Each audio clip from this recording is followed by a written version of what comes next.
It's our first meeting in council chambers since March of 2020. And so we're trying out this new hybrid format tonight. People can participate online, or you can come into City Hall and speak here in person. Will the clerk please call the roll? Yes, sir. Vice Mayor Burt. Here. Councilmember Cormack. Here. Mayor DuBois. Here. Councilmember Filsath. Here. Councilmember Ku. Here. Councilmember Stone. Here. Councilmember Tanaka. Here. For the record, all 7 present. Great. So our first item tonight is a closed session. It's a conference with labor negotiators. Would any members of the public like to speak to the closed session? Okay, I'm not seeing any hands. So can we have a motion to go into closed session? So moved. And I'll second. So we're still going to do roll call voting tonight. So we'll start off with Councilmember Tanaka, Yes. Councilmember Stone, Yes. Councilmember Ku, Yes. Councilmember Filsath. Yes. I vote yes. Councilmember Cormack Yes. and Vice Mayor Burt. Yes. Great. So we're going to go into closed session. We'll be back here at 6 o'clock.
Okay, so we're returning from closed session with no reportable action. We're going to move on to our agenda item number 2, which is a special orders of the day. It's a proclamation celebrating the 100th anniversary of the Garden Club of Palo Alto. And I asked Councilmember Eric Filseth if he would read the proclamation. Eric? Super, thank you. So this is a proclamation celebrating the 100th anniversary of the Garden Club of Palo Alto. Whereas on October 28th, 1921, 12 ladies led by Mrs. Frederick Wheeler gathered together and formed an organization called the Garden Club of Palo Alto to encourage an interest in gardening, horticulture, artistic use of flowers and plants, and conservation of natural resources, to educate the community in these subjects, and to assist in the beautification of public areas in the city of Palo Alto and elsewhere. And whereas Garden Club members have helped create interest in gardening and artistic use of flowers in public areas by providing flower arrangements or planting flowers, shrubs, trees in public areas, such as libraries, schools, city center, community center, fire stations, and hospitals. And whereas Garden Club members have effectively provided education in gardening techniques from composting, hybridization, natural methods of pest control, vitalizing vacant lots for the planting of victory gardens to support our veterans, and establishing special vegetable gardens to meet the needs of the unemployed, to developing the first tree map, tree labels, and a book of Palo Alto trees.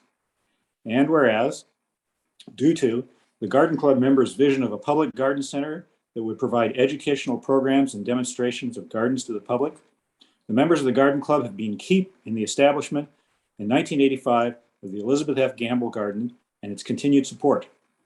And whereas Garden Club members, through fundraising, have given hundreds of thousands of dollars, purchased war bonds, gardening books for libraries, Christmas trees, and wreaths for the city, have donated to Audubon Society for Teachers scholarships, the California Council for Roadside Beauty, the Women's Club for Garden Restoration, and pledged to plant 100 trees in the Palo Alto area in the club's 100th year.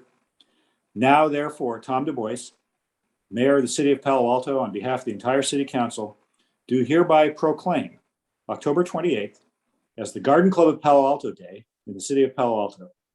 We honor and congratulate the Garden Club of Palo Alto on its 100th anniversary and commend it for its significant educational and horticultural contributions to the community, presented November 1st, 2021.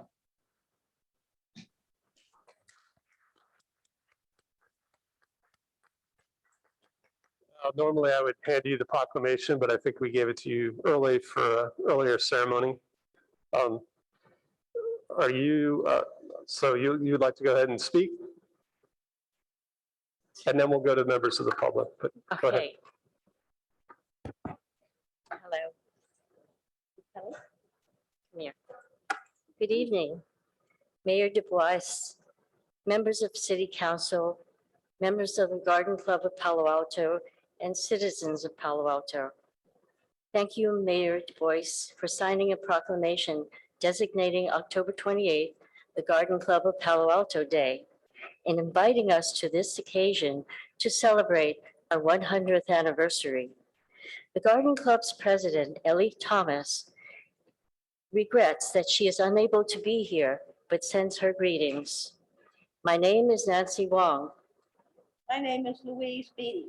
We are here to represent her. 1921 was a pretty good year, eh? Yes, that was the year that Babe Ruth. I think he he hit 139 home runs. Yes. He beat the record. Yes, of Roger O'Connor, and he went on to do 600 home runs in his career. But that fall was another good day when Mrs. Roberta Wheeler called a meeting of 12 of her friends and founded the Palo Alto Garden Club, name of which was later changed. They proposed a 4-part mission to propose the artistic use of plants and flowers, horticultural education, beautification of their beloved Palo Alto and surrounding areas, and conservation of natural resources. In 1921, the Garden Club had only 12 members. Now we have over 225. Thank you. Okay.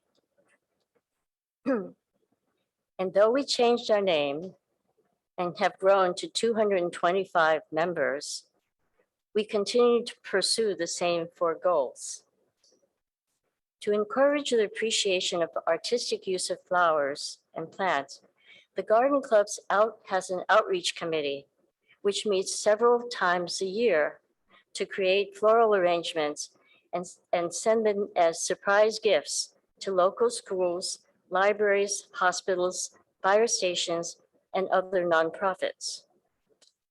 To promote horticultural education, the Garden Club has monthly speakers at their meetings, and they were significantly instrumental in envisioning and creating the Elizabeth F. Gamble Garden Center in 1985. And members continue to provide support and many, many volunteers. This public garden welcomes everyone free of cost and have beautiful plantings, demonstrations, classes, and a serene environment for special occasions.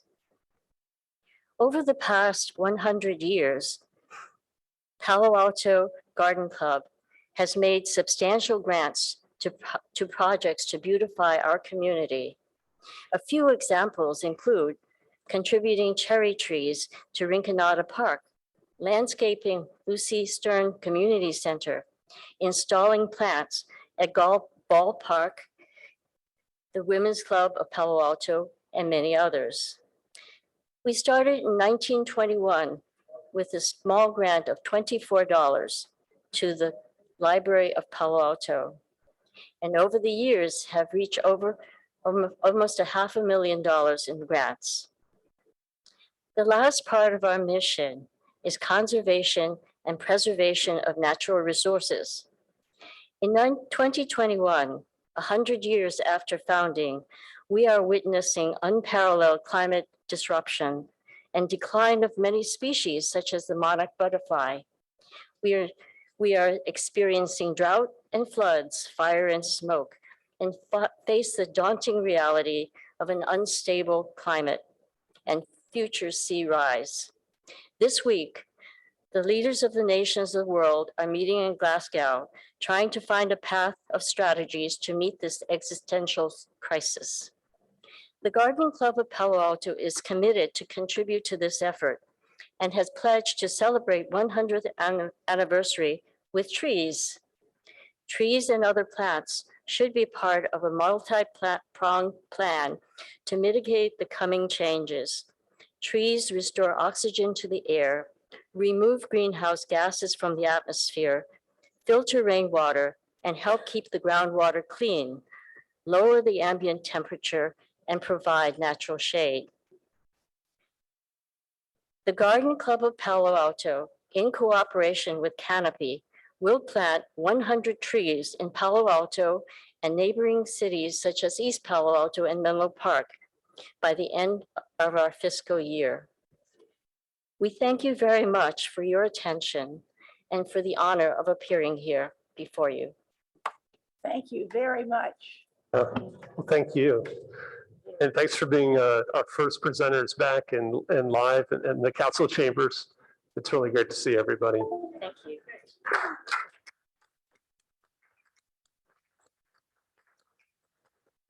I see one hand in the public, Michael Eckwall. I suspect he's raising his hand for a future item. Michael, do you want to speak to the Garden Club? No.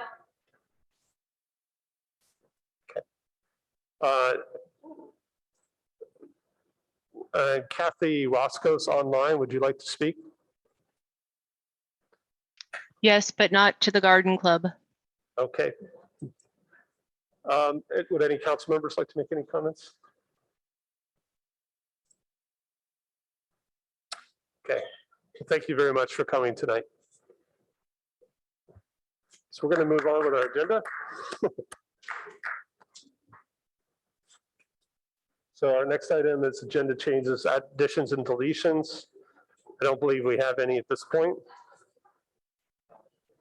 I might, Mr. Mayor, just to call attention for council members and the public that we did have two late memos, one related to item number 11 and the other related to the resolution that was added. I believe it's, let's see, what item number is that? AA1 to the agenda.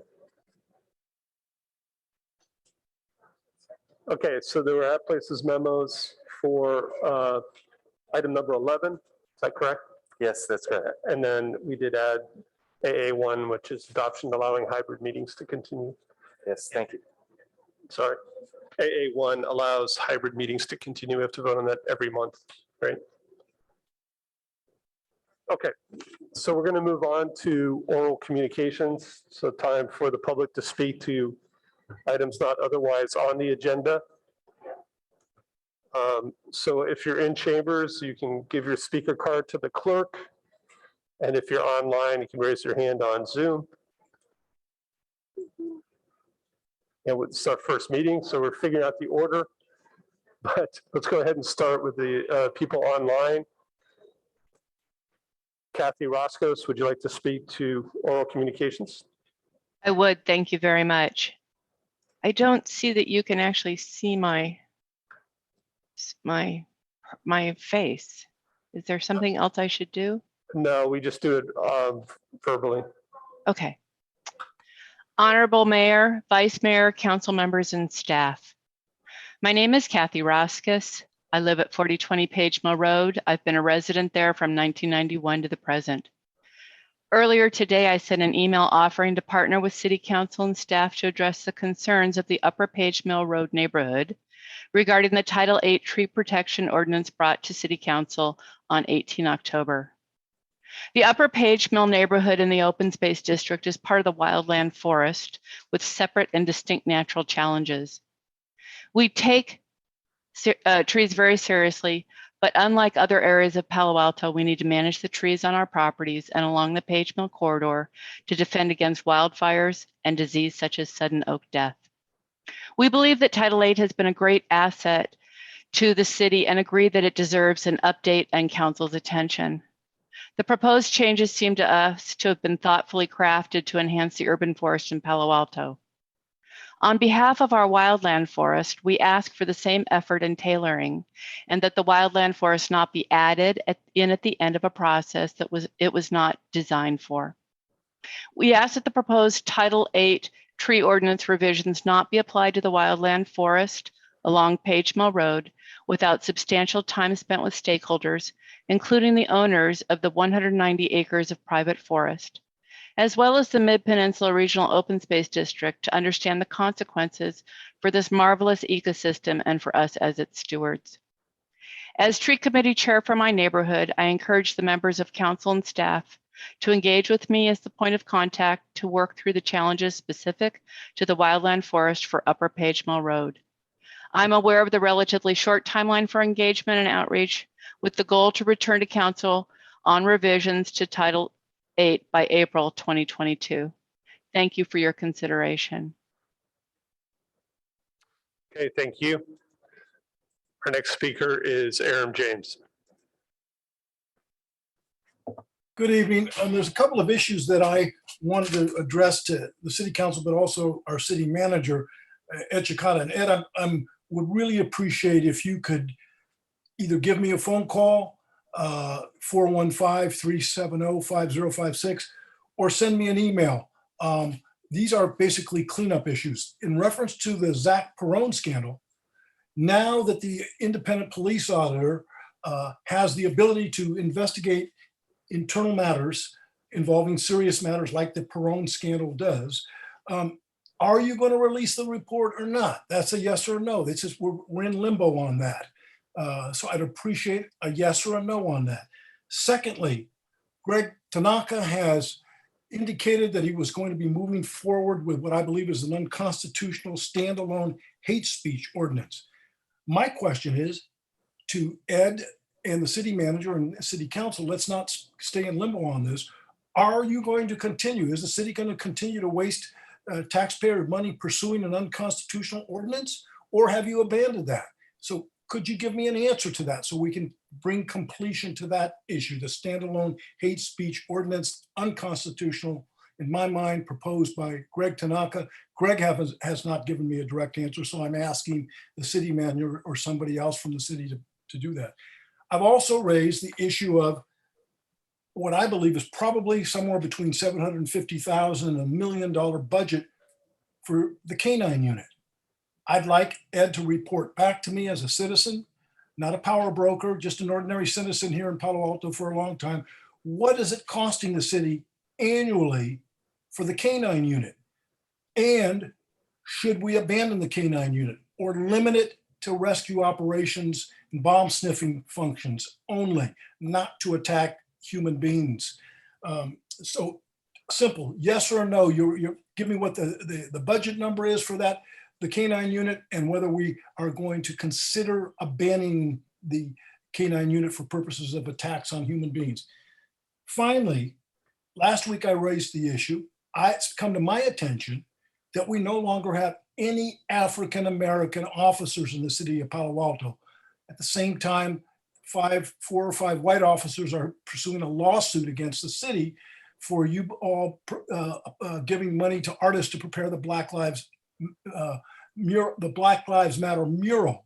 My question is it correct that we no longer have any Black officers in the Palo Alto Police Department? 4 items, Ed. I'd really appreciate a phone call or a memo or an email on those issues. They're each in their own way very important. Thank you very much. Look forward to your call or memo, Ed. Our next speaker is Winter Dellenbach. I just wanted to do a quick Matadero Creek update since the heavy rains. The last city update came out on the 21st of October, and it was noted in there that on October 19th, there was a strategizing session and quick steps to be made to make sure that contamination, the hydrocarbons from the diesel spill from the VA was contained through the winter rain season. And 3 or 4 days later, of course, we were slammed with the rains we all know about. I went out on Sunday during the very heavy rain and took a look at the creek all through Bull Park and then upstream from where the donkey paddock is, the footbridge at the end of Bull Park, looking upstream, and noticed that the 2 containment booms that I could see both had come untethered at one end and no containment was happening there. I suspect that more booms upstream also probably came untethered at one or both ends. And certainly I think the volume of water that was coming down at times completely overwhelmed. The containment booms were much higher than the booms. And the point being that the containment failed for containing the contamination on Matadero Creek. There is a footbridge, a privately owned footbridge, quite a bit further up from where the donkey paddock pedestrian bike bridge is, privately owned footbridge across the creek. And that there was so much water coming down. This water comes out of the Santa Cruz mountain and feeds Matadero Creek. It took out the footbridge. The point being that the contamination that was in the soil, some in the water, in the soil, was swept down the creek through the park, Bull Park, probably through our neighborhood, across town into the bay. They were going to, according to the city update, we're going to do more testing at the end of October. So it's going to be interesting to see where we're at. This, according to the city, is the largest hazardous event in Palo Alto in 20 years. Matadero Creek toxic spill of the diesel into the creek. So I just wanted to make sure you had that information. And I love seeing your faces back in City Hall. I too would like to be there soon, and I encourage other council members to join you. Thank you so much. Thank you. And our last speaker in chambers is Ken Horowitz. Light gonna go on? Good. Hi. So great to be back in person. Ken Horowitz, live on Homer Avenue. Actually, the last time I was here was June 4th, 2018.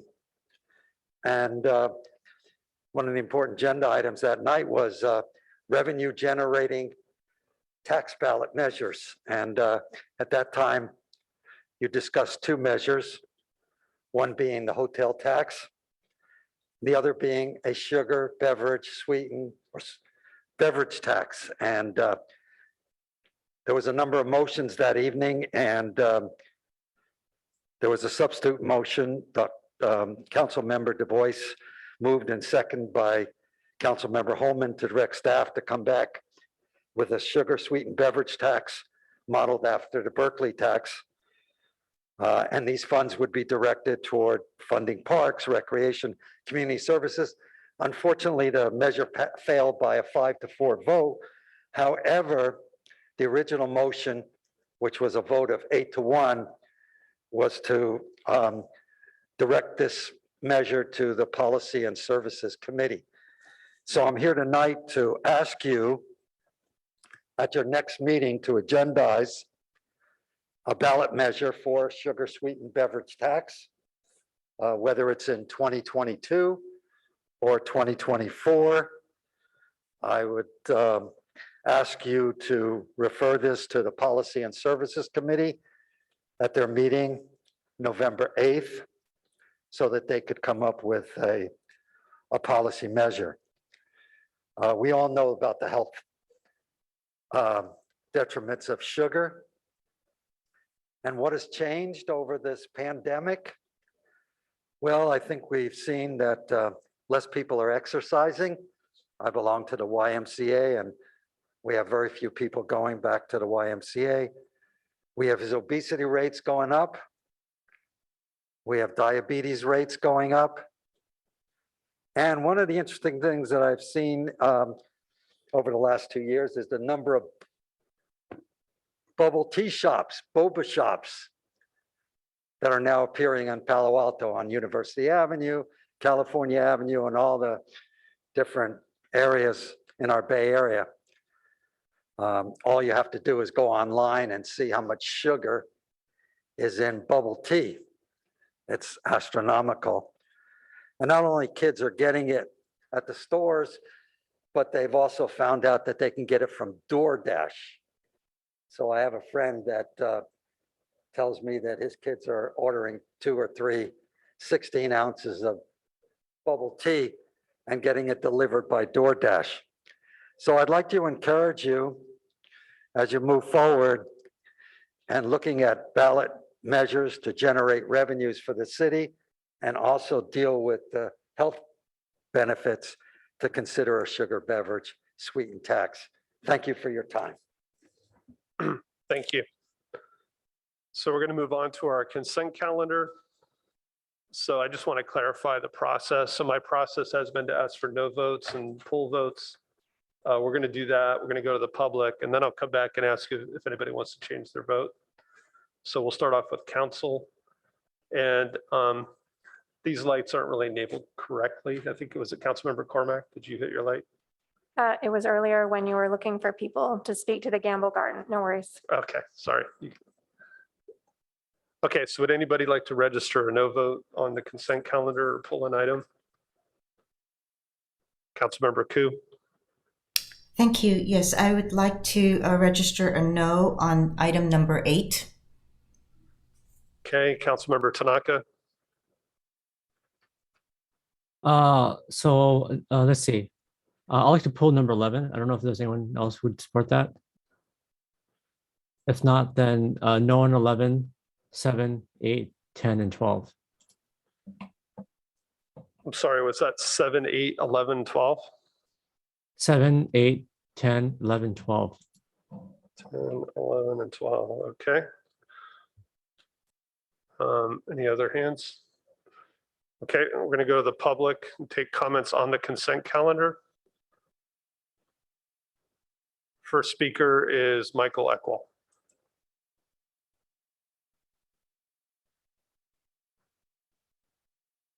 Hello, thank you very much, Mr. Mayor, City Council members.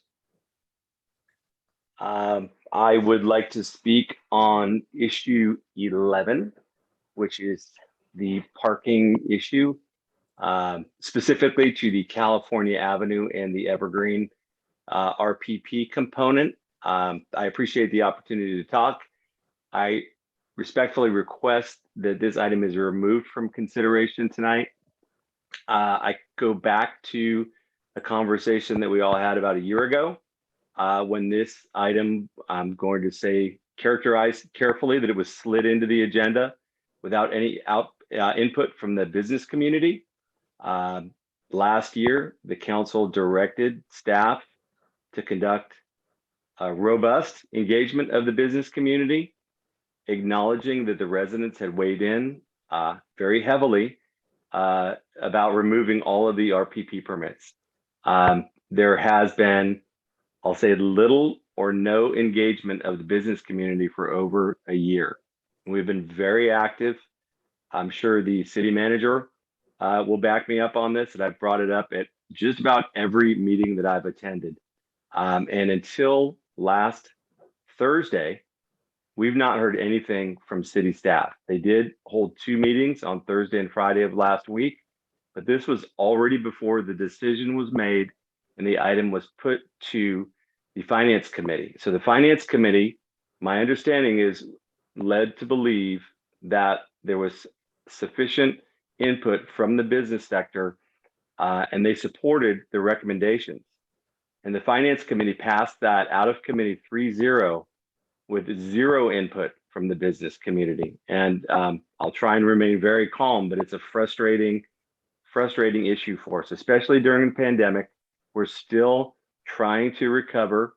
Many of our businesses are at 50% or less. And I noticed in some of the letters that came from the residents that, they were saying that the parking lots are wide open. And that's true because there is nobody working in our district, or there are very few people working in our district.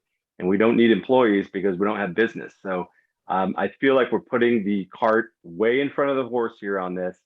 And the fact that we're rushing this through with no parking data or ancient parking data, and even according to the citizens, and I hate to be at odds with our neighbors because they keep us in business and we want to be compassionate, supportive, and this should be a collaboration of business and community.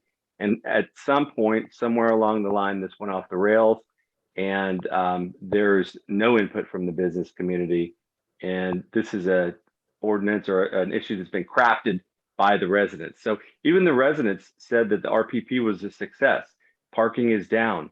City data shows that even at peak hours, pre-COVID, RPP parking was less than 50%. So that really equals 1 or 2 cars per block. So I'm asking you kindly. Your time is up. Thank you. So I ask you kindly, remove the item from consideration, come back to business, and let's have something that works for everybody. Thank you. Thank you. We'll continue taking hands and cards through the end of the next speaker, which is Aaron James. Okay, so yes, thank you very much, Tom. Mr. Mayor, item number 8, as you know, I strongly opposed the new public safety building. I think we're talking, the last I looked was about $117 million for what I consider to be a monument to this failure of the prison industrial complex. We didn't need a new jail. And as much as I'm upset with Greg Tanaka for not giving us a firm answer on the standalone hate speech proposed ordinance, I'm happy that he spoke out against the excessive expenditure on a new police station that wasn't needed, that's rewarding a police department that's not transparent. I would call them a large percentage of the department rogue. We've got these 5 white officers, 4 or 5 that are white, that are suing the city because you all allowed the painting of a Black Lives Matter mural, and we're rewarding the department for that. We've got a $20 million lawsuit pending for Officer Enberg and his team that released vicious canine on a sleeping Mr. Alejo, Joe Alejo in the city of Mountain View. We don't talk about that.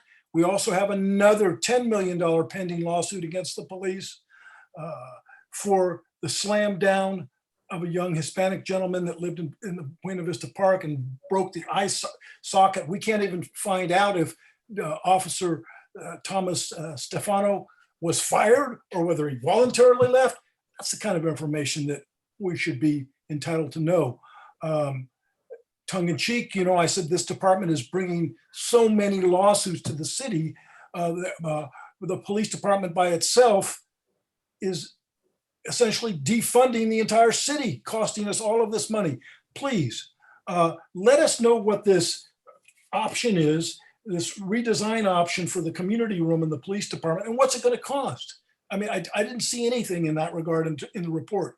So please, I'm asking you all to take it off the calendar tonight and at least let us know what the cost is going to be for this redesign and how many more are we going to have.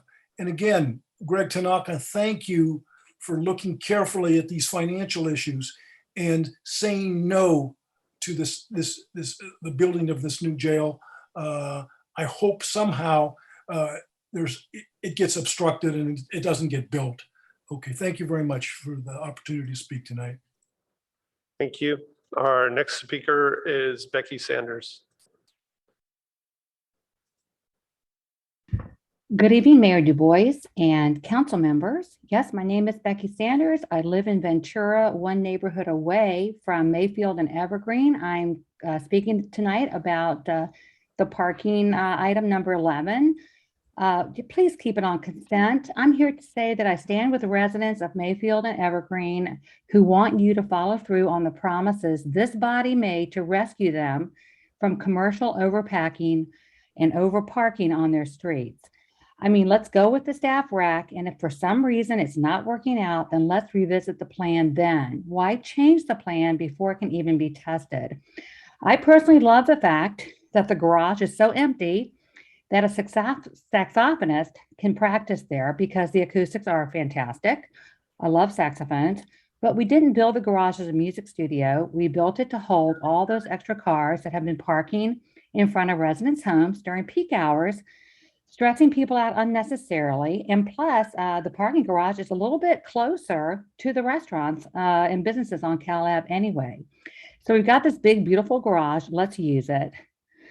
So my fellow Palo Altans, you know Venturans need you to go to bat for us, which is why I'm batting for Mayfield and Evergreen this evening. We're very concerned about the fate of the Fry site. So we're going to need people to rally around us. We residents need to get a grip that if one group of neighbors loses protections and is unequal vis-a-vis other neighbors and neighborhoods, then we are really treating some residents as less worthy of consideration than others. And that's flat out wrong. I'm sorry that the businesses don't feel heard. Residents also struggle with getting attention at times. This RPP thing was years, like a decade in the making. Let's see if we can learn something by following through on our original plan and then iterate if and when we need to. Thank you very much. Thank you. Our next speaker is Jessica Roth.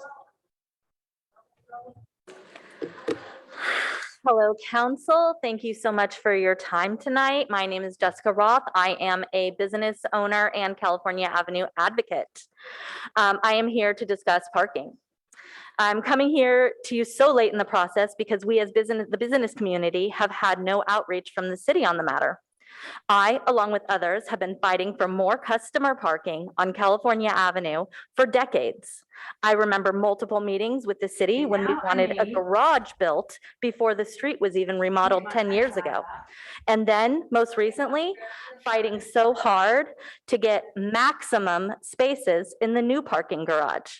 City staff recommended 400 spaces. We fought so hard because we need the parking spaces during our peak hours for our customers and clients.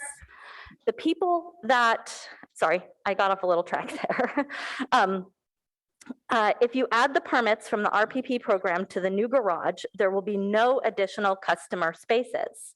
In addition to that, there is negative 45 spaces with the closed California Avenue. I stress to you, pre-pandemic, we needed more customer parking. Before this meeting tonight, I stopped by to check in with another business owner, a restaurant owner, to see if he was going to be able to make it in. He is not, but he said, please tell them, my wife would not even come down here during lunchtime because she couldn't find parking. I know we currently don't even know what the parking needs are going to be on California Avenue in the next few years. With offices coming back, we're not sure what that means. I don't see why we're doing this now. We're told if we needed more parking in the future, that they would fight to get those spaces back. I honestly don't see how that's gonna happen. And I don't know why we would work backwards. Sorry. I understand the frustration from the neighbors. I really do. I speak to the community a lot. It's mostly the neighbors that are in the first 3 blocks off of California Avenue that the problem is. And currently, the Evergreen Park is the only neighborhood supplying any kind of parking permit to our business district. I strongly believe if we got the College Terrace, Evergreen Park, Ventura and Southgate neighborhoods together, we could all come to a solution, maybe offer more lower parking permits for our below income workers. I just feel like our community needs some time to work this problem together, and I think we can come to a solution. It will be detrimental if everything comes back and we have a closed street and 250 plus permits in that garage. It's not gonna be convenient for people to come down there. And we need California Avenue to be desirable because we have so many empty spaces. We need businesses want to come down there to do business. And if you make parking more difficult, it's less desirable.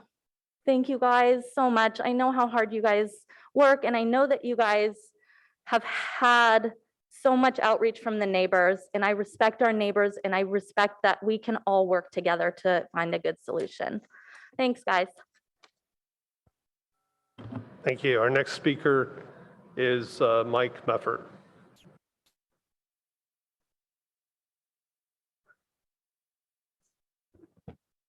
Good evening, Mayor, Pat, Vice Mayor, the rest of the council. Thanks for having us have a chance to weigh in on this. I'm talking about the parking issue. I believe it's number 11 in the package, and I support what Michael Eckwall said and what Jessica just said. My perspective is somewhat different. I'm both a property owner and a commercial real estate agent on California Avenue. And over the years, I've lost tenants who wouldn't want to work in the office building because they didn't want to wait to get a permit because it just took too long. There was a long wait list that went up to about 12 months before the pandemic. So now we're in a different situation. The pandemic's ravaged the district and the rest of the country. So there's not that much need for parking right now. I mean, one can legitimately park pretty easily. So the issue is not one today, it's one of the future. Hopefully when the businesses and the employees come back, we'll have opportunities for those people to park. And if they don't have opportunities to park, they won't come back. They'll come to me and say, hey, I like your building, but I'll go to Mountain View or somewhere else where I can park more easily. Same with the merchants, they won't want to circle the block for 15, 20 minutes looking to pull in to go to the Cuban restaurant or the Cobble Reef. They'll just go somewhere else. And those merchants over time will lose business. You'll lose those tenants and it'll be hard to re-tenant them, speaking from personal experience. So I would advocate, as Michael put out, not to proceed with item number 11 for different reasons. For the same reason that he said, basically, the merchants and the owners haven't had a chance to weigh in on this. That says there was community engagement, which might be true with the residential people. And I have a lot of empathy for them. If I owned a home in the residential area, I wouldn't really want people parking day in and day after on my street. But at the same time, they know, they're in a business zone, just like parking or being next to a school. You don't want to hear kids yelling and balls being thrown into your yard, but that kind of comes with being in that particular area. So no disrespect to those people, but I think this item should be pulled because there wasn't community engagement with the businesses. And it should be reassessed when we have some normalcy, when the businesses are back, we can do a adjustment of supply and demand. So I sent council a letter on Thursday. Hopefully you had a chance to look at it. Pretty much says the same stuff that I'm saying now. And I think there's a fallacy to saying, let's vote on it now, and if it doesn't work out, we'll readjust in a few years. That's a lot like saying, hey, the United States gave the Panama Canal to the Panama Canal Authority, but the new administration might want it back someday. It's not going to happen. So it's great to say that in theory, but I think we need to look at this and make a decision after more review. Thank you. Thank you. Our next speaker is online with Laura Eckwall.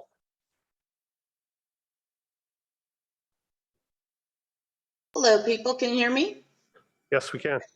Wonderful. I fully agree with everything that Mike Meffert just said. And also, given how contentious this issue is, I'd like to start off by pointing out how awesome the Garden Club is. That made me smile, and it might be the highlight of my day. So moving on, I'm Laura. I've been on California Avenue since the 1990s, which was kind of like moderately pre-internet even. So we have always been involved in the community and on the business side, and also pro-resident, because we believe all of us matter. So moving on to our 25th year in business, the last few days I actually walked the street and I can't find one business owner that was contacted or participated in any business outreach regarding this parking matter. And I'd like to go on record that historically, our community outreach meetings and our business outreach meetings have always been separated. And so not to get into too much detail, but there's a claim that there were several business outreach meetings that did not take place. And so to decide on this tonight, in my opinion, is unfair. I want to say it's inefficient, unfortunate, and maybe even, and I'm not trying to get anyone in trouble, but might even be disrespectful, that the finance committee was misled, that local businesses had any input on this matter. I tend to get a little bit more heated than my husband, so he's probably better with these city issues. But we have been asking all along. I mean, we've been involved with the parking. We've been asking for this for more than 2 decades. So any of you that haven't been involved that long, wake up. We've been on board with this for a long time.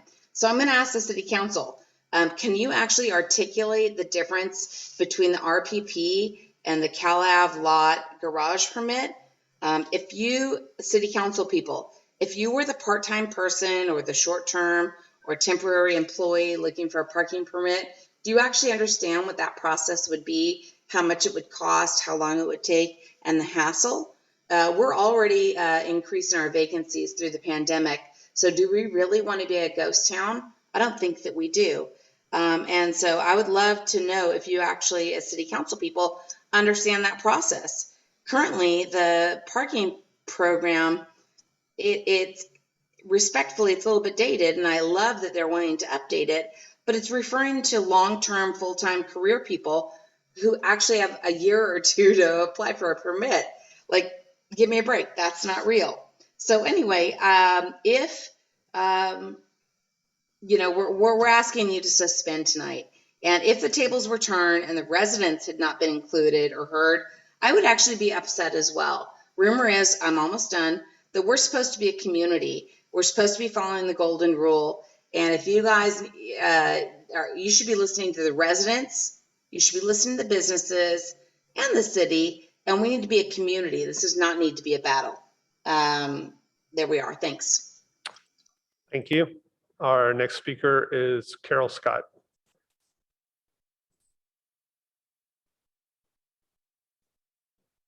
Good evening. I believe I have a few slides for you this evening, if the city clerk can bring those up.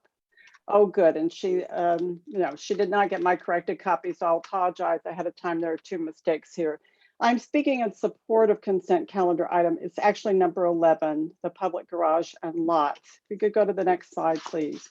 As most of the speakers tonight have said, at the moment, there's a glut of parking midday in the California Avenue area. As you can see, when I took these photos on Wednesday during midday, there are 501 spaces available in the garage, many more available in other garages and lots. I don't think there's any disagreement that we have a glut of parking.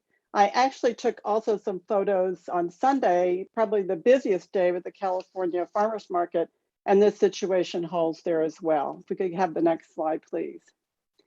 This could be also what California Ave public parking would look like in the future if you approve all the current staff recommendations. And I think it's worth noting that the staff recommendations do not just include not selling permits in the neighborhood, but also a number of actions taken to actually reduce the demand for parking, which we all know is what needs to be done. So let's go to the next slide. The staff recommendations are based on a very careful analysis of data collected by the city and consistent with data collected by residents in a very systematic fashion over many months. The situation has not changed really very much at all since a year ago when this proposal first came to modify the Evergreen Park and Mayfield RPP. These proposals, furthermore, are future looking. The past is the past. People talk about pre-pandemic, but the world has changed. The question is, what do we want California Avenue to look like in the future? Do we want it to be a congested mess or not?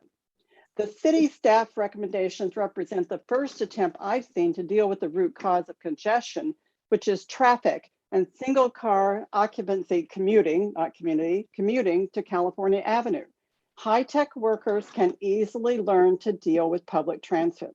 Finally, they're necessary to meet our SCAP goals of the city, and they're also necessary to prepare for increased demand for parking by residents of new dense housing developments and ADUs with no off-street parking. Next slide, please. The future is uncertain, but we can and we must shape that future. As it's been said, between Caltrain, the Marguerite, El Camino, VTA, and so forth, this is about as transit rich as it gets. If we can't get it to work here, we ought to throw in the towel and build giant garages everywhere. And I would submit that this same transit-rich statement has been made by every developer who has built commercial Class A office buildings and required that they get a pass on providing sufficient parking. Let's take some action to make this happen. Thank you. Thank you. Our last speaker is Nelson Buchanan. Thank you, City Council, for the opportunity to speak. I have been involved with permit parking in neighborhoods and the balance with the commercial cores for almost 10 years. And I'd like to put a little of tonight into context. First of all, we've gotten through the worst of the COVID era, and now have an opportunity to set some parking policies to last us up through June of 2022. And I've studied the proposal that's before you tonight on the consent calendar, and I think it's a very reasonable way to go to gather the data to really be able to make a lot of decisions.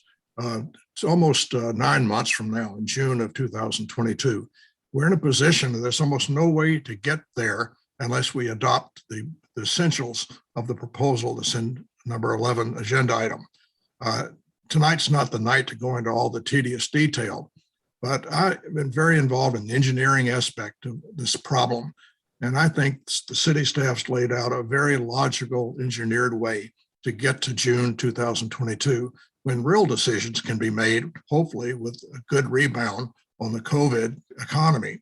So I urge you, strongly urge you to accept this consent calendar as it presented. We have an opportunity with very little pressure on parking, maybe some growing pressure on traffic, But if we get to June 22, going through the steps that are outlined for you, we'll be much better off. So without going into the tedious details, I urge you to listen to everybody tonight and move ahead with consent calendar number 11. Thank you. Thank you. So we'll go back to council. Want to see if there are any changes on votes or pulling the item. Councilmember Cormack. Yes, I'm also willing to pull item 11 to discuss tonight. Okay. Anybody else? Okay, I don't see a third vote. Let's go ahead and vote on consent. We'll still do an oral roll call. Councilmember Stone? Yes. Councilmember Koo? Yes. Councilmember Felseth? Yes. I'll vote yes. Councilmember Cormack? Yes, and would you like me to move the consent calendar? Sorry? Did you want a motion to move the consent calendar? Sure. I'll add that to my yes vote. I'll second that. And Vice Mayor Burt? Yes. And Councilmember Tanaka? Yes. Okay, so I have Councilmember Koo. You want to speak on your no on item 8? Yes, thank you.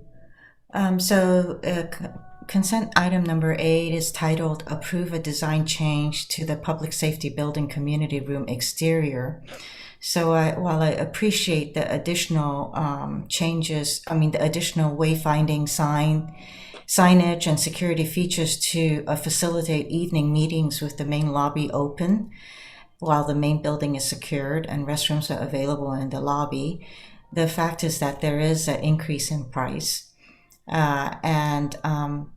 While also I appreciate that it will provide the most inviting and open modifications with the ability to secure the room, the fact is it will also eliminate a technology which is a large format video monitor on the interior side of the brickclad wall. And, this is a price that we don't need to spend on. And I think that with a new building with less technology, even in the community room, is really not warranted, because I'm sure the community would like to have that technology as well. Hence my no vote. Thank you. Okay, thank you. And then Councilmember Tanaka voted no on items 7, 8, 10, 11, and 12. Should I speak to it? Mayor? Go ahead. Okay. So on 7, I voted against it before. I still don't believe it's worth spending $250,000 finessing the ballot language with extensive polling to try to get voters to pass that tax measure. I think we should clearly state what the purpose of this is and let voters decide. On number 8, I agree with Councilmember Koo. I think she was spot on this. Budgets are still really tight. I think this is the second time we're seeing a design change. I think we have to hold the line and keep it within the spending that we authorized. I think it's, I think if we have excess money, I think the money should really go towards like open libraries more often, and things like the crosstown shuttle, things that the community can really use. On number 10, I agree with a lot of it. But guideline number 6, I think needs more discussion. It talks about how someone should still be charged whether they use power or not. And I think that if someone's not using power, they're using less power, they should be paying less. So I didn't quite understand guideline number 6. And hence I cannot support 10. On 11, I think you heard a lot of community members already speak about this. We might end up the same way as we are now, but I think we should at least hear the business community. They're trying to say something. They're trying to talk about the situation they see on the ground. And I don't know if that voice has really been heard. And so I think we should have done that, because I've also been a Cal Ave, and it's pretty, it's pretty scary in terms of what the situation is. So I think we should really heed their warning. On number 12, this is consistent to my vote last time, which is I think the insurance program, while it's a nice idea, I'm not sure the insurance program was well designed statistically, and I'm concerned that's going to run out of loss. Those are reasons why I voted no on these items. Thanks. Okay, thank you. Councilmember Cormack, can speak to your no I vote. just wanted to clarify that I did not vote no. I only made a request to poll, and I did not say that I would vote no in the event that it was not polled. Okay, thank you for that clarification. So if the clerk can update those two, thank you so much. All right, let's move on to city manager comments. Thank you, Mayor, members of the City Council. Let's see if we can get, with the assistance of the city clerk, a few slides up. As we're doing that, I just did want to note for the record and for members of the community, I mentioned earlier that we did issue on item number 11, this is the parking management issue, a supplemental memo, what we call a Nat Places memo today, that did provide some additional information relevant to some of the comments made. One, let me acknowledge that clearly our stakeholder outreach could have been improved. And so I've talked to staff about ensuring that as we proceed with our next steps, we are coordinating better in how those outreach meetings are both publicized and leveraging really the extraordinary communication channels we now have with businesses throughout the city. So really commit my personal commitment to ensure that happens. That said, on going forward on parking management, part of the information provided in this memo today reiterated a commitment to ongoing review of parking use in the Cal Ave area specifically, and commitment to come back to the City Council no later than June of 2022 once the program changes are implemented and experienced that would inform next steps. So with that, thank you, City Clerk. And if we could go to the next slide. Just a quick snapshot, as we do every week, of where we are on issues related to the pandemic. Most notably, and I think there was a slide that just slipped by very quickly. Could you go back one? Oops, sorry. No, the other way. There we go. Thank you. Okay, just I think we're getting used to the timing difference here. Okay, stop right there. Very good. This will just take a second to note. In particular, the biggest news is that we're tracking the availability of vaccinations for children between the ages of 5 and 11. And we hope to have more information available on that very shortly. Know that's certainly one that parents everywhere are tracking very closely. And again, we'll simply use this forum for reinforcing the availability information once posted. And generally for other items on this slide, this is information that's already been shared. Next slide, please. One specific note for members of the Palo Alto community is that the Palo Alto Unified School District has announced that they are making available testing for COVID at Cubberley, and that is available all weekdays between the hours of 10 a.m. and 6 p.m. with no advanced registration required, but recommended, which is quite a wonderful resource for the community, in addition to testing that's already provided through the city and the county of Santa Clara. Next slide, please. Did want to note related to wildland fires in particular, but fire safety and county-wide fire services, that the county of Santa Clara is conducting a county-wide study of fire protection needs. And related to that is a number of upcoming virtual town halls, including one this week and next week. So we've provided the virtual meeting address, but we'll also provide information on the city's calendar so members of the community can participate in that ongoing outreach. Next slide, please. Then from this point, I'll really just quickly roll through a number of upcoming events. And with the holiday season rapidly approaching, really tremendous opportunities for community members to get out, both in person as well as in some cases virtual, to participate in the upcoming season of events. First off, movie night coming up this is it Friday? I believe it is, on November 5th in any case, with the Nightmare Before Christmas. Information provided here. Next slide, please.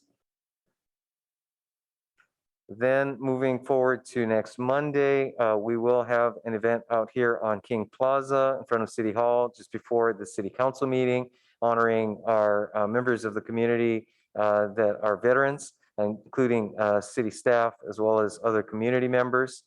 Information again provided on the city's webpage. Next slide, please.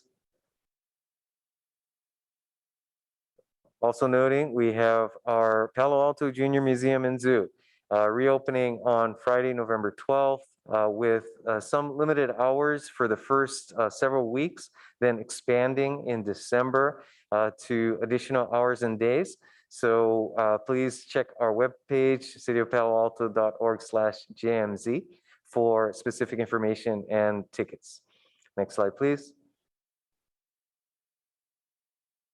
Then after next week, we've got the 20th of November, where at 10 a.m. we will have the long anticipated bike bridge opening over Highway 101. This will really be an all-day event, but beginning on at 10 a.m. Clearly, this assumes weather permitting. We really want to have an opportunity for community members to experience the bridge at their convenience, not necessarily all at one time, but there will be a brief ceremony at 10 a.m. on Saturday. Also noting that already we have the reach of the Adobe Creek Reach Trail that connects to West Bayshore and East Meadow Drive already open. Next slide, please. Then a few other events going forward with the holiday tree lighting coming up on December 3rd at 5:30, both live at Litton Plaza as well as at the city's YouTube channel. Next slide, please.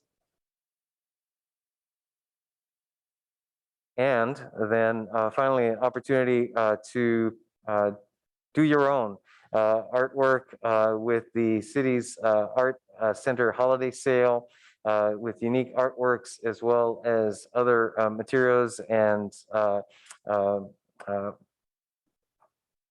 goods available for sale on Saturday, December 4th from 10 a.m. to 4 p.m. The next slide. And finally, with upcoming city council agendas, notably next week, we'll be talking about ballot measures as well as renter protection policy recommendations through the Planning Transportation Commission, as well as Human Relations Commission. Then the week after next, we'll have a joint session with the Council, Architecture Review Board, and Planning Transportation Commission regarding wireless communication facilities, an update and discussion of the Roth building lease terms. Then moving forward, we are tentatively showing here November 29th as a special date for a city council meeting, both for boards and commission interviews, as well as discussion of next steps on California Avenue. We know that there are some additional dates that are also being discussed for a possible special meeting, but did want to note this date as it gets closer. And then finally into December, a number of upcoming items. So we'll be distributing these slides. Actually, I think we already have to the council, but certainly we'll make it available publicly so members of the community can see your upcoming business. And with that, that completes my report. Mr. Mayor, back to you.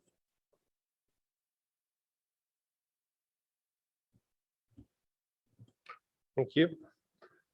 So we'll move on to our action items. First item is item 13, which is a discussion about changes to our municipal code around refuse recycling, as well as edible food recovery. Thank you and good evening, Mayor Du Bois and City Council. Brad Eggleston, Director of Public Works.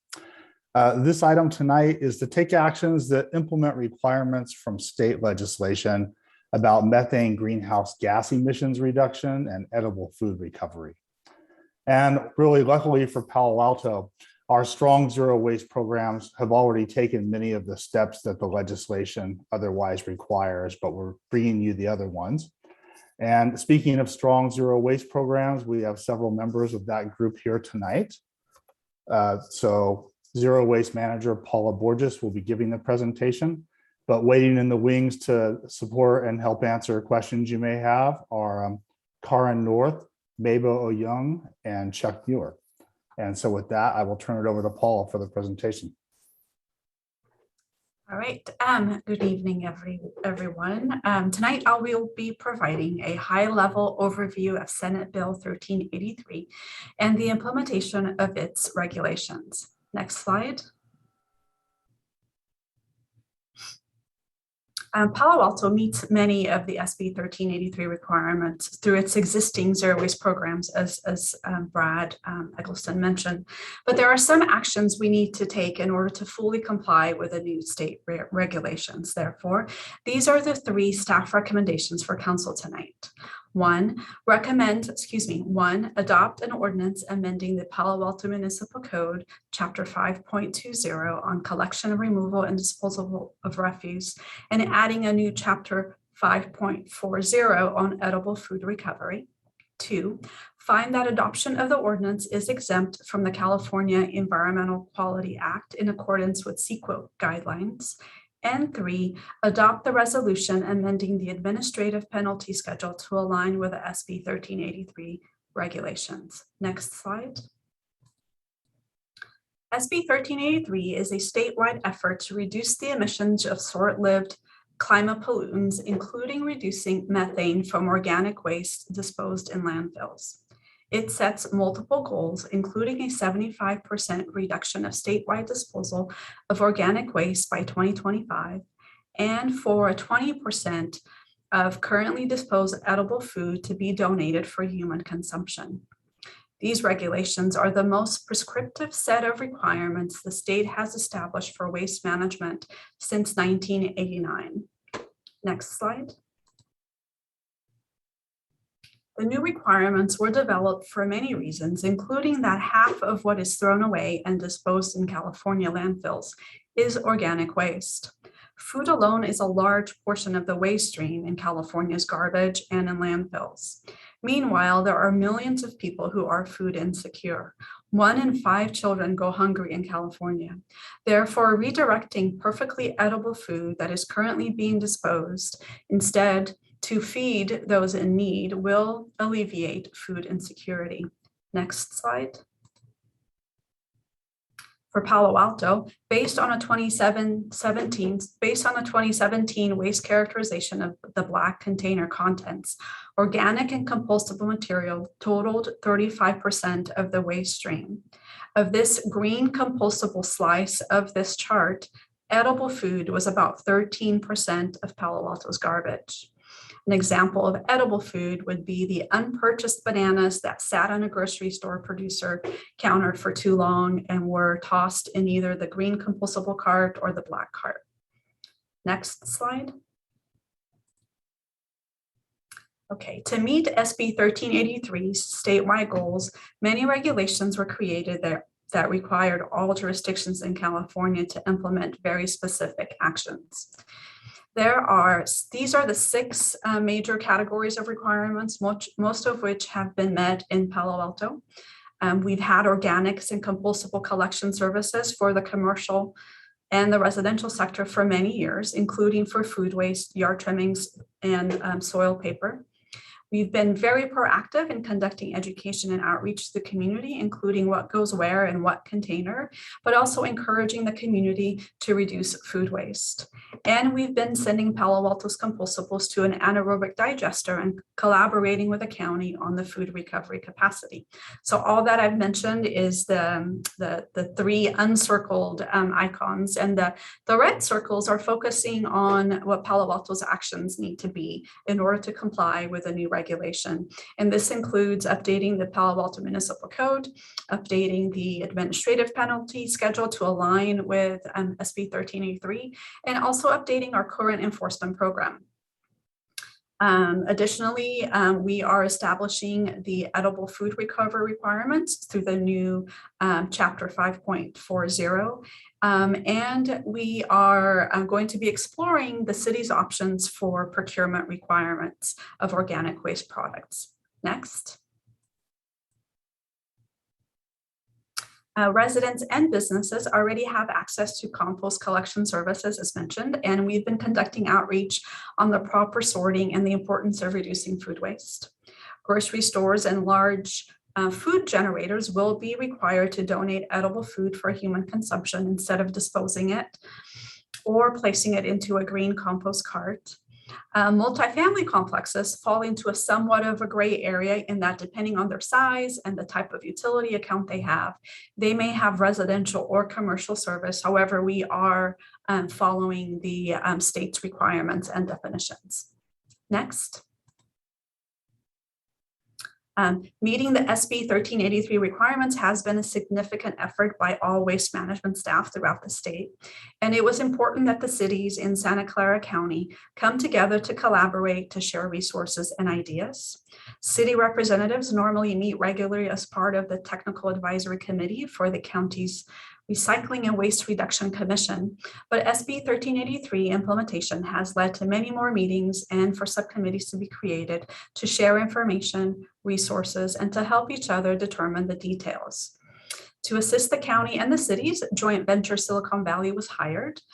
4 different committees were created just on the edible food portion alone, with multiple city representatives and the Restaurant Association participating, as well as the food recovery organizations such as Second Harvest Food Bank, also participated in the multiple meetings and in creating the ordinance that the draft ordinance that is before you, as well as establishing a process and a program to be used in order to achieve the state's goals, as well as how to best feed the hungry in Santa Clara County. So collaborating on a regional countywide approach for the edible food recovery requirements created a program and a process that works better for everyone involved, and especially for the food generators and the food recovery organizations. This means a large grocery store in Palo Alto, such as Safeway or Whole Foods, will have the same food recovery requirements and process to follow as all the other large grocery stores in the county. In addition, joint venture Silicon Valley assisted in creating a new ordinance that is being used by all cities in the county. It's the draft that you see before you, customized for Palo Alto. And we also created, they also created a set of tools for food generators, including a web page, which you see in the link here, as well as a step-by-step process on how to reach compliance. Next. Okay, the edible food recovery ordinance does not apply to residents. SB 1383 places commercial edible food generators in two tiers. We're looking at tier 1 here. So tier 1 generators typically have more produce, fresh grocery, and shelf-stable foods. And they are expected to begin donating their food starting in January of 2022. There are approximately 440 commercial food generators in the county of Santa Clara. In Palo Alto, there are 7 primarily large grocery stores. Next. Oh, can you go back one slide? There should be a special effect that now shows the tier 2 food generators. Go back one, okay. Well, that's all right.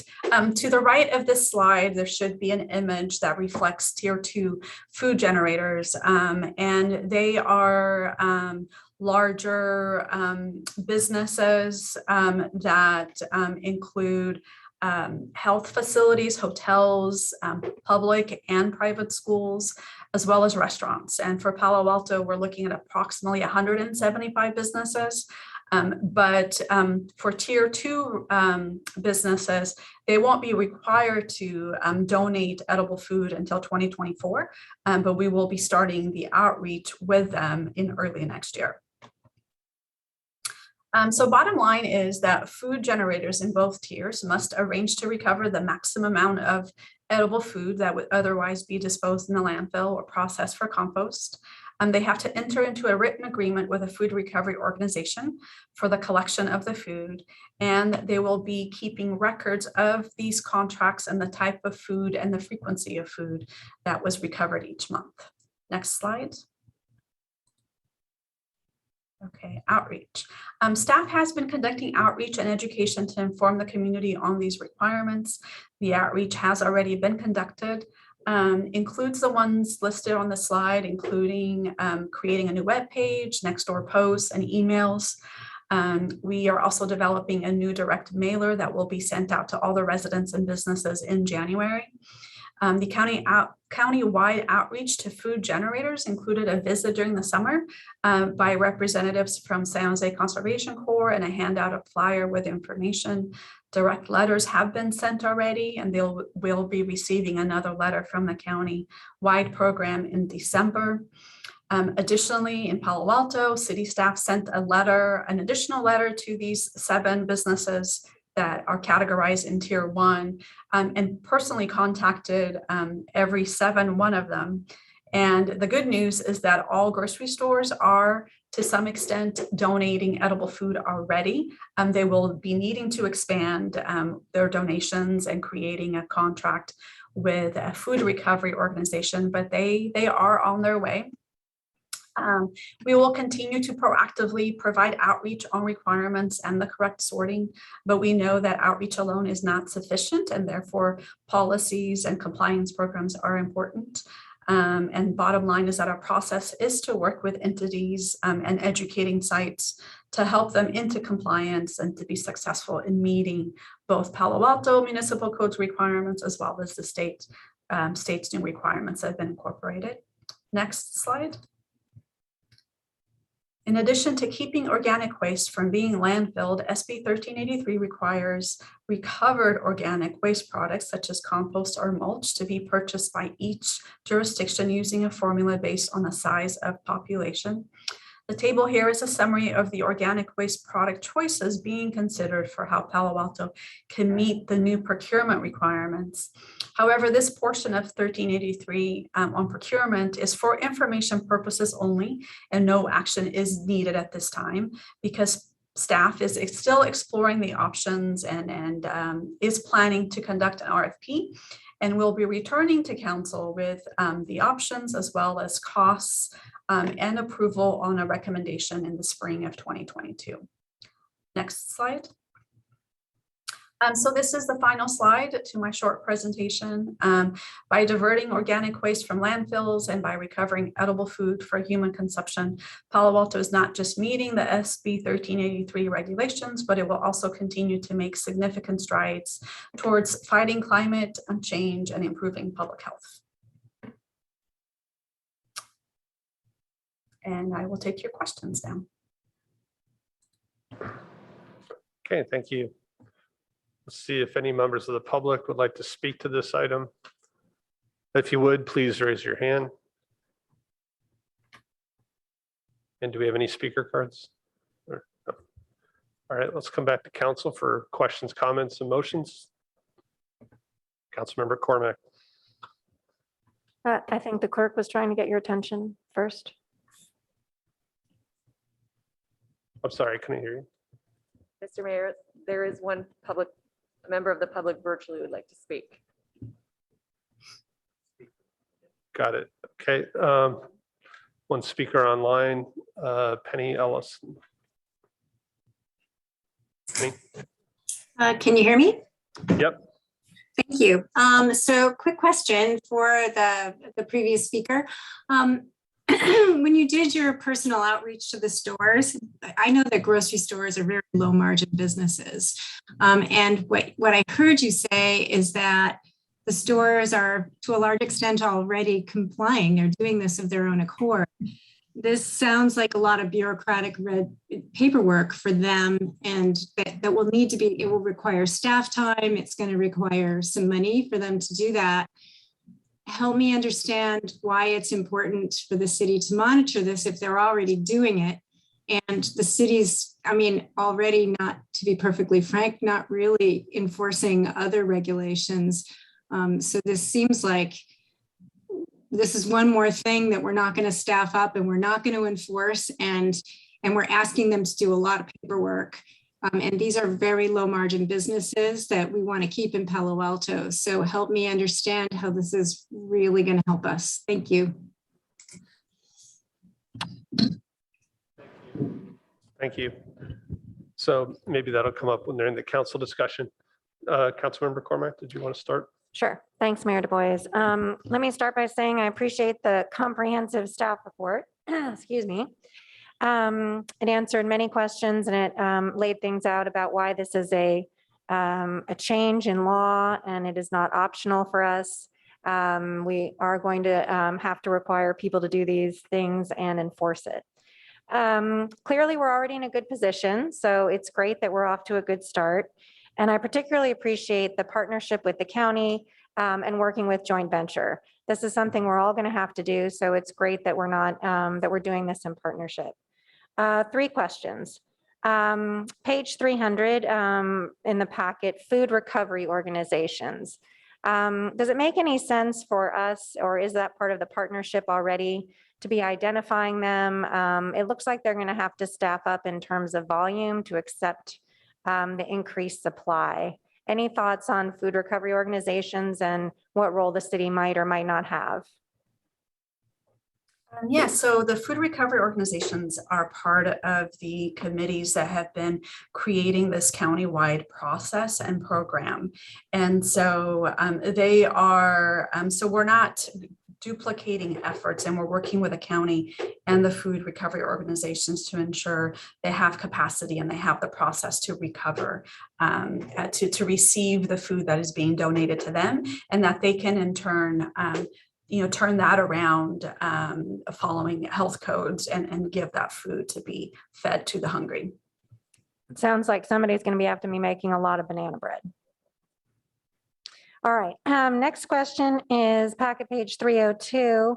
And it sounds like the biggest change we're going to have to make is this procurement issue, right? So thanks for highlighting it and letting us know where we think it's going to end up. It does sound like it'll be a potentially small cost in our utility side. Is it right to contemplate that that would then be incorporated in our rates going forward? Well, it really depends on what the costs actually are. Right now, we just have estimates, which is why we want to consider conducting an RFP. So we're working with, we're considering options, including talking to the county and other cities on what options they are considering. And then we're working with our own city utility staff to determine what's going to work best and whether, for example, electricity would be an option that the city could consider. Yeah, it was interesting to see the renewable natural gas as an option too. Okay, and then my final question is on packet page 311, what is an example of a high diversion organic waste processing facility? Are there a lot of them? Are there a few of them? Easy to find? Yeah, so one example would be the green waste recovery facility for garbage. And so this is a new contract that the city will be beginning in January of 2022 as well. And high diversion means that the material that comes into to that facility, they are diverting recyclables and compostables to the highest extent possible. And they have to meet, I believe there's like a 50% diversion requirement that has to be met by the state. So the green waste recovery is one example of that, the green waste recovery facility. Okay, great. Thanks so much, Ms. Borges. Thanks for the staff report and the presentation this evening. And when the mayor is ready, I'll be happy to support the staff recommendation. Thank you. Any other hands, Vice Mayor? Oh, sorry. It is working. I'm forgetting to look at it. Vice Mayor Burt. Thank you. And I just wanted to ask if staff could respond to the questions raised by Ms. Ellison about to what degree does this create burdensome requirements on grocery stores, and what are our resources for enforcement and intentions on enforcement? Yes, thank you for clarifying that and for the question. So although 6 of the 7 grocery stores in Palo Alto are doing some donation, they're not great programs yet. And so they're donating some food, but they're not donating all the edible food that is being wasted at that grocery store. And so there's much more work that needs to be done. We've done a lot of outreach with existing grocery stores, but outreach could only handle the low-hanging fruit and those individuals or businesses that are sort of what our choir is, and they're going to comply. But it's not enough being done, and that's why the state is requiring these regulations. And for Palo Alto alone, who is a very proactive environmental city, and we've had these requirements, not for the edible food, but for recycling and compost in our municipal code. There's still much more that needs to be done. And so the policy is important, because when there's policy and that goes along with the outreach, if that requirement is not met, then we have the ability to conduct enforcement. And sometimes enforcement is needed for those businesses, for example, that don't want to change.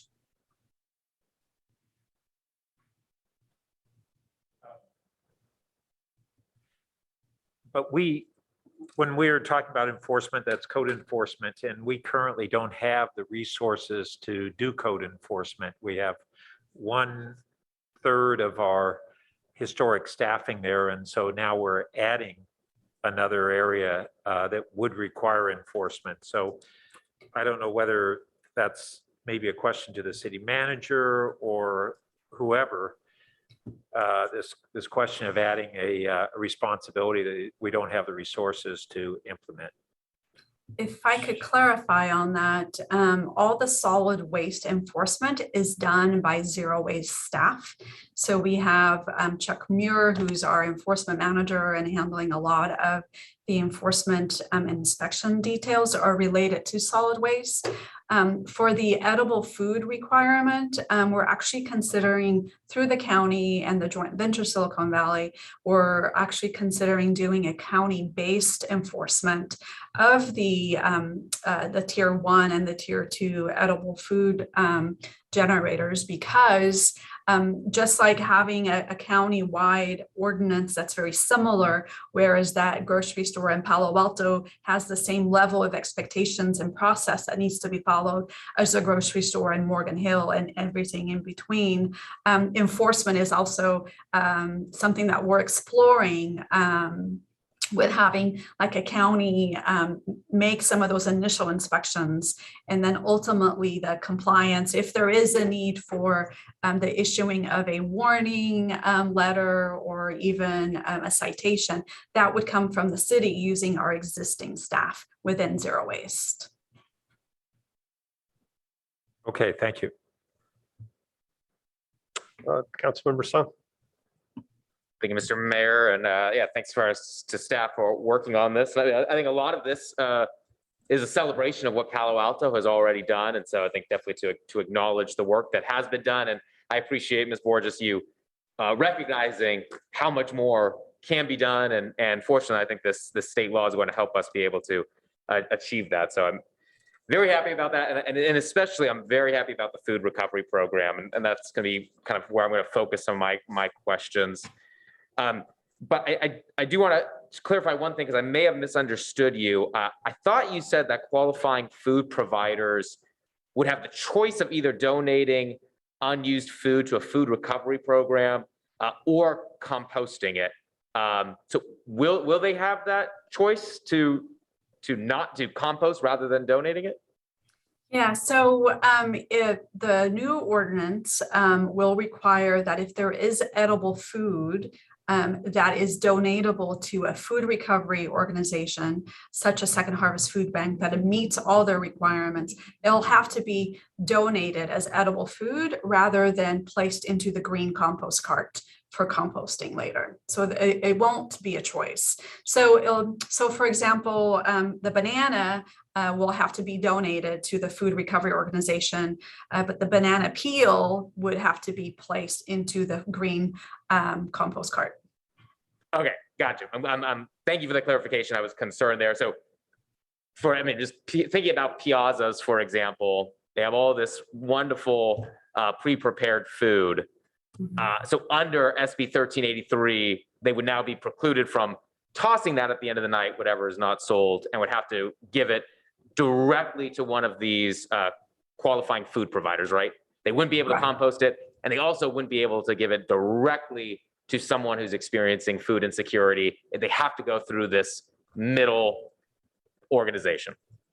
So the goal is not to break the system that Piazza's is using, for example.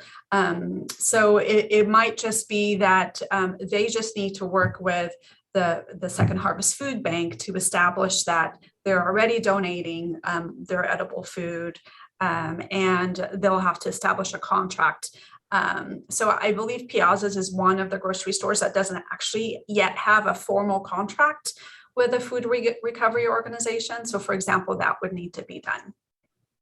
Okay, thanks. And a few of my colleagues have kind of already talked about being concerned about kind of added bureaucracy here or more requirements on businesses. Will there be, or can there be, if there's not, like a template contract that could be provided to these food providers that could be a simple kind of just, fill in the blank to be able to help them through this process? Because I would imagine, I can imagine a lot of, especially some of the smaller businesses, even though it hopefully eliminates some of those, but might be uneasy about having to go through that process and concerned about having to hire an attorney or whatnot to work through that. Is something being provided there to help them with that? Yes, so that template is being developed through the joint venture Silicon Valley partnership with the various city staff being involved, as well as the food recovery organizations involved in establishing what that contract should entail. And everybody is sensitive to not having to add additional bureaucratic steps to any system. SB 1383 is very, very significant. And so establishing this process is important. And this is why it's essential that it be a county-wide effort, so that we don't have different bureaucracy for every single city in the county that all the grocery stores have to deal with. They just have to deal with one system, one type of report template, et cetera. Okay, great. I love your answers because they're reaffirming what I'm hoping. So good. I like this more and more. Last question. As you just mentioned, we're drafting this in collaboration with the county and other cities. Have all the other cities in the county agreed to adopt the same ordinance, or will there be a county? How's that working? Since we're working with everybody, there's several cities within the county. Can you talk about that a bit? Yeah, definitely. So it's taken quite a few weeks and many, many iterations of the ordinance that's before you. So what we did, and then we've had it reviewed by county attorneys and various city attorneys. So for Palo Alto, we customized it to meet the city's format, and for the most part, definitions that the city uses. But it's very, very similar to what all the other cities in the county are doing. So we use the template ordinance. And so other cities throughout Santa Clara County are also taking a very, very similar ordinance to their city council for approval this month in November. Thank you. Thank you for all your work on this. And again, just really glad to see the state making a move on food insecurity. I've always thought one of the greatest tragedies is that we have 1 in 5 children going hungry in one of the most prosperous states in the country and in the world. So I'm glad we're starting to move in the right direction there. Thank you. I'll be supporting this motion when it comes time. Okay, thank you. Councilmember Koo. So thank you for the presentation, and I add to the congratulations about regarding the city meeting many of the SB 1383 requirements already. But I did want to ask and just confirm that this is not going to interrupt any of the meals that could potentially be provided to the homeless that Council Member Stone was speaking about. So the donations towards ecumenical hunger or any of those organizations, there will not be interference or interruptions, correct? That is the intent. Yes, we do not want to change any existing systems. So the example that you gave, they're already under the umbrella of Second Harvest Food Bank. So they're already communicating and working together. So ideally what would happen is that they would receive more food to feed the individuals that they are feeding now. Okay, that's reassuring. Although, there is intent, and then there is, like somebody said, bureaucracy. So I really hope that if it needs be, that the city go with full support by a letter or something to make sure that the food is not, what is in place already is not interrupted, so that it doesn't become worse. So the intent is not to do any harm whatsoever, but only add to it. My other question is, so you spoke about grocery stores a lot, but how does this apply to restaurants, food services already, restaurants and, say, for example, farmers markets, for example, also residential homes, people who has, so how does that apply there?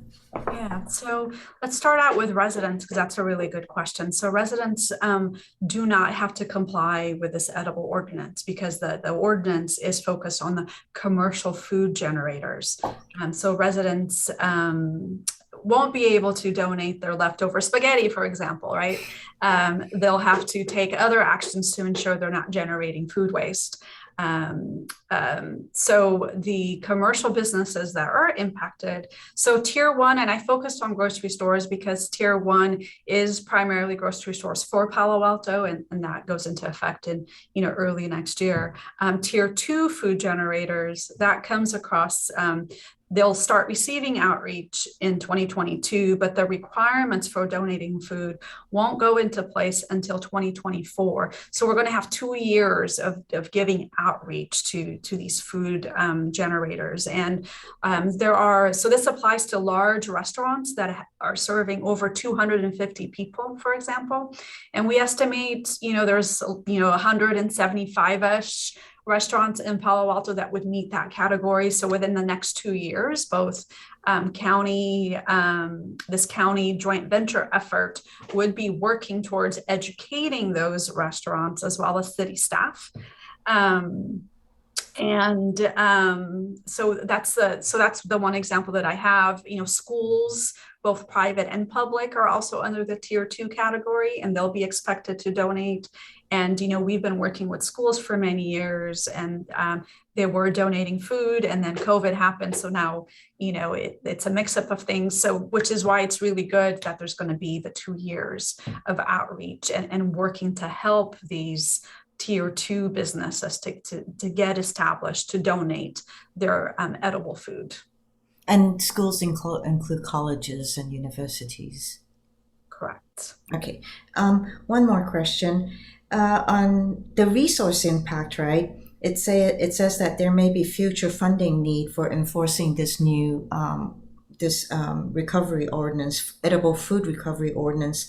So in this state bill, does the state also provide funding to the counties or to cities in order to provide, to fund this kind of thing? I know oftentimes they do the unfunded thing, but hopefully there is some funding that they provide, so we're not left to add on to all of our unfunded mandates that state comes up with. Yes, so that's a really good question and comment. Because Palo Alto has already met so many of the SB 1383 requirements, we're anticipating that the only additional funding we may need is for the procurement portion, right? So, right now we're looking at the estimates of that additional procurement to cost anywhere between an additional $300,000 per year up to $800,000, $900,000 per year. So that part of it, which is why we will bring that additional information for you once we obtain the additional details that we are exploring.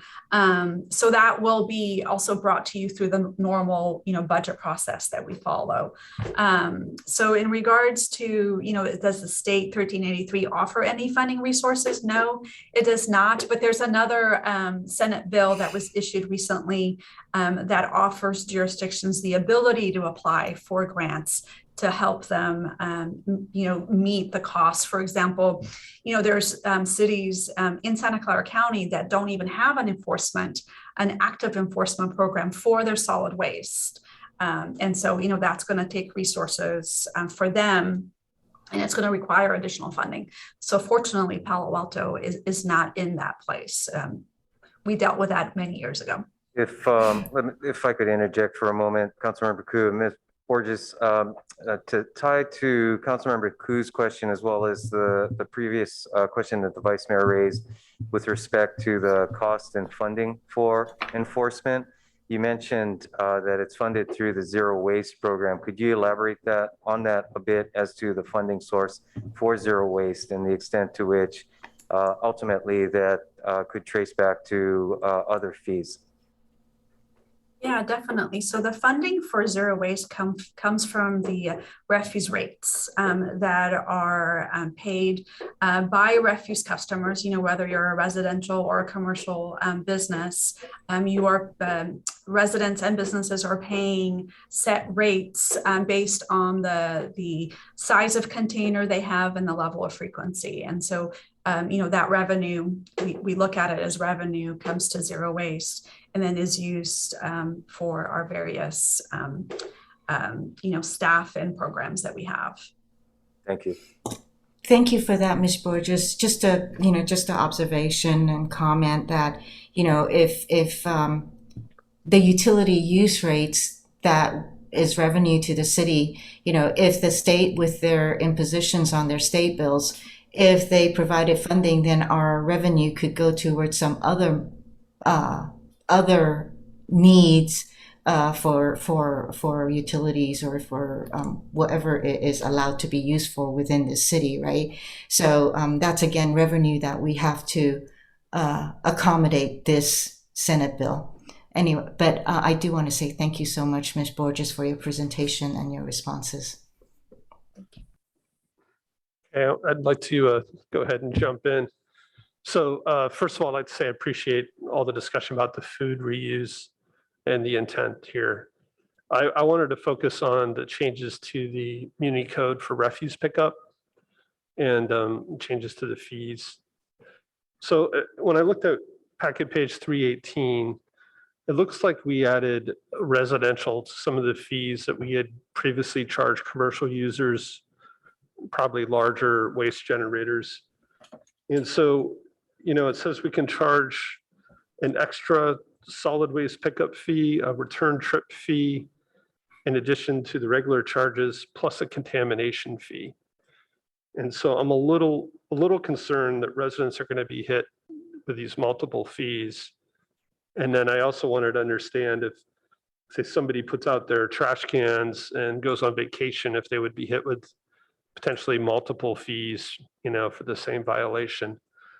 So could staff talk to, how much are each of these fees? How much is the extra waste pickup fee, the return fee, the contamination fee?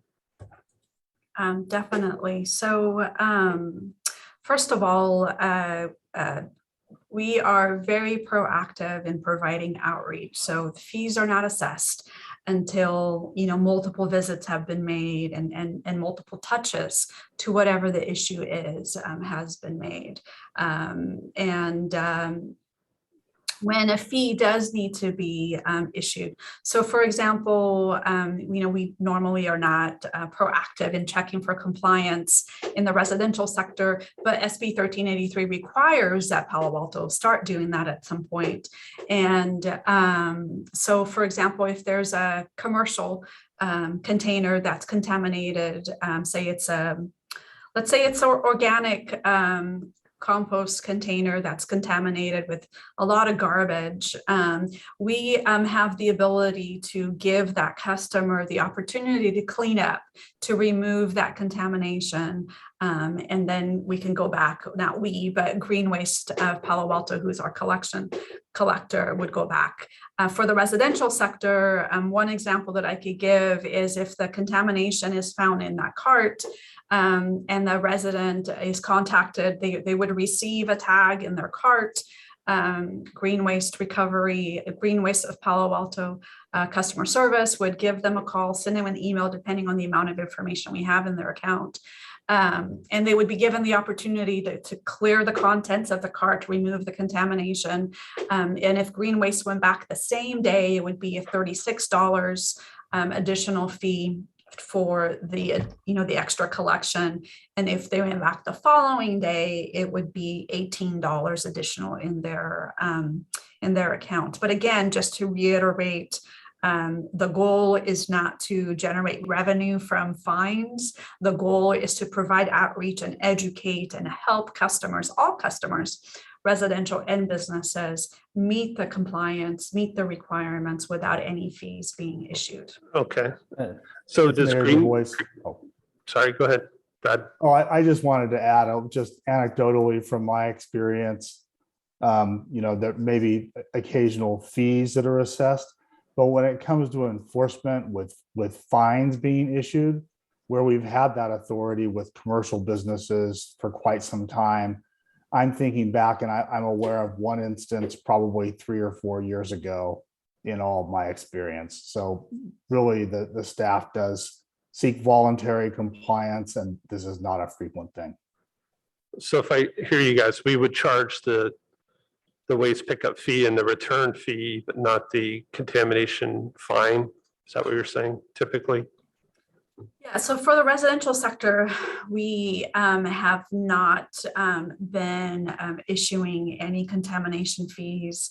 For the commercial sector, it's just much bigger volume.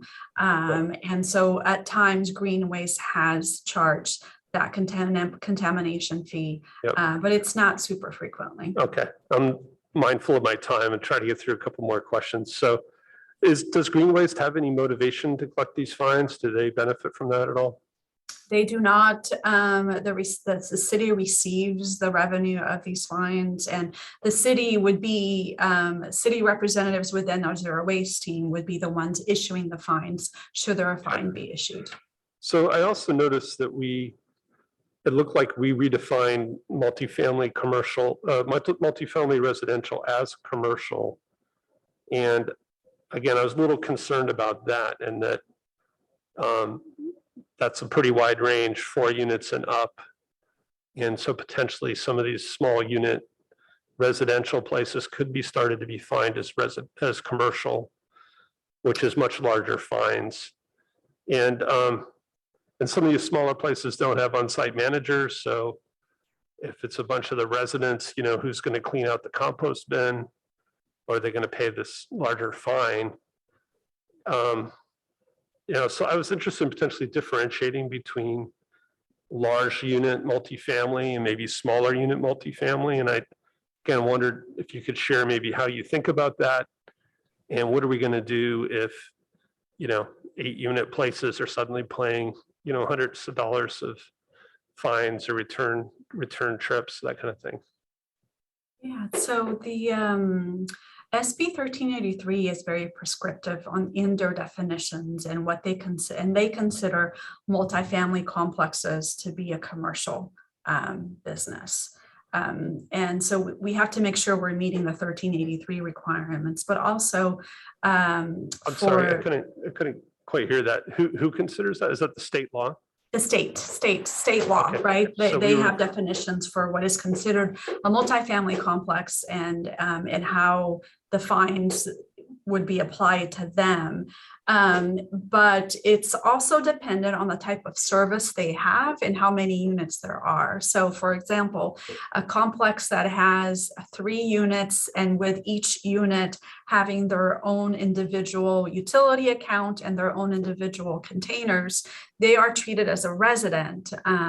Whereas if it's a larger complex, like a 10-unit complex that has a house account, and that house account is under the owner, for example, of that complex, and they have a bin that is being shared by all of the 10 units, they would be considered a commercial account, and we would follow our, commercial process.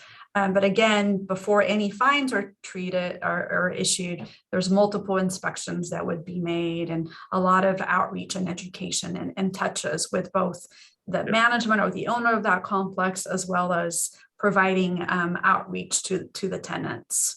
And our code is also prescriptive on what that property manager needs to, the education they need to give to their own tenants on the correct sorting of material. Yeah, so again, we're making changes to the code. If I look at like page 311, it says a multifamily property is any residential premise with 3 or more units with shared service. But that doesn't mean there's a property manager there, which is kind of my point. So if it's a 3-unit or an 8-unit, and again, you're saying, well, we don't really find people that much, but I just want to register my concern. I think it's kind of a much different situation than if there is a property manager and it was, 50 units or 100 units. Yeah. So with that example, they would have shared service. So they would be sharing like a garbage bin, a compost bin. So they already have the commercial service. They're already paying the commercial service, refuse rates. Yeah, I guess my point is there just may not be a property manager that may or may not be, but okay. Well, thank you for that. I'm curious if any of my colleagues share my concerns, but those are my questions. Any other hands? Have a motion?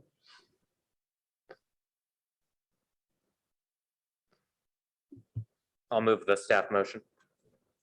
I'll second. All right, so the motion was made by Councilmember Stone, seconded by Councilmember Koo. And we will go ahead and start voting with Councilmember Koo. Yes. Councilmember Filsa. Yes.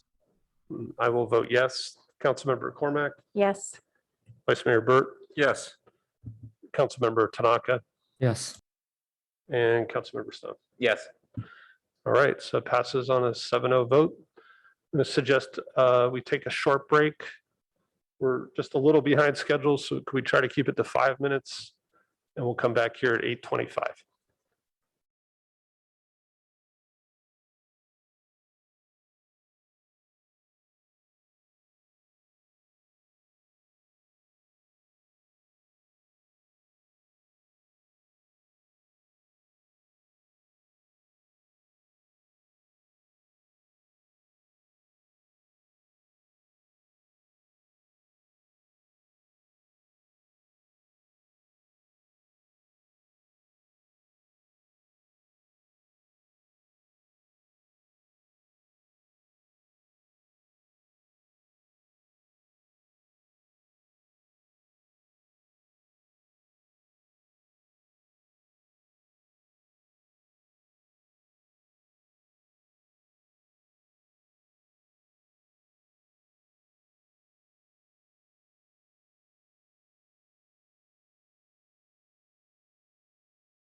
Item is item 14, Project Home Key, 88 units on the portion of the Los Altos treatment plant site, and updating and resolution on capital expense. Is there a staff report?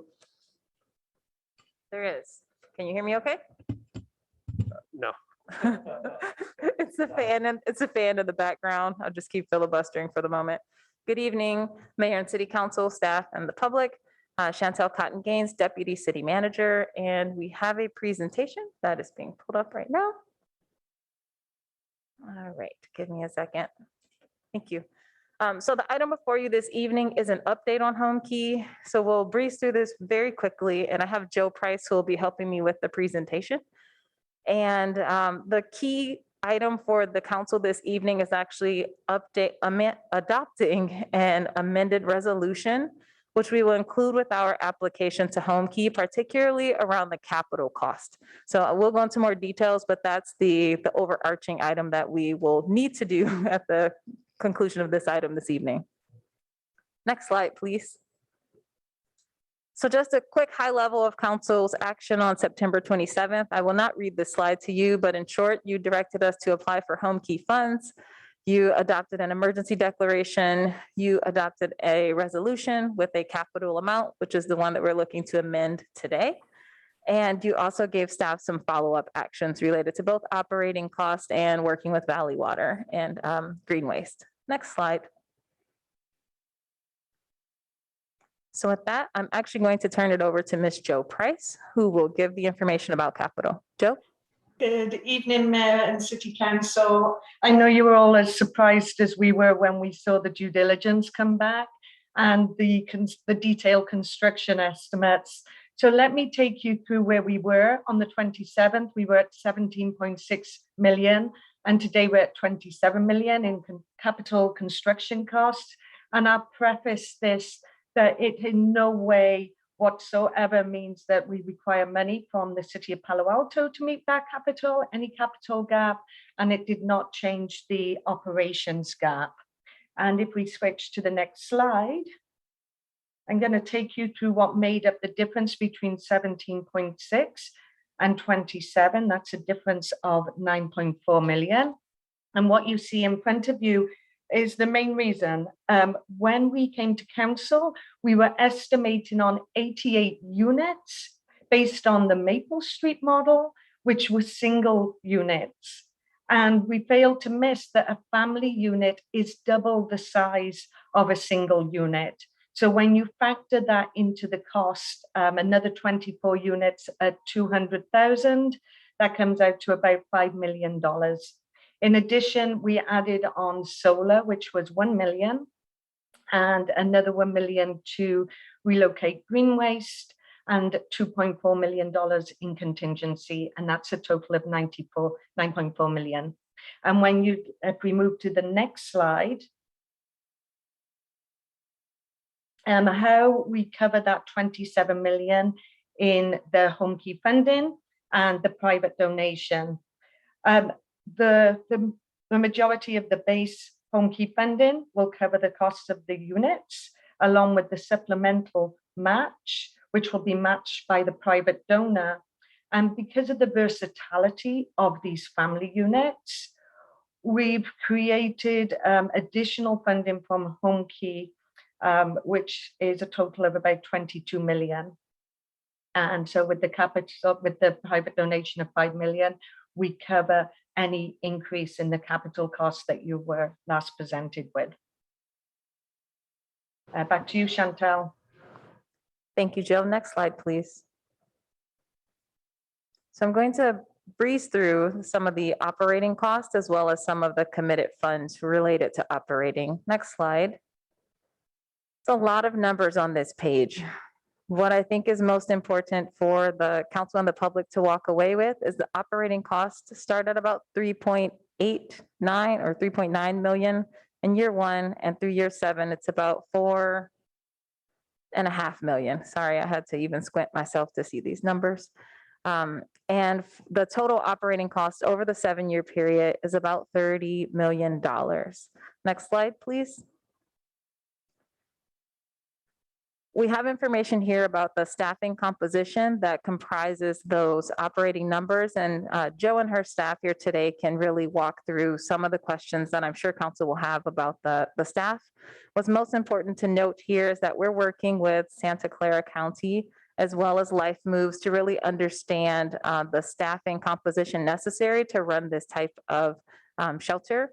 And we think that there will be some changes to the staffing composition, but we did want to share this with council and the public just for reference about what we anticipate. Next slide, please.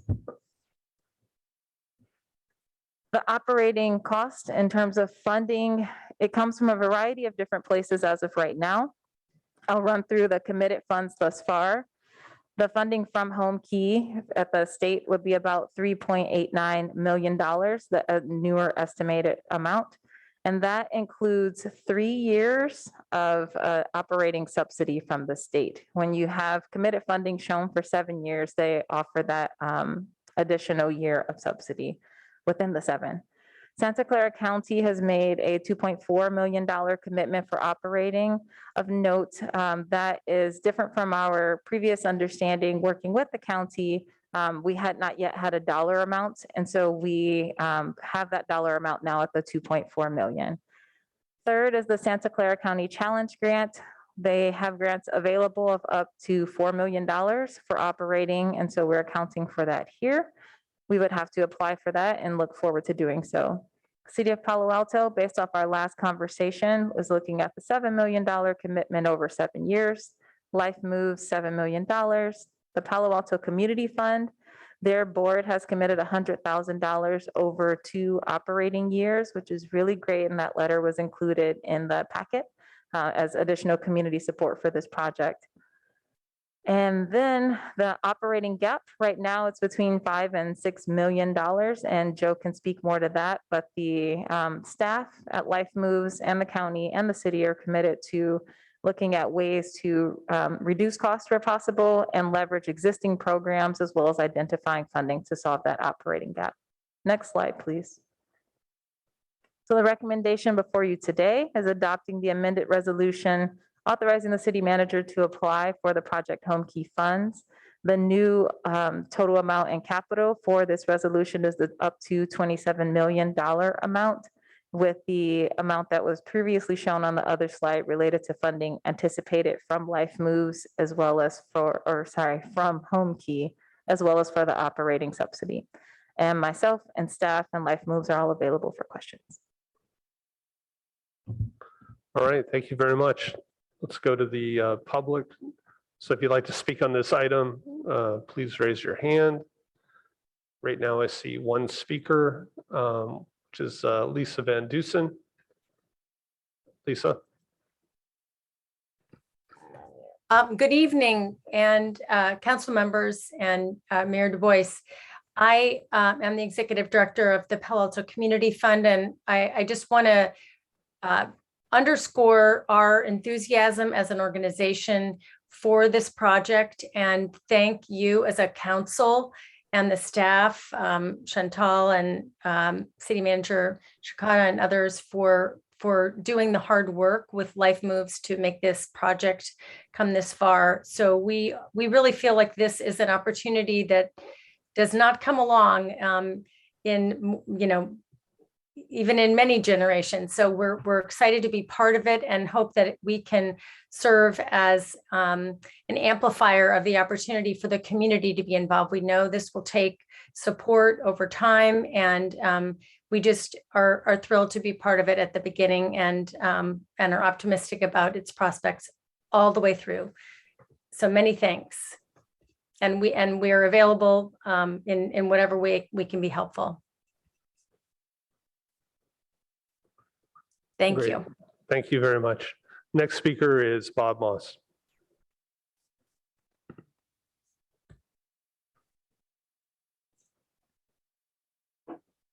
Thank you, Mayor Du Bois. And it's nice to have people back in City Hall. It's nice to see the council staff and some with the press, and a few people actually here. I guess we're beginning to get back to normal. There are a couple of points on this site that you probably ought to mention when you ask for money. The first one, which most people are unaware of, is that the site is on the edge of a toxic plume from Mountain View called the MEW, Middlefield Ellis Wisman plume. The groundwater was polluted by businesses in the research park and primarily in along Middlefield Avenue and farther west in Mountain View. This is on the edge of that plume. So if you ask for money, you should ask that they verify that the site is not going to be, let's say, risked because of the toxic plume, that there's no toxic hazard. And if there is, it will be addressed by, for example, putting in vapor barriers underneath any housing that's there. Second, something that we're all familiar with. I remember some years ago, the sea level rise was predicted by the Environmental Protection Agency to be significant. And in worst case, they thought that we'd have the bay rising and coming almost as far in as Middlefield. Since then, it's gotten much worse. Now, Mountain View has already put in plans and money to put in seawalls along the coast, along the bay, but there's no such plans in Palo Alto. So if we're going to be building housing along the edge of the bay, which is where this location is, we want to make sure that it's going to be protected from sea level rise. And if the agencies necessary that are required to do this actually are alerted to the fact that we're talking about putting housing in that area, and they should take action to make sure that it's protected from the coming sea level rise, or we can have some real problems going forward. So I just suggest that when the city manager asks for the money, he also asks that these issues be addressed and satisfied adequately. Thank you. Thank you. Our last speaker is Megan Swayze Fogarty. Hi, good evening. I serve as Associate Vice President for Community Engagement at Stanford University, but I'm speaking tonight as an individual and Palo Alto resident. I want to express enthusiastic support for the City of Palo Alto and you as council to adopt the amended resolution and support Life Move's application to Project Home Key for a state grant to build this much needed facility in our community. Over the past year, I've participated in monthly stakeholder conversations to build greater understanding of the needs of the local unhoused population, particularly our individuals and families who are dwelling in their vehicles and RVs. It has become clear that safe shelter with supportive services is sorely needed in our community. I think the last year really laid bare for all of us the inequality in this region and our need to step up to support those who are most vulnerable. I'm really proud of your innovative spirit and hope we continue to move this project forward, especially at this critical time. Thank you. Okay, thank you very much. So that'll bring it back to council for questions, comments, and motions. Councilmember Cormack. Thank you, Mayor Du Bois. Thanks to staff for bringing this back so quickly. Couple questions, a few comments. What is our confidence level that these new numbers are accurate, final? We're not going to be back. You're not going to be back soon.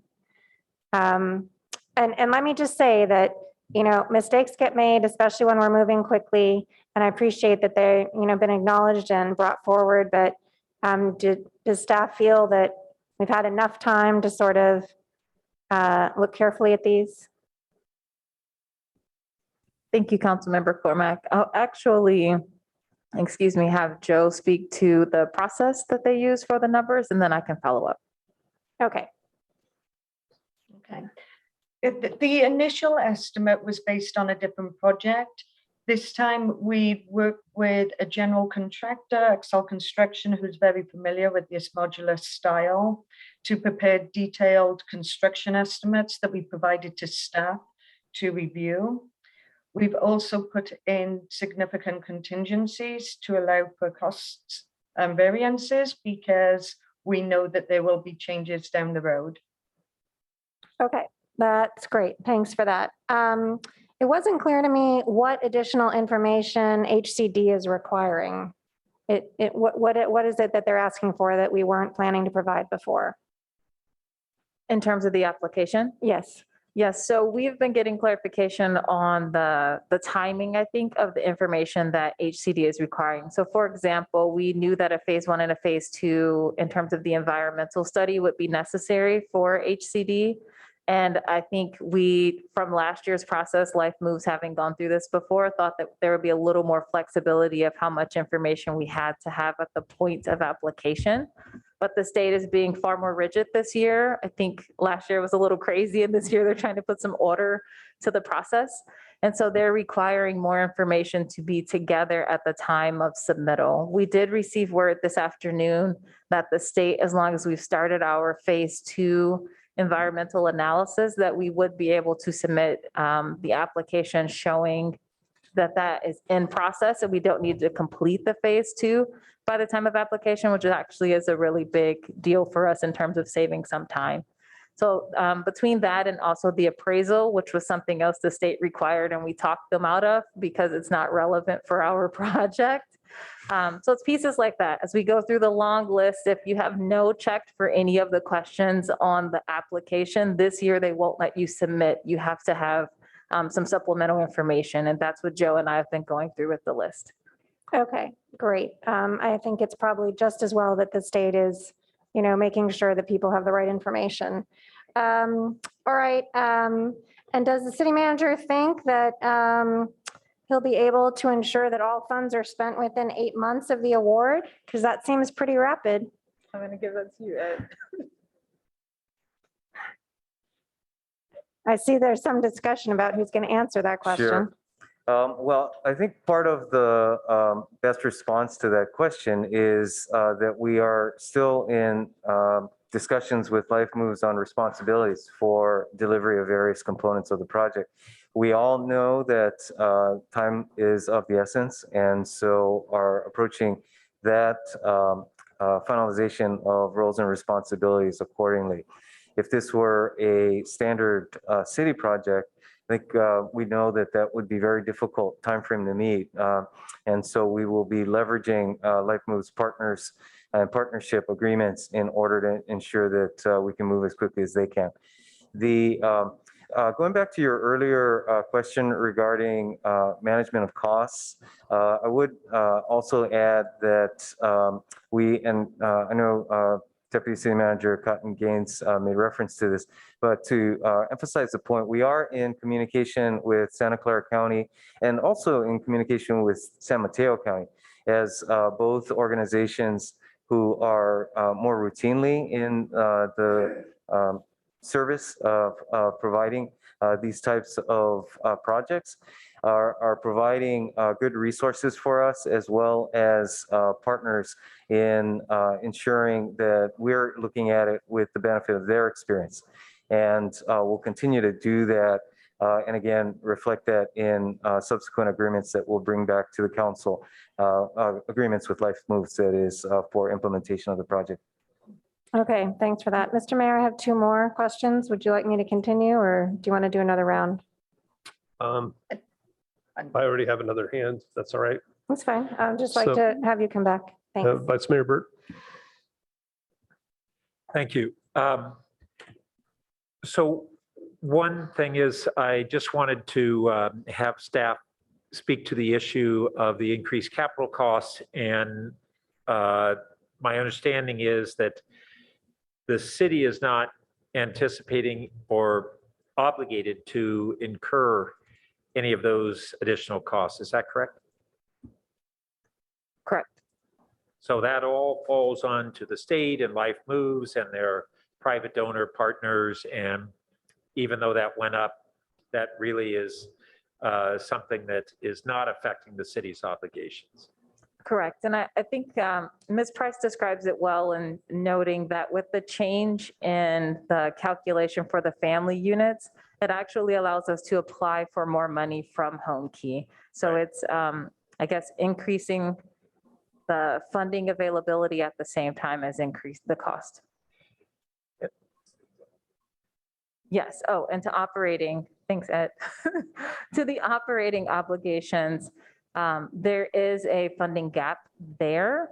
And I think that is where there's opportunity for further conversation about cost reduction, cost capping, as well as further people more people participating in donating some funds towards the operating cost. So there's more discussion there. So that was my next question, was about the operating side, and the more important one, because that's the one that we have some obligation on. First, the 7 million that we have committed, is that our maximum legal obligation for operating under that application to the Home Key, for the Home Key grant?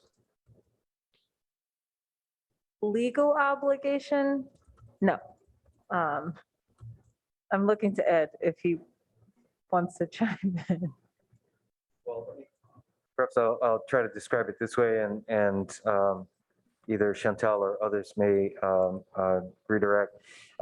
In effect, we've identified what the city's commitment is, being that 7 million. Beyond that, I think it is fair to describe this as a joint application and a partnership. And all parties have expressed a commitment to work together to fill the gap. So from that perspective, I think it's fair to say we don't have a legal obligation to come up with the difference, but there may be something of a partnership commitment to do so. So also, it's my understanding that this project, because the timing of the Home Key grants, it's moving forward rapidly, and that the state is now requiring that the 7-year operating plan have the commitments to fund it at the time of the application for the capital dollars. And that's what's driving the necessity to come forward with this particular breakdown of operating budget obligations by the parties before Life Moves has had the opportunity to fully pursue their philanthropic and corporate partner donations that they anticipate will fill a significant portion of that gap. Is that correct? Correct.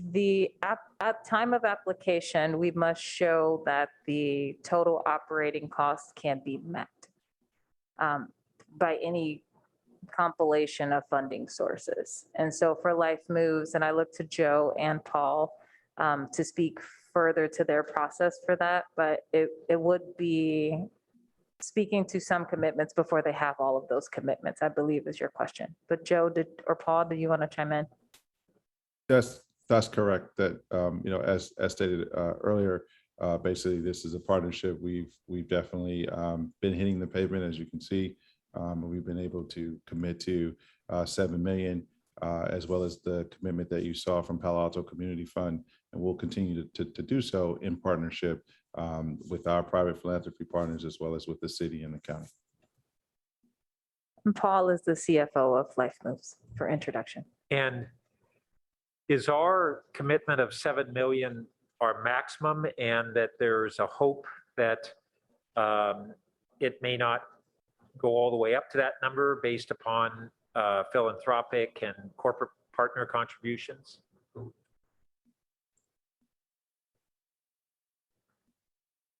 maybe that's a Life Moves response. I'm not sure. As a Life Moves response, I would say we view it as a partnership, not to be non-specific. But I think we're all committed to closing the gap however we can. And we haven't locked into numbers on that. we know for sure that we can commit to the 7 million, and we'll continue to look for more. And we'll continue to work with the county and the city to explore all funding options and all sources to cover this gap. Okay, and then my last question is, because of that gap, the programmatic services are really extensive and really valuable to take people who are attempting to transition from homelessness to get them permanently housed and really back into productive positions and self-sustaining positions. And I think it's really commendable, but it's a very extensive set of service providers on site. Given that we have the gap, can either staff or Life Moves explain why we wouldn't, or that Life Moves wouldn't initially submit the home key application with an operating budget that is as limited as they can while still providing adequate services, and then based upon the subsequent fundraising, then bring back that additional staffing. And Ms. Cotton Gaines, I think that was maybe within part of what you were alluding to in your initial comments. So can we have a little more? Why wouldn't there be a bit more modest set of services provided in the application under the strong hope and commitment that it would be able to be restored to this level once funding was available? Thank you. So I'm Brian Greenberg. I'm over programs and services. I've been with Life Moves, Shelter Network, and Vision the Way Home for 16 years. So we have a standard staffing pattern. It's critical to keep the site operating safely for the most vulnerable residents. It's critical to be able to engage people that have been living on the streets for a decade, haven't paid rent in a decade, and haven't had a paycheck in over 10 years. It's just a labor-intensive endeavor, both to provide a safe environment and provide for effective services. So, I mean, the staffing pattern is just the staffing pattern. I mean, we'll have, we'll probably have 50, 60 kids on site. It's going to serve 24 families. We tend to average 2.5 kids per family. It's just a labor intensive endeavor and staffing intensive to keep it safe. So we haven't seen a side-by-side comparison versus the Mountain View staffing, but how much of the additional staffing compared to Mountain View then is attributable to this having a larger family component? One children's services coordinator, certainly one. We could provide a side-by-side, but certainly one children's services coordinator. Yeah, the staffing plan is very similar for the size. It's not any different there. What you might notice a difference from is our actual cost in Mountain View compared to the original budget that was submitted over a year ago. That budget number would have been lower and wasn't inclusive of all of our costs. But what you see is not really an enhanced model of anything different that we do. Is equal to what we do now across our sites as far as the services that we provide at a staffing level that's comparable to our other sites. Okay, thank you.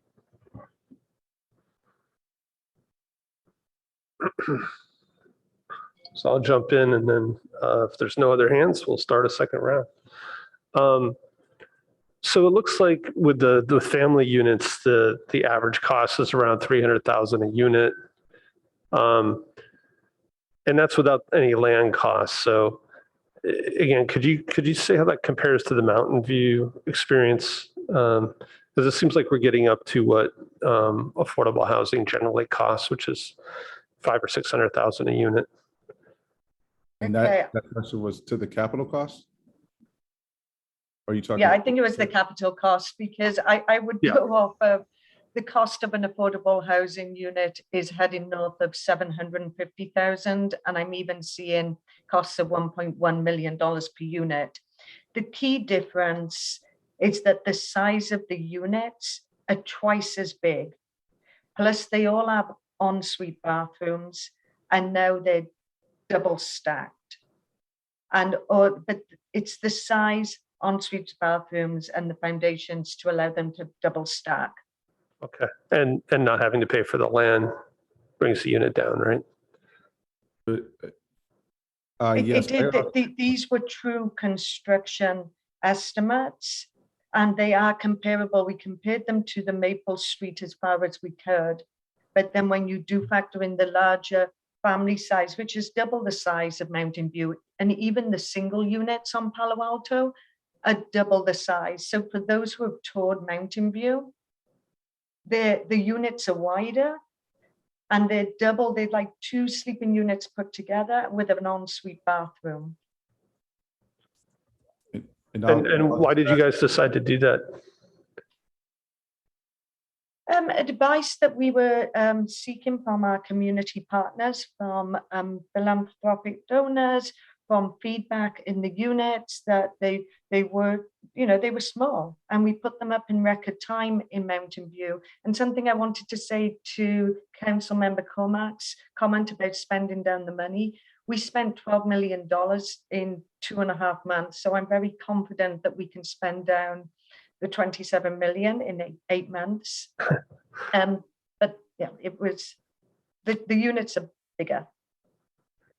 Okay, just a couple of quick thoughts and maybe some more questions.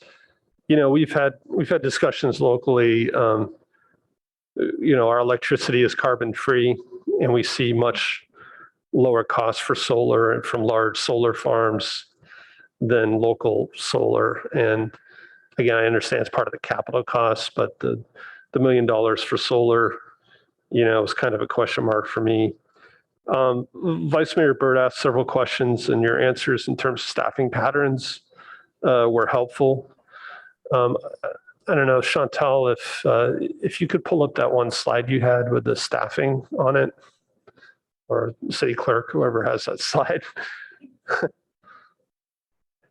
So I just really wanted to understand, you had salary, you had operations, labor, and administrative expenses, which all look to be people costs. Is that right? It was the slide with the head counts on it. Yeah, that slide. Yep. Right. Yeah, so could you just explain maybe how you're splitting out these costs?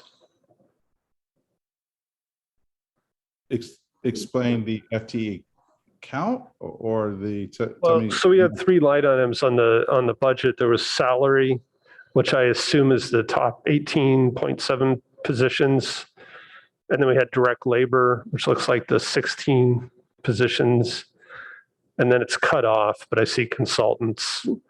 I don't know how many consultants there are, and then what's included in the administrative expenses? Is that additional people?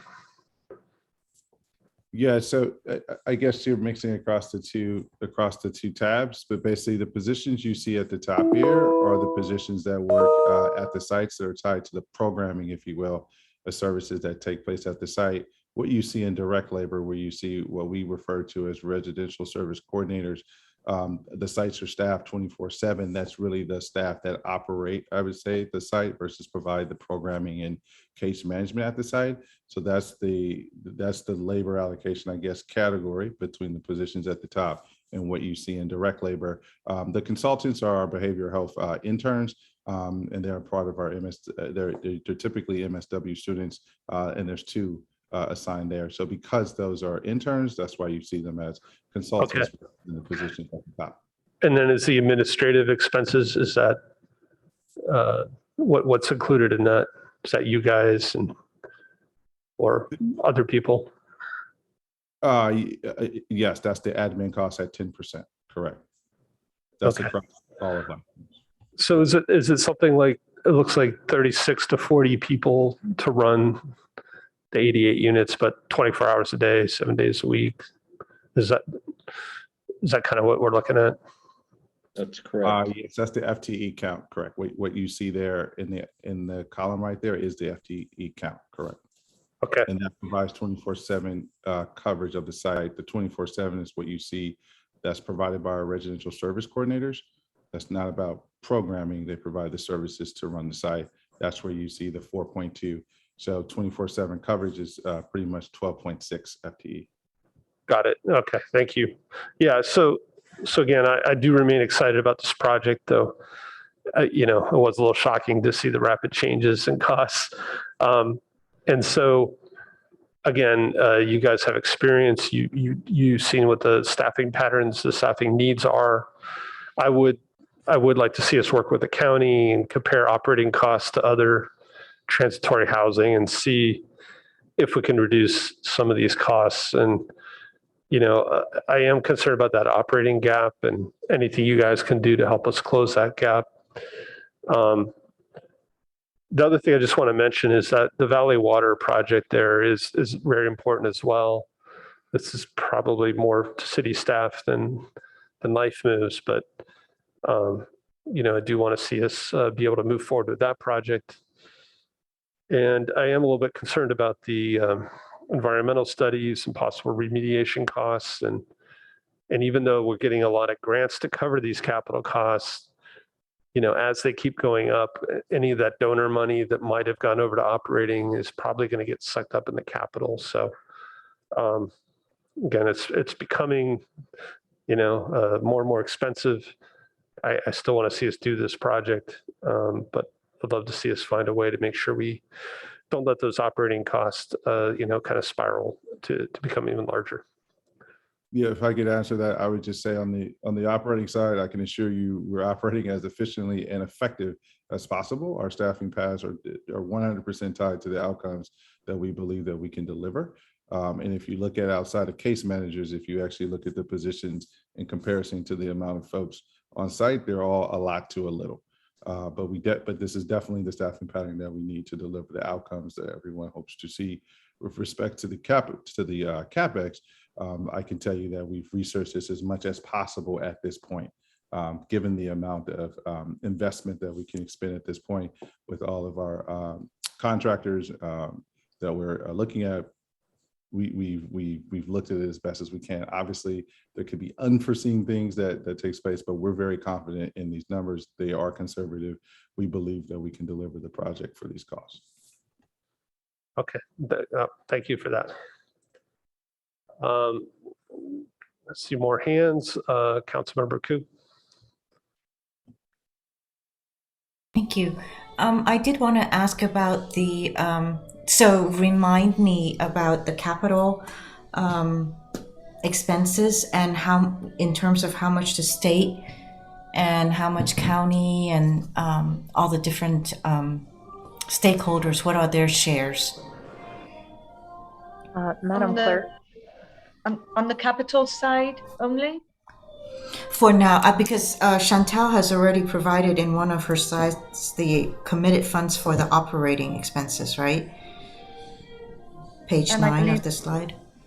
And then on slide 5 was the commitments for the capital funding. There's about 22 million coming from home key funding and 5 million from the private donor.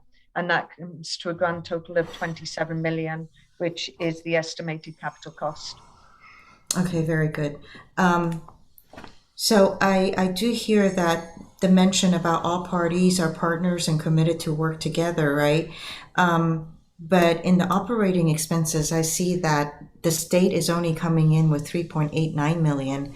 So, and of course, as each year goes by, it tapers off. And so the responsibility ends up falling on all the other entities' shoulders. I would hope that that doesn't happen. You know, I would hope that we press them and push them that they need to continue to support this program and not kick the can to the other entities. So that's one comment. The other comment is, I think I actually would like to know the land value in this matter for this topic. You know, I think it does need to be recognized and acknowledged, since a lot of the land values have become quite expensive due to the upzoning and state laws, etc. So it also needs to be documented as part of the city's contribution towards the project. So I think that needs to be part of a line item just to document that. I'm very supportive of this project. I do want it to go forward. And as as Mayor Du Bois said, there are concerns, in terms of ensuring that it is successful and operating expenses as well as the capital expenses are kept to a level that we can manage. Thank you. And Councilmember Tanaka is our next speaker. Really quickly, Vice Mayor, Sorry. I'm so sorry. I did want to note that we had a restricted report done in terms of the appraisal for the project, just so that we have that information. So it is available to us as well. Thank you. Councilmember Tanaka. Sure. I guess, so what is the land thing? I think Councilmember Ku asked a really good question there. Give me a second. Go ahead and ask Okay. your next question. Okay, so I looked it up. I'll ask this question, which is, so how much has the city spent so far in staff time and other expenses on this?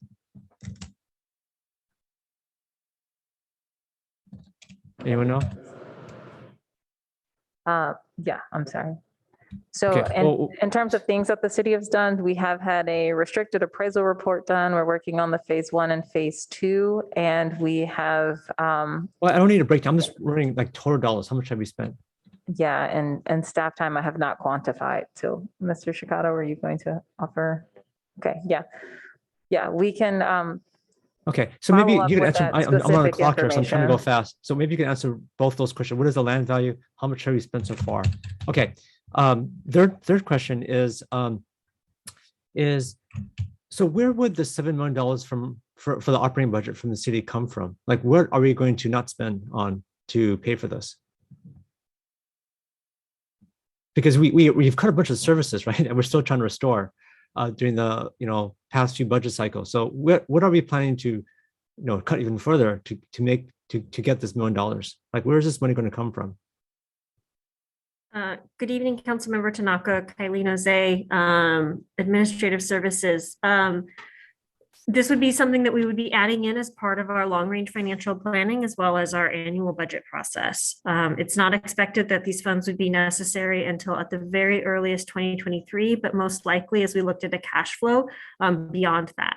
And therefore, from a planning perspective, this would be incorporated as part of our long-term financial planning. Okay. So the answer is we don't know yet. And I guess my concern is there's still a ton of services that we've cut from our residents in our city that I think we have to think about, like when we have a limited amount of resources, when we use this resource for this, what are we taking away? And I think we have to clearly understand that. And this might be the right thing to do, but I think we should know that when we make this decision. Because like we're still trying to restore library hours, we're trying to restore like code enforcement, we're trying to restore all these different services that we've cut.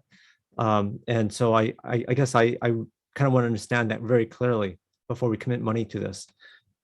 Because basically that's what we have to do, right? You have to commit to paying $7 million in 2023. Is that not what we're trying to do tonight? I wouldn't say that we're committing $7 million in 2023. I think we have flexibility on the timing of the payment of that. I think it's more that we would be committing $7 million over a 7-year timeframe. Okay. And so we would incorporate that planning with both Life Moves and the cash flow of the project, as well as with our financial situation and our longer term financial projections. Okay. And if I might add, Councilmember Tanaka, just to give a complete answer there, to your point, yes, it does need to be weighed against other service priorities for the city, while also weighed in conjunction with how this project actually advances other service priorities for the city. So there's a cost, but also a benefit. Okay, I understand. I'm trying to, I have like a minute and a half left here. So my main point though is that if we say yes to this, we're saying no to something else. And I kind of know what we're saying no to. Okay, there's a gap. How much is that gap? People talk about a gap. I see a word that says the gap, but I don't know. How much is this gap in dollars? How much is it? Joe can further clarify, but it's between 5 and 6 million. Okay, that's a lot. That's a big number. Yeah, I think 7 million is already a stretch for us as a city, because I think there's already a lot of services that we need to restore. I think another $5-6 million on top of the 7 million, to me, would not be appropriate. Okay, do you have answers to my other two questions, or are you guys still calculating it? Your answer to the land value question, and I'm glancing through this report, so I will double check this, but it came back as 9.27 million. Okay, so it would be 9.2 plus $7 million, so it would be $16.2 million. How much have we spent so far on this? That's the information I will have to compile. I don't have the staffing time, et cetera, that we've done thus far, information available today. Okay, great. I'm on a shot clock here, so I'm trying to go quickly. Let's see. And then there's in the recommendation is the cost of green waste, moving green waste. Any order of magnitude of how much that's going to cost to move? The estimate from our staff working with green waste to do all the pieces necessary to relocate green waste from the part of the parcel they're on currently to the other part of the parcel we're recommending is just under $1 million. That includes. Is this factored in already, or is this something we have to pay additional? Can you repeat the question, please? Is this something that's already factored into the cost, the $16.2 million, or is this something additional? Is this really 17.2 million? It is included in the capital cost. Okay. So it's already factored in. So it's really net for the city to be paying to committing in terms of land and dollars about 16.2 million, right?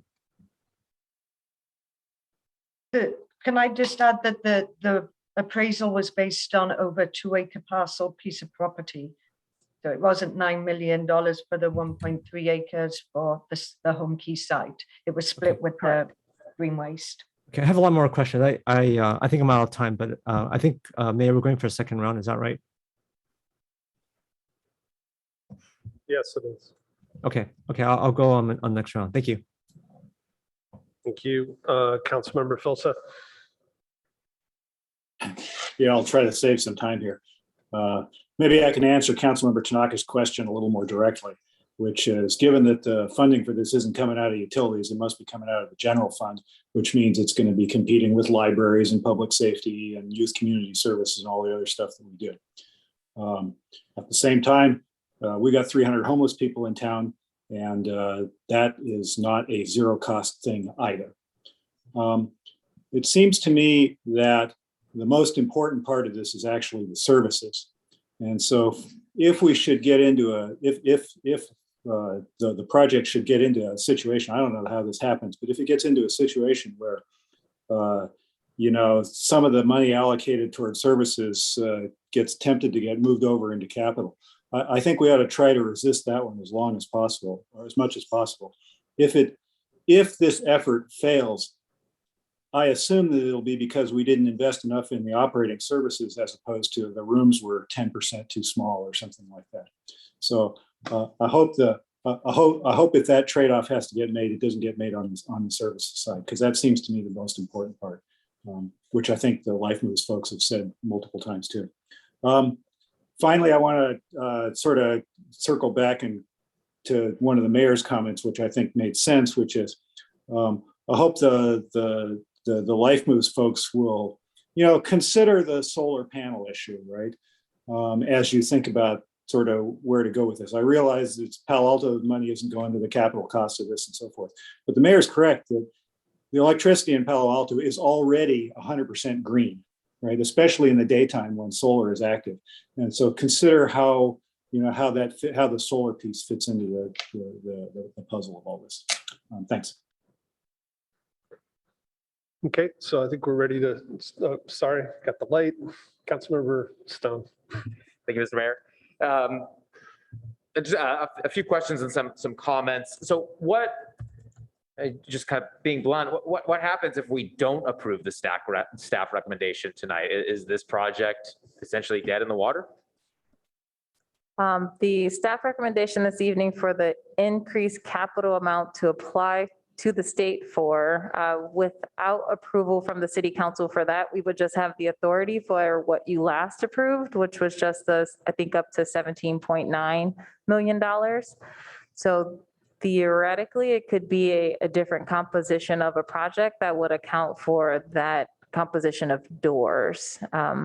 based off what was the previous calculation. Does that answer your question? It does. So it would significantly reduce the project and really kind of, last week we were talking a lot about in one of the pre-screenings, the desire of having increased opportunities for different families and family sizes and things. And this seems, so that would really kind of cut into that ability here of this project, you're saying?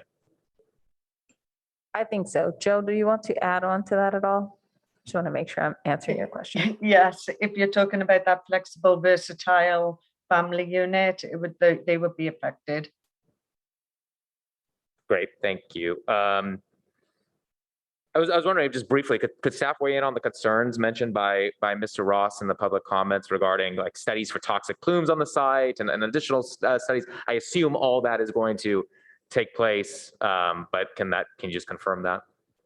Absolutely. Joe, can you speak to the work in the phase 1 and phase 2, please? I can. And so that's what the phase 1 and the phase 2 environmental reports are. It's part of the due diligence. It's needed for the application.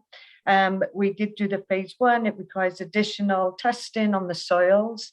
We know that some of the land across the valley actually is contaminated, but it's nothing insurmountable. We will address it and we will make sure that these sites are safe for habitants. And Great, we're also addressing the sea level rise. And I see Karen North on the screen here, and we're working with Public Works to make sure that we address sea level rise, and we'll be raising the site up to about 14 feet. Great, thanks for that confirmation. I think it's unfortunate that this error occurred and the anticipated costs have increased, but that hasn't changed in my mind that the desperate need for this project. I appreciate the comments from the city manager just now.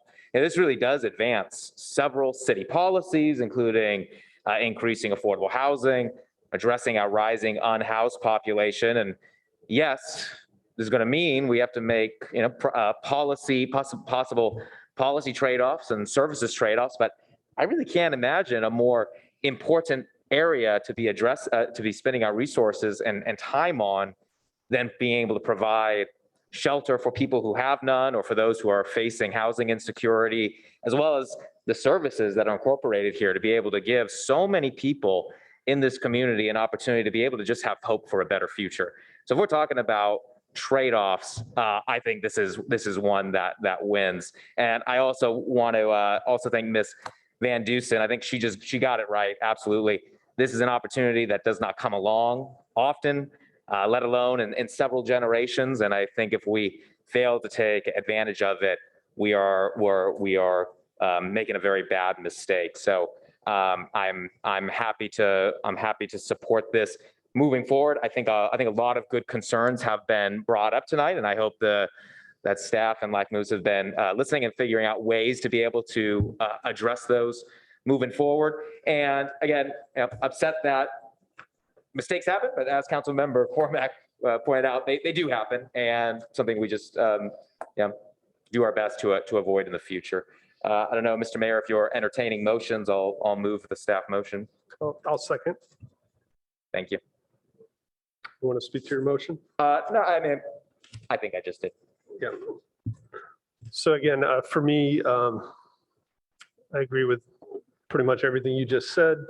Tonight, we're really passing the capital plan. And again, I still stick by my earlier comments that I hope we can look to do some cost reduction on those operating expenses. And hopefully we'll see that gap close through some private fundraising and some cost reductions, but I'm happy to support this. Councilmember Cormack, you've had your hand up. Eager to continue, go ahead. Well, I did stick to my time limit the first time around, so I'm happy to have a second opportunity. Thank you for the motion. I'll certainly be supporting it. And thank you that one of the things I was going to touch on was the Palo Alto Community Fund. And I just want to take a moment to recognize that this will be a Dave Mitchell grant. Those of us who had the privilege of knowing Dave Mitchell know what an extraordinary person he was. And I think this gift is a really fitting memorial to his legacy and the way that he demonstrated his service in the community. So really, really pleased to see that come forward. I just want to take a moment on that. And then one more thing on operating. I appreciate that the staff continues to say that we won't need operating funds for 1 or 2 years. But it seems like the math is pretty straightforward. We need $7 million over 7 years. So I personally don't think it needs to be in the motion, but would encourage staff, to build that into our budget, put in $1 million every year. So it's there. It's a demonstration of our commitment. Let's find the space for that as, we have, glimmers of hope on some of our revenue sources. So if there's some really great reason why we should be, moving that funding out, I'm willing to hear it. But so far, I haven't heard that. I've just heard that we can move it to the back end. I'd really prefer to see us, step up to our responsibility, put that $1 million in every year. And if it's set aside in a reserve and we don't need to give it to Life Moves right away, that's fine. We do that routinely. And then the final thing is I didn't really understand slide 5. This was the capital one. There wasn't, I don't think, a reference in the staff report to the early application bonus of 1 million. If we could just go through that one more time. And is this the delta from last time, or is this like the components of today's proposal? Excellent questions, Councilmember Cormack. I'll separate them out. This is the list of capital funds as of today. So this is not the delta. This is the total amount that we will be using for application to the state. So your question about the bonuses, I'll actually have Joe Price speak to that. Okay. Correct. So when we looked at it, this has to do with the family unit predominantly, and there's different ways of assessing the numbers of doors to get the funding. And so what you see in front of on the screen here is the base funding. That's the base that we get on each and every unit, like the family units are 1 bed, 2 bed, 3 bed, and the singles. And then anything over that base funding, be it 150,000, then we have to do a match. And then we get bonus award for submitting our application before January 31st. And that's $10,000 each. And then we get the private, then there's the private donation as well. Okay, so let me test my understanding. The first line comes from the state. The second line also comes from the state. Okay, and the third line also comes from the state. Correct. Okay. Correct. All right, that wasn't entirely clear beforehand. And when does this application have to be submitted to be considered early? On or before January 31st, 2022. Okay, and it's not first come, first served on the bonus? Because I recall last time we discussed this, it's first come, first served on the entire category. It's all of that funding. So when you count that up, it's a total funding of 22 million. And because we're in a competition with the broader Bay Area, all that is up for grabs. Okay. So when we put our application in, it's the whole application of the funding, both the capital home key and the operating home key. And when do you expect to be able to submit the application? It all depends on you all tonight. Hopefully sometime later this month if we get support this evening. Okay, in November. All right, thank you. That concludes my questions. Thank you. Councilmember Tanaka. Okay, thank you. Does staff know how much we spent on this so far? I will not have an estimate of that this evening, Councilmember Tanaka. I have to look at a lot of staff time in order to compile that information. Okay. I'd like to move on then. How long are people are in each of these units? Like before they are able to find permanent housing? Like what's the number of turnover? So I can speak to that.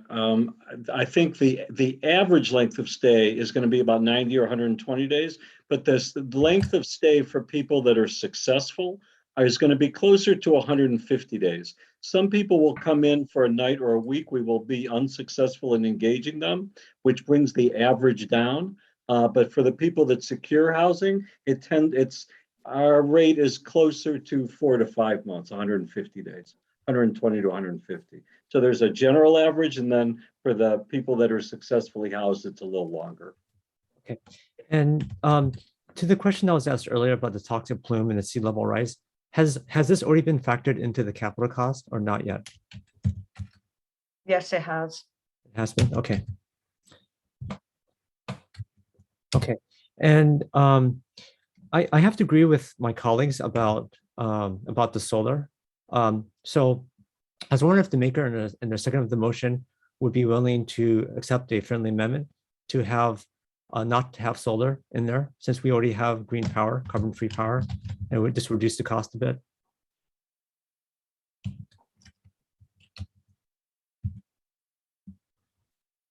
Would the maker or seconder respond? Staff want to weigh in on their thoughts on that?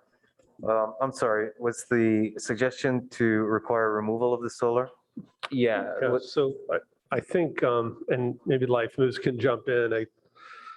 I think doing the local solar would actually cut down on the operating costs for them. So using state funding to cut down operating costs actually probably makes sense. Yes. Yeah, I was going to say that. And we're in talks with a couple of providers. That $1 million was based on a real quote that we recently had at Mountain View. And Chantal and I have met with another solar provider with a microgrid. And anybody, Mayor Dubois, if you want to provide like details of the solar providers, we're happy to explore those. Yeah, that's fine with me then. Okay, so there'll be like take out the solar? No, I mean, I would not accept it. Again, I think the solar, even though I brought it up, I now understand. I think it makes sense. Okay. A question is I heard a discussion about the units making them much larger than the ones in Mountain View, and thus the cost is a lot higher. And I didn't quite understand the rationale for why have them larger, because I think we're already kind of much more expensive than last time. So I guess I don't understand why not just keep them the same size as Mountain View. Just Mountain View is just our neighboring city. What's the rush? I guess I'm trying to understand what's the harm in keeping them the same size, and kind of, as some of my colleagues said, and put more of into operating expense. Yeah, I'll share information as I understand it. And then Joe, I think this will be a perfect time for you to jump in. The feedback that has been received related to the Mountain View units is that they are a bit smaller, and the lack of the ensuite bathroom actually is less than helpful for some of the families there. So some of this is Life Moves continuing to iterate and learn over the course of working on the project in Mountain View, as well as the proposal here. But Joe, I'll let you add on specifics. No, that's exactly right, Chantal. And also we are being encouraged by the county to look at the size of the units as well, and to include ensuite bathrooms. But I guess, Mountain View is in actually better economic shape at this point than we are. The revenue has not plummeted like ours has. And so to me, I think it makes more sense. I mean, if the program is working in Mountain View, although it may not be ideal, it's always, it's great to be perfect and to have, more space and to make the units more ideal. But if it's working in Mountain View with those unit sizes, and there's a neighboring city, I would argue that it should work here in Palo Alto as well. It may not be as ideal, but should still work. No, the family units, and you're welcome to come and tour the family units, Councilmember Tanaka, but they are really very small. And what they do not accommodate is for growing families in a households. And what we're hearing, families of 4, 5, 6, up to like 14 people are needing accommodations, and they're very hard to place. And so what these units that we purposely custom designed for Palo Alto allow for that flexibility. And when we met with the state HCD, they said this was the most innovative solution that they've seen this time in Homekey. and they really wanted us to go forward with it, and they were taking it to their leadership to share with others. They thought it was that groundbreaking. I hear you, but I'm just concerned about this might make a difference between being able to do this and not being able to do it. Because there's already a lot of cost here, right? And there's already a $5-6 million gap. So I guess that's another thing I would like to ask the maker and seconder of the motion to see whether we keep them the same size as Mountain View. No, I won't accept that. Okay, let me move on then. And then as I discussed earlier, we don't quite know the trade-offs. We don't quite know where this money is going to come from. So I think it's important that the community knows what we're trading off, and that it's maybe acceptable. Maybe we don't need something that we really want or we think we want, and maybe this is more important. But I think we should consciously do that, because I think the problem right now is we don't know what the trade-offs are. So I would like to see. I like to see if we can. I'm trying to think of how best to do this, because there's a timing issue, right, in terms of our budget. But how can we, at least on a rough cut, know what would we be giving up in order to do this program? Because I think the community should know that trade-off. I don't know if staff has a recommendation of how can we, kind of identify where are we going to get the money from to do this. Well, if I might, Councilmember, just reference back to the earlier discussion that at least as a base case, the presumption would be this is general funds in the amount of $1 million per year. And the dollar figure is probably our best, well, it really is our common metric for the trade-offs among different competing needs. Okay, because I feel very uncomfortable. I mean, I think this program is great, and it sounds like it can really help a lot of people, but I'm really concerned that we don't know what this is coming from. It's not really budgeted. And so that means it's going to come from something else that the community, we've already cut things to the bone considerably. So with a lack of guidance from staff, I'll like to just have a quick discussion with the maker and seconder to see if maybe there's something we can do to figure out how do we understand what we're going to be trading off here, to understand what we're going to lose by doing this. And maybe it's acceptable, right? But I think we should have time to discuss that or figure out what that is.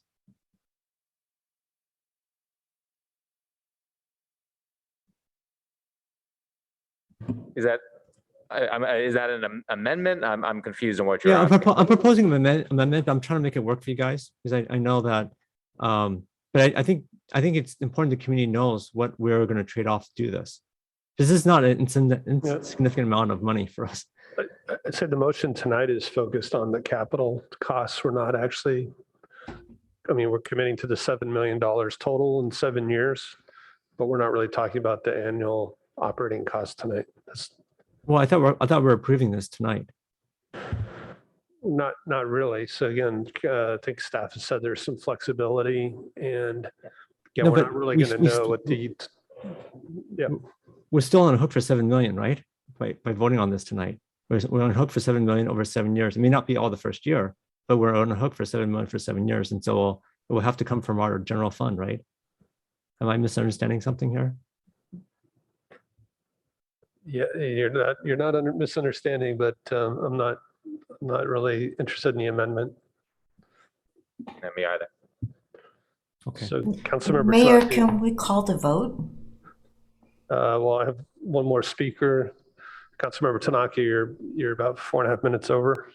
Okay. Last item is I was wondering, is there some sort of commitment we can make as part of this to help sell it to the community, that there'd be some sort of commitment that this will actually see reduction in the number of unhoused people in our community? Is there a way that this will be taking off 88 people off the streets or something, some sort of assurance? I don't know if Life Moves has some sort of metric, or there's some sort of demonstration so that people could see that the $7 million that we're going to be spending over the next 7 years, and probably, going forward as well, this is actually improving a lot of the unhoused people in our community. So I don't know if there's anything that we could, any kind of assurances that the community could get about this. So we'll be providing quarterly outcome data, both process and outcome data, how many people were served and our effectiveness, but we don't know how many people will be falling into homelessness. So we can only talk about the people that we actually admit to the facility. And we would be providing that data to you, to the city. Okay, well, I think the trade-off is really important for the community to know, and so I would, but that's where I am right now. But I know I'm over time, so thank you. If I might suggest one footnote to that, Councilmember Tanaka, whether I believe this is a topic that we'd want to discuss further with Life Moves staff, such as priority for placement to Palo Alto residents as a part of our operating agreement. So again, this is something that we'd want to come back to the council when we are prepared to present to your recommended operating agreement. Okay, I think we're getting close to vote. Vice Mayor Burt. Yeah, I'll try and be quick, but I wanted to try to respond to Councilmember Tanaka's questions and contending and supporting and helping the homeless in our community is an obligation that we have and that other communities have taken on as well. Communities that are less affluent than us, even though we are going through difficult budget times. But as we look at meeting our challenges and our obligations to all members of our community, and these being the most in need, this is something that is a value determination, and how much of our budget we devote to this. It's highly leveraged resources from that we're putting in. We're putting none of the capital costs except for the land contribution, and that's not readily commercially available land. And we're putting in a portion of the operating costs. But Councilmember Tanaka, you've opposed impact fee increases for affordable housing through flush times and very strong times and weak times. You've opposed a business tax in strong times and times when we're in need, and a business tax that would tax the large tech companies in our community.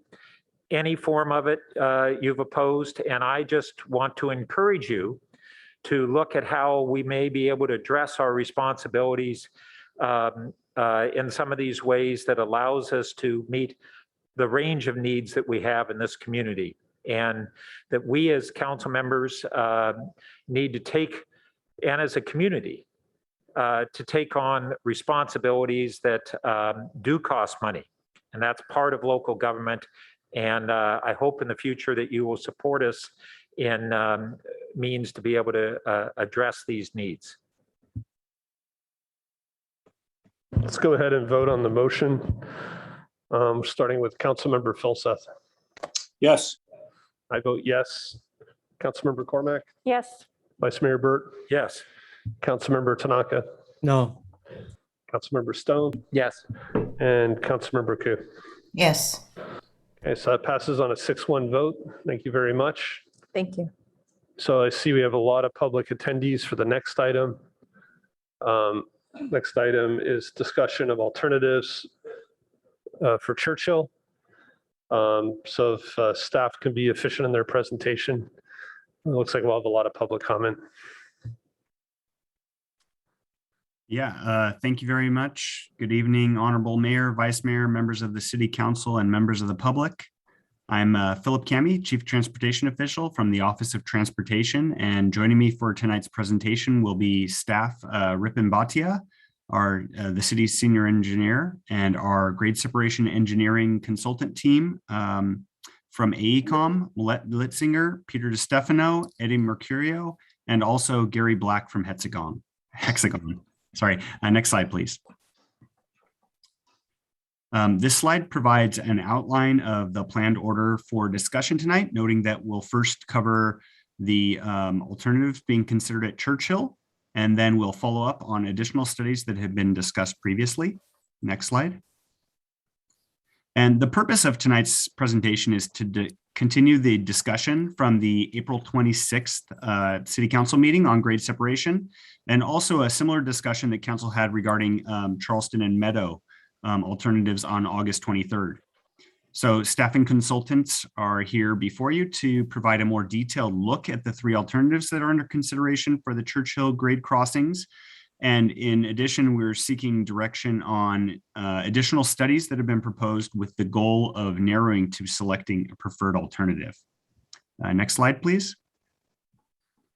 This slide lists the additional studies that will be discussed later in the presentation, following the presentation on the Churchill alternatives. And staff will be seeking council direction on which of these studies we should be moving forward with. And on the next slide, it will just show the different alternatives that are being considered, and I'll hand it off to the consultant team who will be presenting on these three alternatives. Yes, good evening. I'm Millette Litzinger with AECOM, and this evening we're going to briefly talk about the three alternatives that are under consideration at Churchill, which is the Churchill closure with mitigations, the viaduct and the partial underpass. And Peter is going to start us off by reviewing the closure alternative and its two options. Great, thanks, Millette. Next slide. Just to orient everyone here, the tracks on this slide are running left to right. Embarcadero is just off the slide to the left. The purple represents the limits of the roadway modifications. For the Churchill closure, Alma would be repaved and restriped as a signalized T intersection at Churchill. The yellow shaded areas represent the pedestrian ramps descending into the tunnel. The light brown shape on the left side of the screen is the tunnel. The blue represents new at-grade sidewalks and refuge areas. And the green is existing paved areas that can be converted to landscape.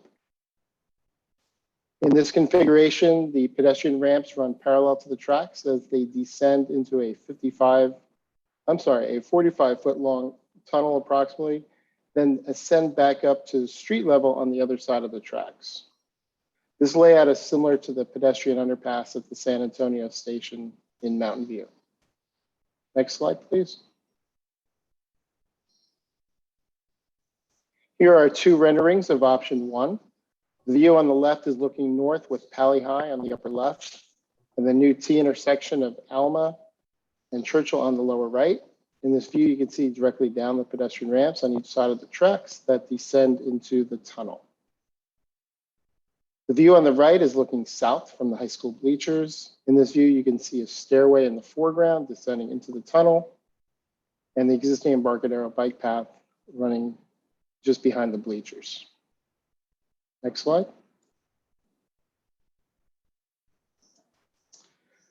Okay, this is the layout for option two for the Churchill closure. Just to again reorient everyone, this slide has been rotated 90 degrees from the option one layout. So Churchill now runs left to right and the tracks are running up and down on the slide.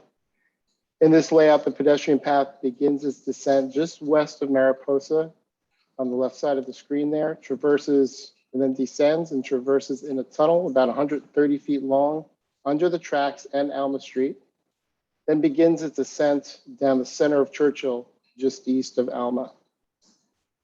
In both option one and option two, traffic on eastbound Churchill approaching from El Camino will have to make a right turn onto southbound Mariposa. Next slide, please.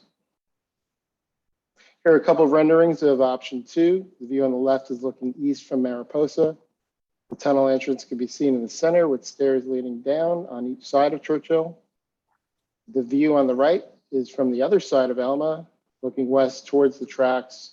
In this view, you can see the path's descent in the center of Churchill as it approaches Alma. Next slide, and I'll pass this over to Gary.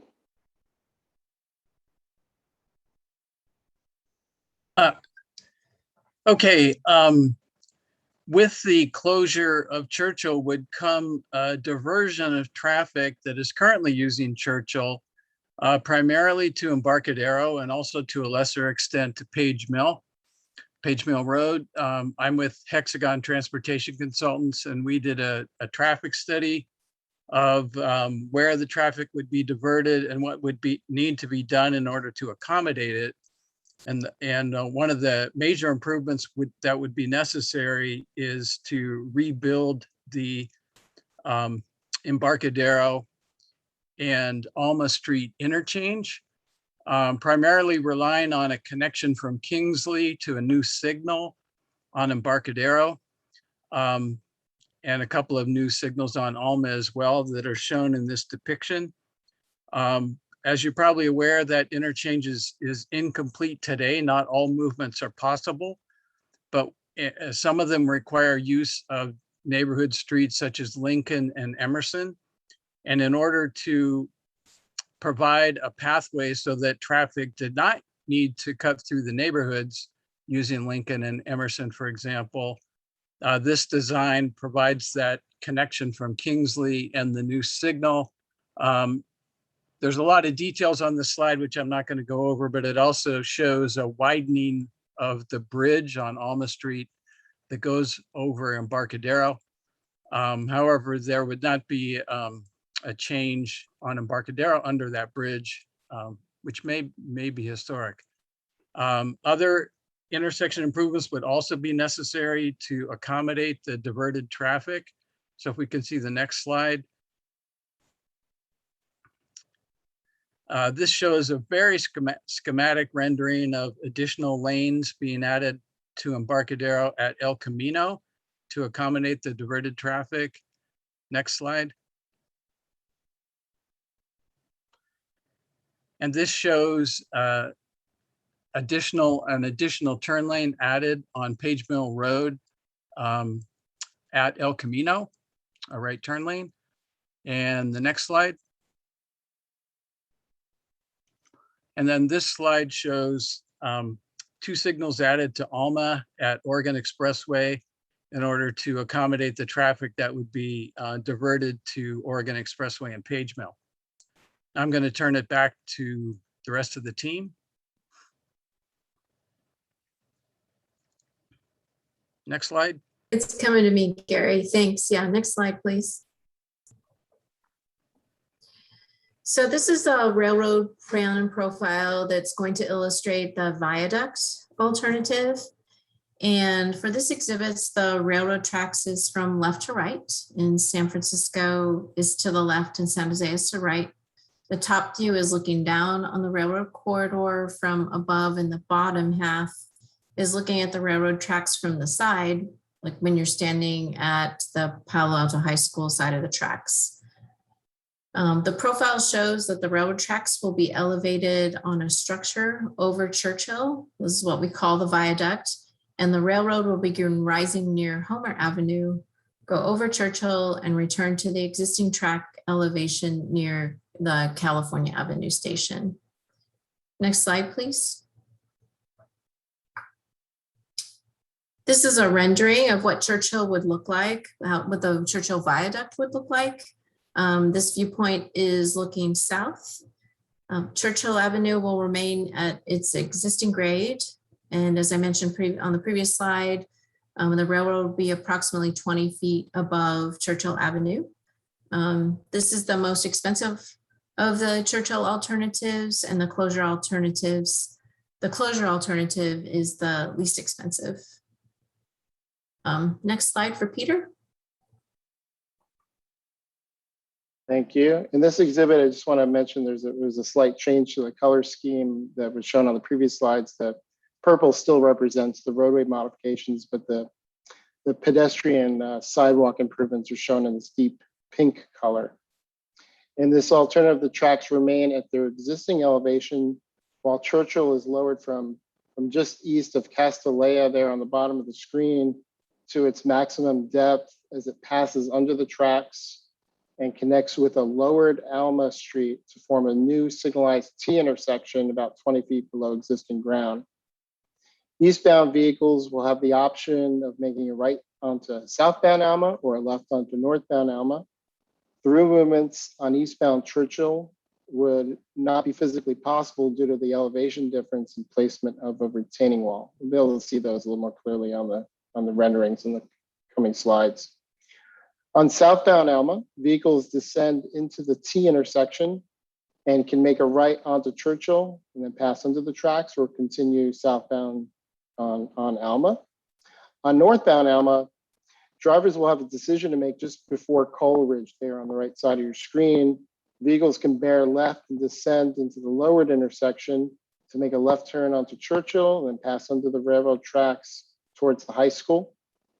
Vehicles that bear right at Coleridge will continue along northbound Alma, where they can make a right onto Churchill or Kellogg. Left turns to and from Alma would not be allowed at Kellogg, Churchill, and Coleridge. This is mainly due to the elevation difference there between northbound and southbound Alma Street.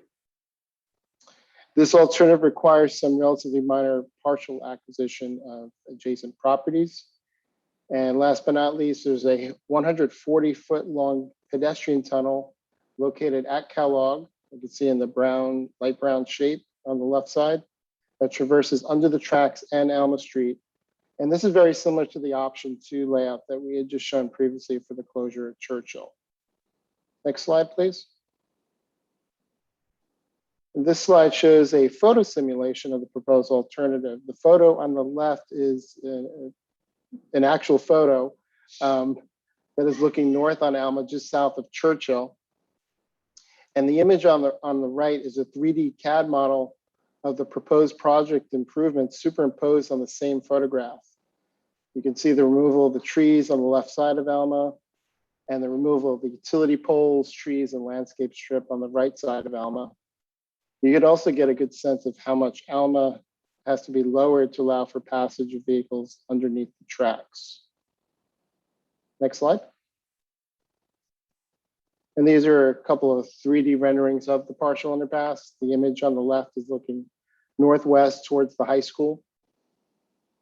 And the image on the right is the lowered T intersection looking north towards Kellogg and Embarcadero. Next slide. Pass it back to Rip, and I believe this is yours. Yeah, thank you, Peter. Good evening, honorable mayors, members of the council. Rip and Bhattia's Transportation Office of Transportation. So to recap, 6 of the 9 members voted to support the closure of Churchill Avenue crossing, and the option that was supported by the 7 members were the option 2, as described by Peter earlier, which has the pedestrian fed tunnel, bike tunnel in the middle of Churchill Avenue. The XCAP also asked for additional mitigation and studies, and some of these studies were identified and brought forward tonight for council consideration. Next slide, please. So the next slides reiterate the similar identical studies that were proposed for Meadow and Charleston, and the components of the design or the additional study for Churchill Avenue would vary depending upon the amount of work that would be required for Churchill. For track review and Caltrain coordination, it would also include the four track review, and that they are not precluded from the design as indicated by the Caltrain business plan. Next slide, please. The traffic study update reviews for the 2040 land use plan. The staff, the consultant don't believe that there would be any significant differences to the volumes in the project study area based on the 2040 VTA model, because most of the growth beyond 2030 it actually is identified in the comprehensive plan, which is in the current traffic model of the city. Next slide, please. The design refinements of underpass alternative would be applicable mostly for underpass, the partial underpass alternative for Churchill Avenue, which we will get feedback from payback, city school committees, as well as from Stanford and PAUSD, and incorporate their input and feedback into the further refinement of the alternatives. Just to remind that the council directed the design refinements for underpass alternatives for Charleston and Meadow crossing. Next slide, please. The preliminary geotechnical investigations help in understanding the groundwater and the underground conditions, which could also help us in confirming the assumptions and unit costs. Also could help us in determining if the jackboxing method has some merit. Also, this one has been directed by the council to proceed for Meadow Charleston condition. Next slide, please. The box checking system geotechnical investigation and feasible study is a more comprehensive and detailed review of the crossings for the box checking system. It includes 3D animation as well as construction sequencing and right-of-way analysis. It's much more comprehensive and detailed and wasn't considered for Meadow Charleston at this time. Next slide, please. Shadow analysis, light plane review provides for as the name indicates, the impact of the visual impacts of the elevated structure on the nearby residents and the commercial areas. And so if needed, that could be performed separately for the different alternatives, and viaduct option would have some impact. So that could be looked at as part of this additional study. Next slide, please. Noise study, there was some issues brought up by community as well as at the XCAP, and some of those were the impacts beyond the second row of homes, as well as adding long-term 2040 growth forecast for the Caltrain, which was not included in the previous study. If needed, the update in the noise study would include these additional information. Next slide, please. Storm drainage infrastructure for Churchill Avenue will be limited only to the partial underpass, which is only looking at the pump stations and the drainage effects, which could help better define the drainage cost. Most of this element was primarily for the Meadow Charleston and trench alternatives. Next slide, please. Additional outreach has been brought up at several events, and conducting additional meetings with the stakeholders like Payback, Stanford, PAUSD, and others could be included in addition to the outreach to our community. This is where we could recommend for additional outreach if the council feels a need that there could be more, iterations or design elements that we could refine in our next efforts. Next slide, please. Urban design is typically done in later stages, but it includes the public realm design enhancements as well as the placemaking elements. And we can certainly incorporate those kind of elements in our final preferred alternative at whichever alternative is selected. Therefore, recommend that we could do that at the next phase. Next slide, please. But the last two ones, so this one is at a new pedestrian bike crossing for at Seal and Loma Verde. The city council directed the staff at the last meeting for Meadow Charleston that these two crossings be considered as part of the city's sped bike transportation plan update and could be done parallelly with the grade separation project. And however, it would stay independent and proceeded forward. So the city will look into that to be included in future capital improvement projects after the study in the bike ped master plan. Next slide, please.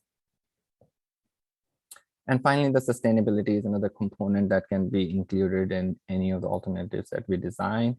And it could also be included in the next phases of the design and not help in narrowing the alternatives at this time. Next slide, please. To summarize, all these alternatives can be done for either of the crossings, the Churchill or Meadow Charleston. This just gives a little breakdown of the component that would be required for Churchill and for the Meadow Charleston. So there's some cost distribution by location, and there are some efficiencies if we do for all alternatives. So these numbers don't add up to 100%, but if those are the cost efficiencies if we are done, if we can conduct these studies for all the alternatives. But just this one, to reiterate that we can do any study for either of the crossings separately as directed by the council. Next slide, please. Finally, the next steps, as we believe, would be to ask for the direction from the council to finalize the scope and have the contract amendment with the consultant to perform additional studies. And as we perform these additional studies, we bring this back to the council for their review, including Rail Committee for their financial consideration. And as the substantiative information become available when these studies are conducted, coordinate with the Caltrans and Valley Transportation Agencies to discuss the council concerns and questions. And when the final direction we receive final direction on the preferred alternatives for these crossings, that the city proceeds forward on the finalizing and preparing the project study report. And finally, we will need next slide, please.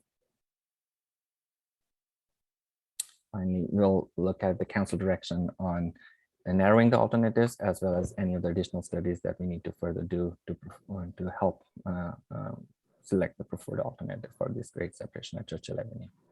This concludes our staff report, and we can come back to the council for any questions. Okay, thank you. We'll go to the public and then we'll come back with questions and comments.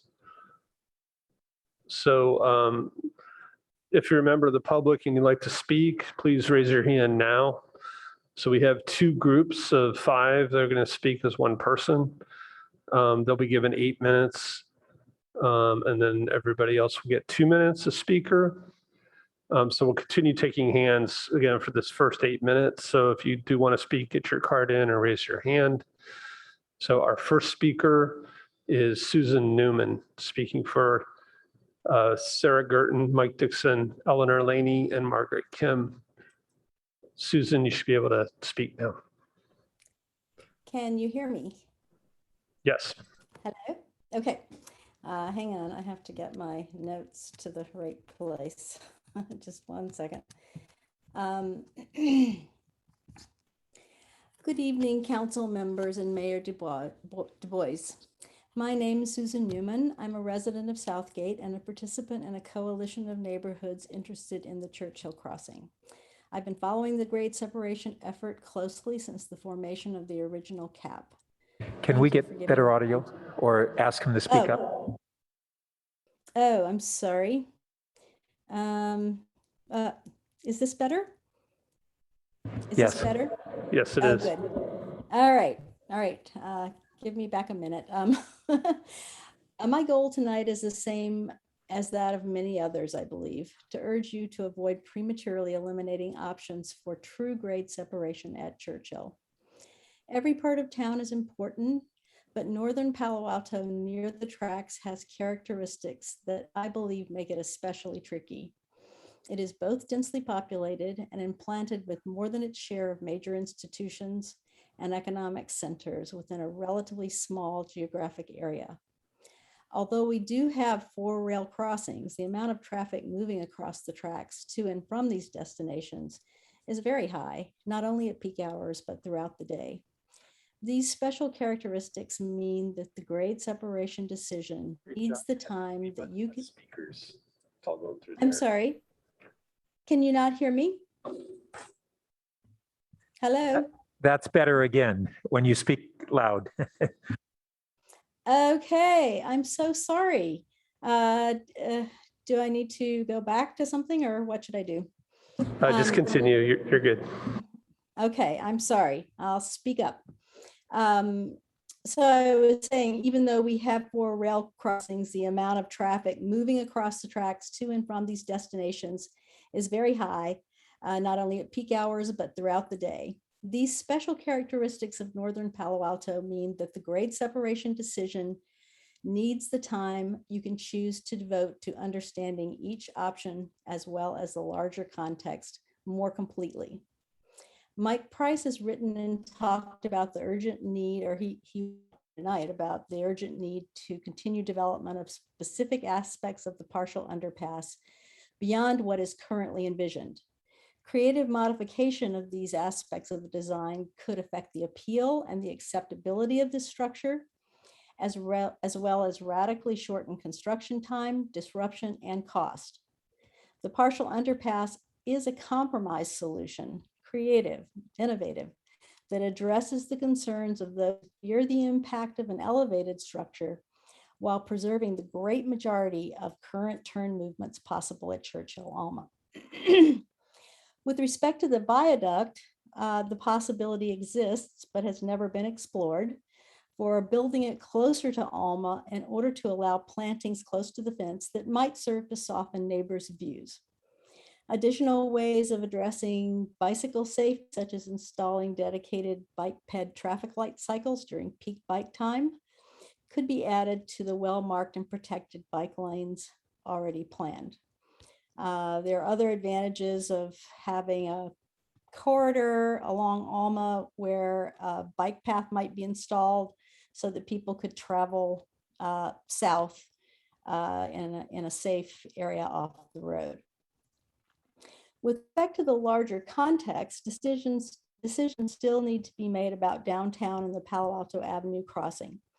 It's hard to see how it makes sense to make a move on Churchill, especially to eliminate any of the true grade separation alternatives, without knowing what is happening at this last major crossing that provides access to our northern neighbors.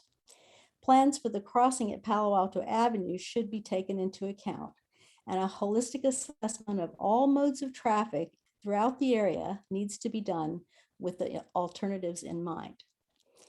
If, in spite of all, you still feel a need to narrow your focus, which I can understand at this point, I urge you to take closure off the table.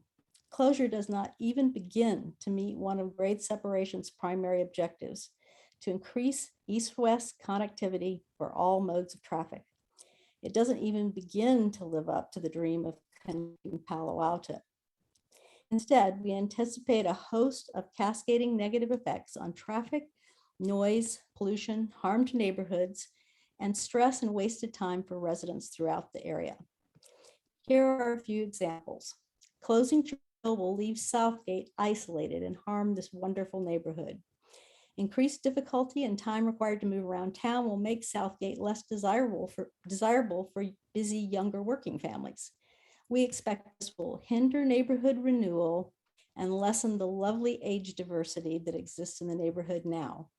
As the traffic study reports, traffic along El Camino and at its intersections with Oregon and Embarcadero will continue to present a bottleneck, but this will be our only way out if closure happens. Without addressing the limitations of the hexagon traffic study, which I've done extensively in earlier correspondence, I will just assert that we believe that closing Churchill will deeply and negatively affect the Embarcadero corridor and neighborhood streets that intersect it. More than 7,000 cars are a lot to absorb on a route that is already heavily congested and that has begun rebounding before the pandemic is even fully over. Cyclists and pedestrians traveling in the area toward Pali are already at risk with traffic at current levels. Yet the traffic study only examines the effects of their movements and interactions with cars on vehicular LOS. And residents observing the situation firsthand are convinced that the proposed mitigations put these folks, mostly high school students, at even greater risk. Finally, closing Churchill is a deeply inequitable solution. It will benefit a small number of residents living on Churchill at the expense of a large number of residents throughout the city, but especially along the Embarcadero corridor and adjacent streets. And that's all though. The issues facing Churchill residents deserve attention. The people that live on Churchill deserve attention, but there are other possibilities besides turning Churchill west of Alma into a cul-de-sac.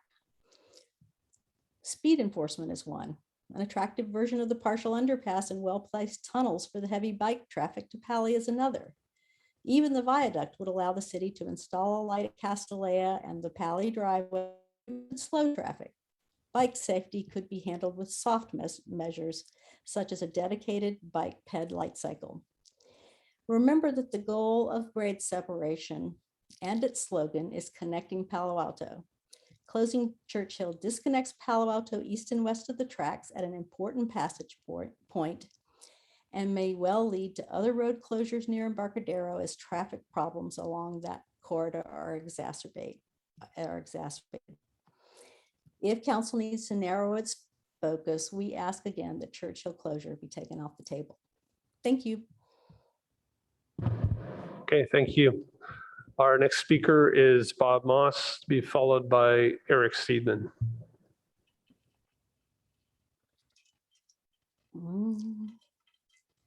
And each speaker will be given 2 minutes. Thank you, Mayor DuBois and council members. First, I'd like to strongly object to closing Churchill. I think it's a very bad idea. When I came down to City Hall this evening, at about 10 to 7, traffic backed up to make a left turn onto Churchill from Alma, went back almost 2 blocks. And that was well past rush hour.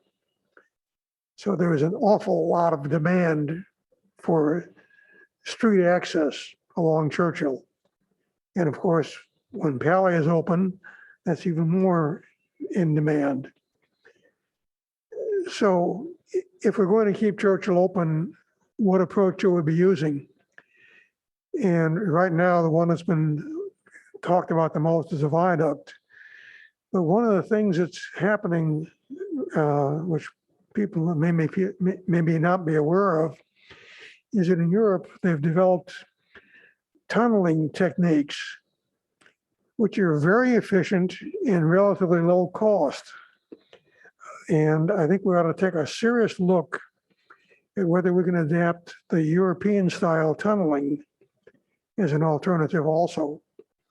And look at both tunneling, put the railroad tracks underneath Churchill, and maybe even put them underneath Meadow and Charleston while we're doing it.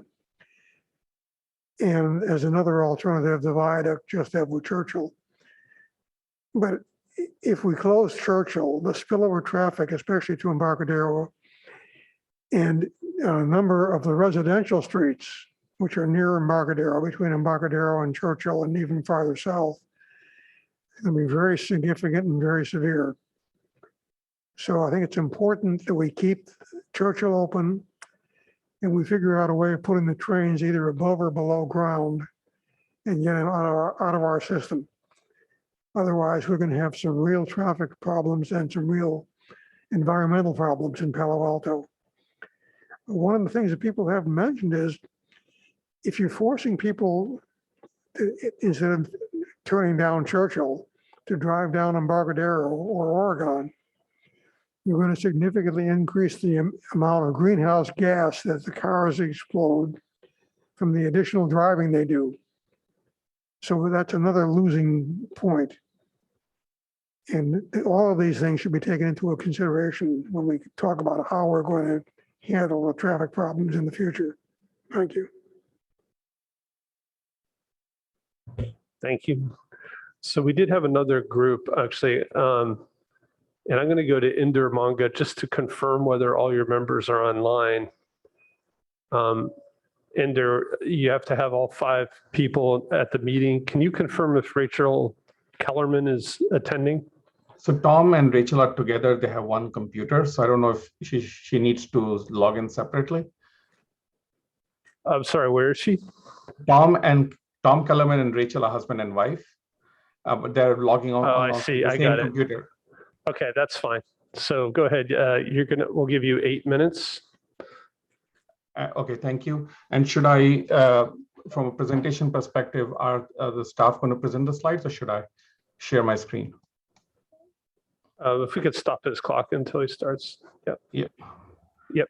We have your deck up. So go ahead. Okay, perfect. Thank you very much. So the reason I'm representing some of the data to City Council is because the 2 years of presentations at City Council meetings, XCAP meetings, multiple emails and reports get filtered down to a few slides and a few words. We want to share with the city council how the people living in the neighborhoods feel about this issue. Next slide, please. Now, I'm not going to share the entire survey with you because I've shared it with council and sent it to XCAP members and city staff before. I'm only going to give you kind of some basic parameters. So 100+ residents from 7 neighborhoods actually participated in this privately run survey, which was run using online platforms like Neighbor, social media platforms. 100% completion rate, which was from survey data, where everybody who came felt passionately and completed the survey. And 75% of the people who came wanted continued emails on what the city was doing on this issue. Next slide, please. So this kind of gives you a graph that this is not concentrated around Churchill or people around Southgate and Churchill that responded. The people were distributed across most of North Palo Alto. Of course, you see that people in South Palo Alto had less of an interest in participating in this survey. This gives you kind of a visual representation of the addresses that we use to verify that at least all the residents responding on the survey were Palo Alto residents, and that's kind of why we took the addresses. Now, these addresses were something we promised not to share. Next. So this is kind of the one dramatic question. This was question 3. What is your opinion about closing Churchill? And 82% of the people who voted, which was out of the 100+ residents, were against closing Churchill. Only few were in favor of closing Churchill or remained undecided. This is surprisingly opposite to the XCAP voting, which you saw, which kind of represents to some of the issues that the members of the Palo Alto residents have brought to in front of the in front of all of you before about the lack of equitable representation within that group. And if you don't even believe with this data, next slide, please. I want to say that this is the data I took from the City of Palo Alto ACOM report, where city conducted a virtual town hall, and they had a bunch of questions that they asked for, what alternative would people prefer? And even in that, there is an overwhelming majority for the partial underpass. Support for closure and viaduct were lower than people seem to indicate. So that's kind of something I wanted to make sure that you understood. Could we stop the presentation? And I'm going to just speak a few words for the remaining of my time. So I want to say that in addition to this data that you're just seeing, this February, PAUSD sent an email to the city opposing closing Churchill. This email is not referred in any of the public presentations. And what I believe is that significant stakeholder opposition exists to closing Churchill, which is being ignored or not represented or given weight. So this opposition is not just the residents of Professorville or Southgate or other areas in Palo Alto that are opposed to closing Churchill, but even the stakeholders that are, the big high school, PAUSD, and I don't know what town and country businesses think about it or Stanford thinks about it, but we believe that those stakeholders should be involved. As someone who lives in this area and who is an everyday user of Embarcadero and Alma, it is apparent that large public institutions like Pali, Town and Country, Stanford, PAMF, and many other services are accessed via Embarcadero. This is the only straight shot from North Palo Alto to 101.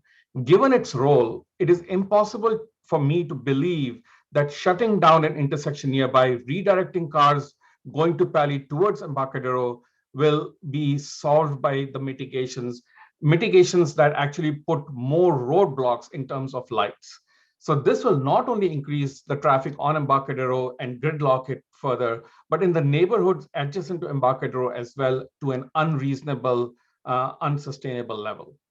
We have constantly asked the city also to consider the North Palo Alto traffic study. So think of North Palo Alto as a system, which is Churchill, Embarcadero, University Avenue, and Palo Alto Avenue, because that study will truly determine the impact of this, because it is not just one intersection studied in isolation that you can understand the traffic impacts. And we would ask the city to consider that before making the final decision. Security and safety of the children are extremely important. As you know, only 40 to 50% of the bikes and peds actually going to Pali use the Churchill Avenue. The other people who are coming from north of Embarcadero or even some other areas on Embarcadero Road use the Embarcadero Road as their path to get to Pali. I live on the slip road and I see constantly cars dropping off children, them crossing the slip road and then going down the bridge and getting into Pali. If you kind of make with these mitigations that are proposed, that is really going to bottleneck this area even more, make this unsafe for the children. And what about the bikes and the pets as well, which go under the bridge? That is not being considered. The Churchill option with mitigations also has other issues in addition to the lights that I mentioned. It's a widening of the bridge, which might not be possible and may blow all the cost estimates of closing Churchill to make it the most expensive estimate. Because this is an old bridge, there is a pump station here. All of these widening this Palo Alto Bridge is not a simple task to anyone that has crossed the bridge, and we'll let you know. So I believe with climate being the focus, the partial underpass keeps the traffic flowing in all directions with an underpass approach without impacting the residential nature of Churchill on Old Palo Alto.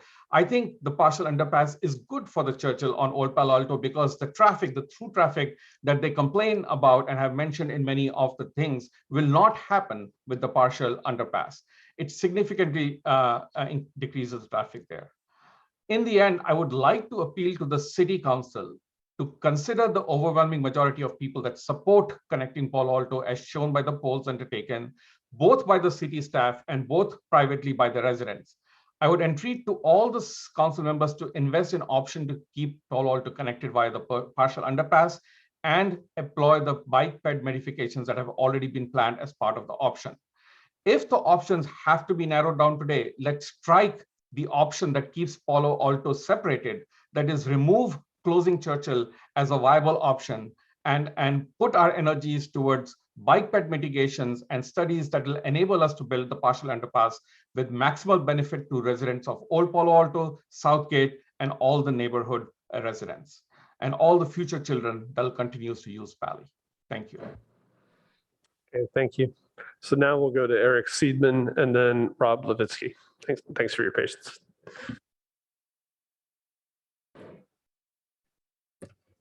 Well, I just want to express that I'm against the closure of Churchill. I have several reasons for my opinion, but I want to concentrate on traffic. Although I don't believe that the current traffic studies give a full accurate picture of the impact of the closure. But even so, these studies point to several severe impacts, including at least 6 intersections that would experience unacceptable levels of service. Among these, Embarcadero, Oregon Expressway, Lincoln Avenue, and several other residential streets, including, and I quote, according to this study done by the folks that were on earlier, a quote, unmitigatable F rating at El Camino in Oregon. So they gave a good presentation about some mitigations, but if you look at the mitigations, some of them seem to the point of almost ridiculous, like widening Embarcadero past the point of the underpass. The underpass is the bottleneck. Widening it past that doesn't seem to make a lot of sense. I encourage the members of the council to go see for themselves, go out to the Churchill crossing at rush hour and see how many cars are out there. And see for yourselves. Let's strive to connect Palo Alto and not divide it. Thank you for your time. Thank you. The next speaker is Rob Levitsky, to be followed by Arno Bolins online. Yeah, hi. There's an axiom in engineering that you've heard before. If it's not broke, don't fix it. Regarding the Churchill crossing, is it broke? Well, it connects Palo Alto, and 11,000 cars a day cross it every day on weekdays, even with up to 10 trains an hour coming up and down the tracks. Will it be broke in the future? Possibly many years from now. Trains are running, but with very few passengers. A midday train last week had 20 people on it. Although the pandemic and working from home dropped ridership was already going down in 2018 and 2019, which were boom years. Hewlett-Packard, Tesla, Oracle moved to Austin. Palantir moved to Denver. These thousands of workers won't be riding Caltrain or driving across the tracks. Even if ridership comes back with 10 trains per hour, that translates into 7.5 minutes of gate downtime.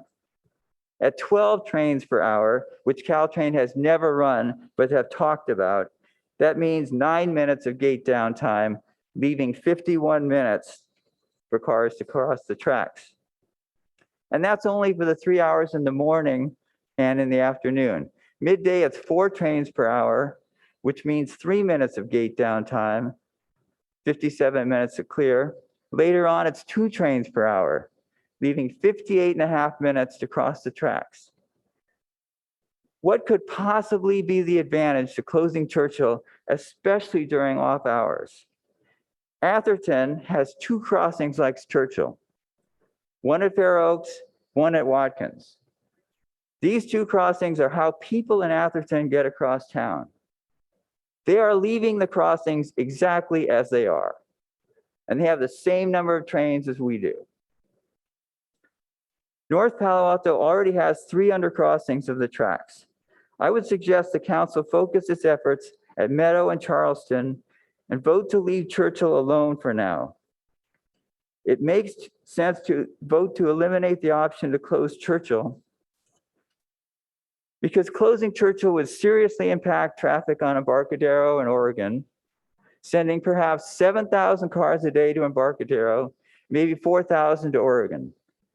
And it's just plain wrong for homeowners on Churchill to want to dump their traffic to another neighborhood. And Gary Black of Hexagon is wrong about adding stoplights to seamlessly accommodate 7,000 more cars on Embarcadero per day. If you think you have to do anything else at Churchill, maybe look at the Mike Price design of partial underpass.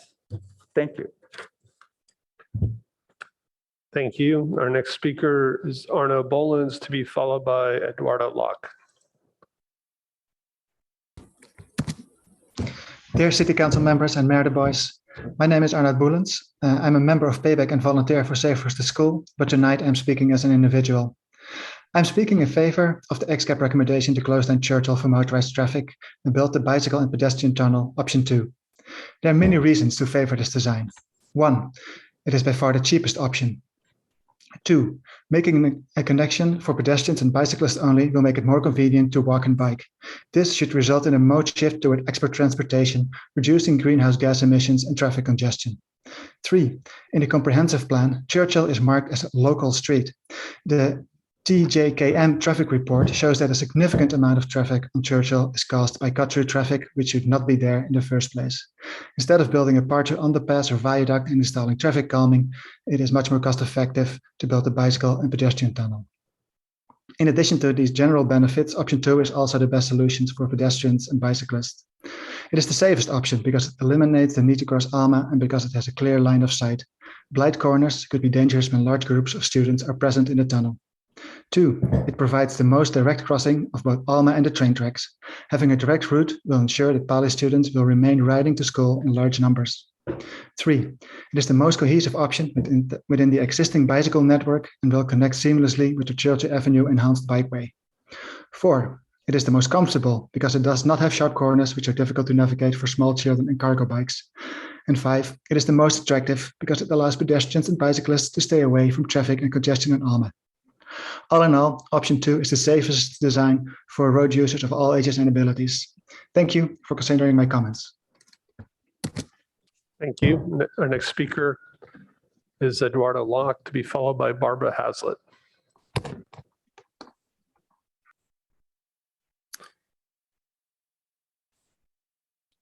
Hi, this is Eduardo Jack. Can you hear me?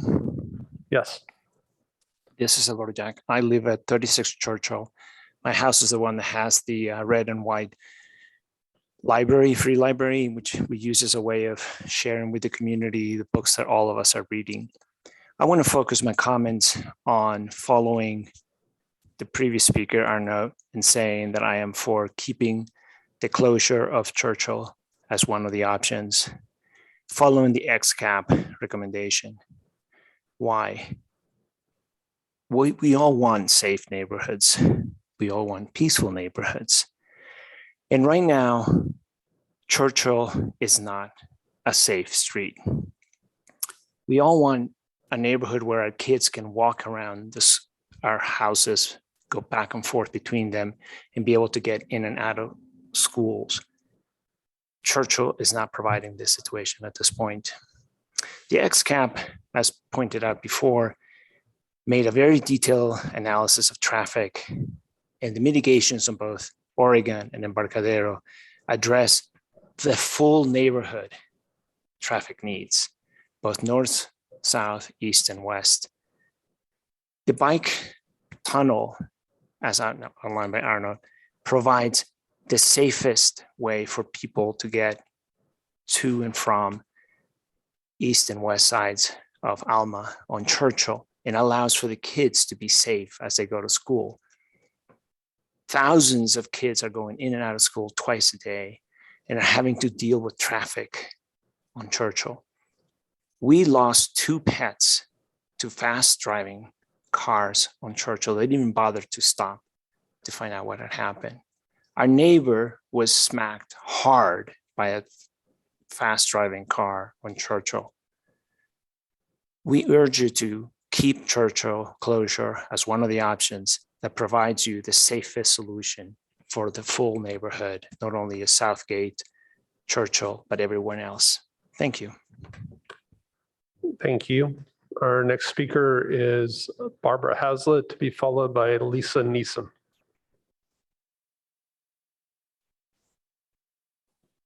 Good evening. Can you hear me? Yes. Good evening, Council. I'm Barbara Hazlitt, a homeowner on Emerson Street in Professorville. I am against closing Churchill and urge you to take it off the table. The proposed traffic mitigations for closing Churchill are insane. Putting stoplights at High Street and Embarcadero, together with the addition of 7,000 plus cars per day, will cause gridlock in Embarcadero and its cross streets. Drivers stuck in this mess will cut through neighborhood streets, creating intolerable and dangerous conditions. I predict this will necessitate closures of High Street, Emerson, Bryant, Waverly, a domino effect all the way to Middlefield. How is this meeting your goal of connecting Palo Alto? Professorville and Embarcadero neighbors foresee that the proposed traffic mitigation plans, while not resulting in above board eminent domain, will nevertheless have the impact of a significant taking. Examples include loss of street parking, restricted access to property, serious increase in traffic and in air and noise pollution, delays in emergency response times where minutes can make the difference between life and death. How about the isolation this closure would impose on the Southgate neighborhood? Simply put, where is the fairness, the equity of degrading these neighborhoods for the benefit of one short street? Leaving Churchill the way it is, open at grade, and building an underpass for peds and bicyclists makes the most sense. Nobody loses their home, hundreds of millions of dollars are saved, the kids have a safe way to get to school, and the drivers who can't tolerate the new wait times, which will occur largely twice a day, will find an alternate route. Technical advancements in signaling and signage can be installed at the tracks, or at minimum, I urge you to explore Mike Price's design for the modified underpass crossing at Churchill, which would preserve most movements through the intersection and deserves further attention and money. But please take the closing of Churchill off the table. Thank you. Thank you. Our next speaker is Lisa Nissom, followed by Susan Mitchell.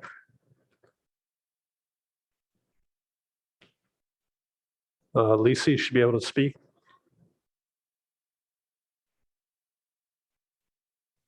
Sorry.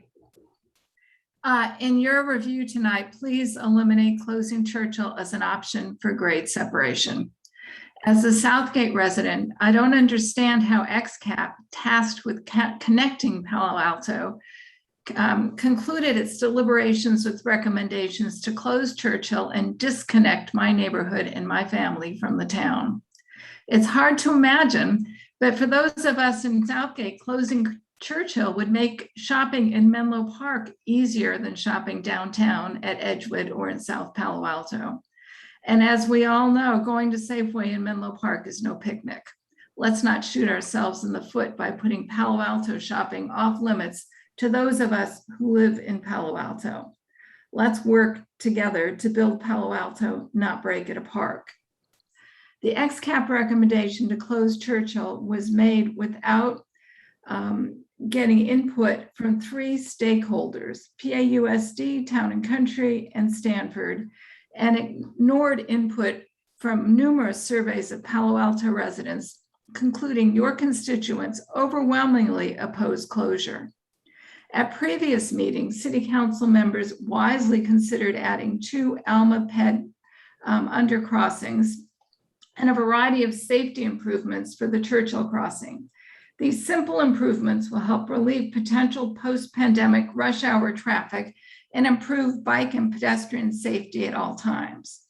We can further assume that people don't and won't use Churchill if it's too congested. Keeping Churchill open can only help the congestion on the city's other east-west connectors like Page Mill and Embarcadero. Closing Churchill can only add to gridlock in Palo Alto. The entire Palo Alto community values the connection Churchill offers. Please direct staff to find other ways to connect Palo Alto, not create a disconnected island called Southgate. Thank you for taking the time to educate yourselves about this important issue. Let's not waste any more of your valuable time or taxpayer money talking about closing Churchill. Now that you know the facts and understand the issues, please vote tonight to keep Churchill open and remove closure from future discussion. Thank you. Thank you. Our next speaker is Susan Mitchell, to be followed by Dave Epstein.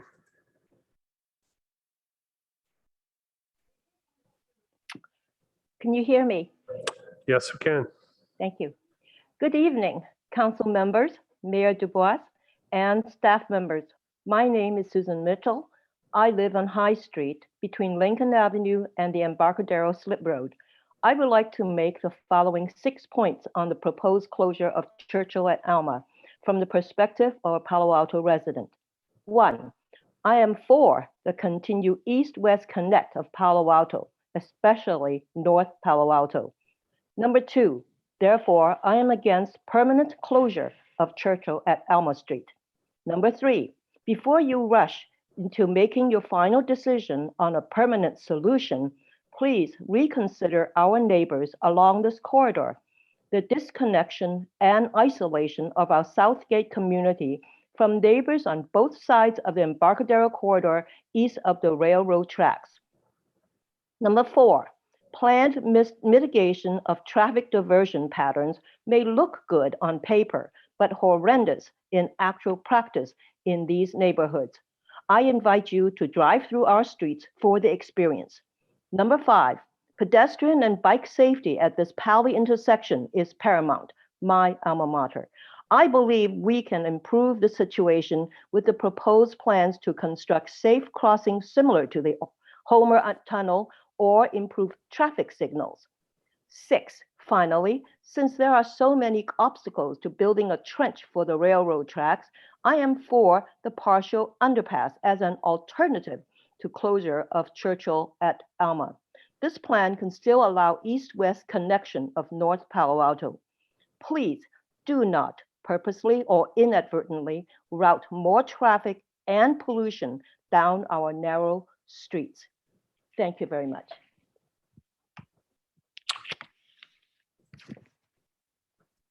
Thank you. Our next speaker is Dave Epstein, to be followed by Neva Yarkin.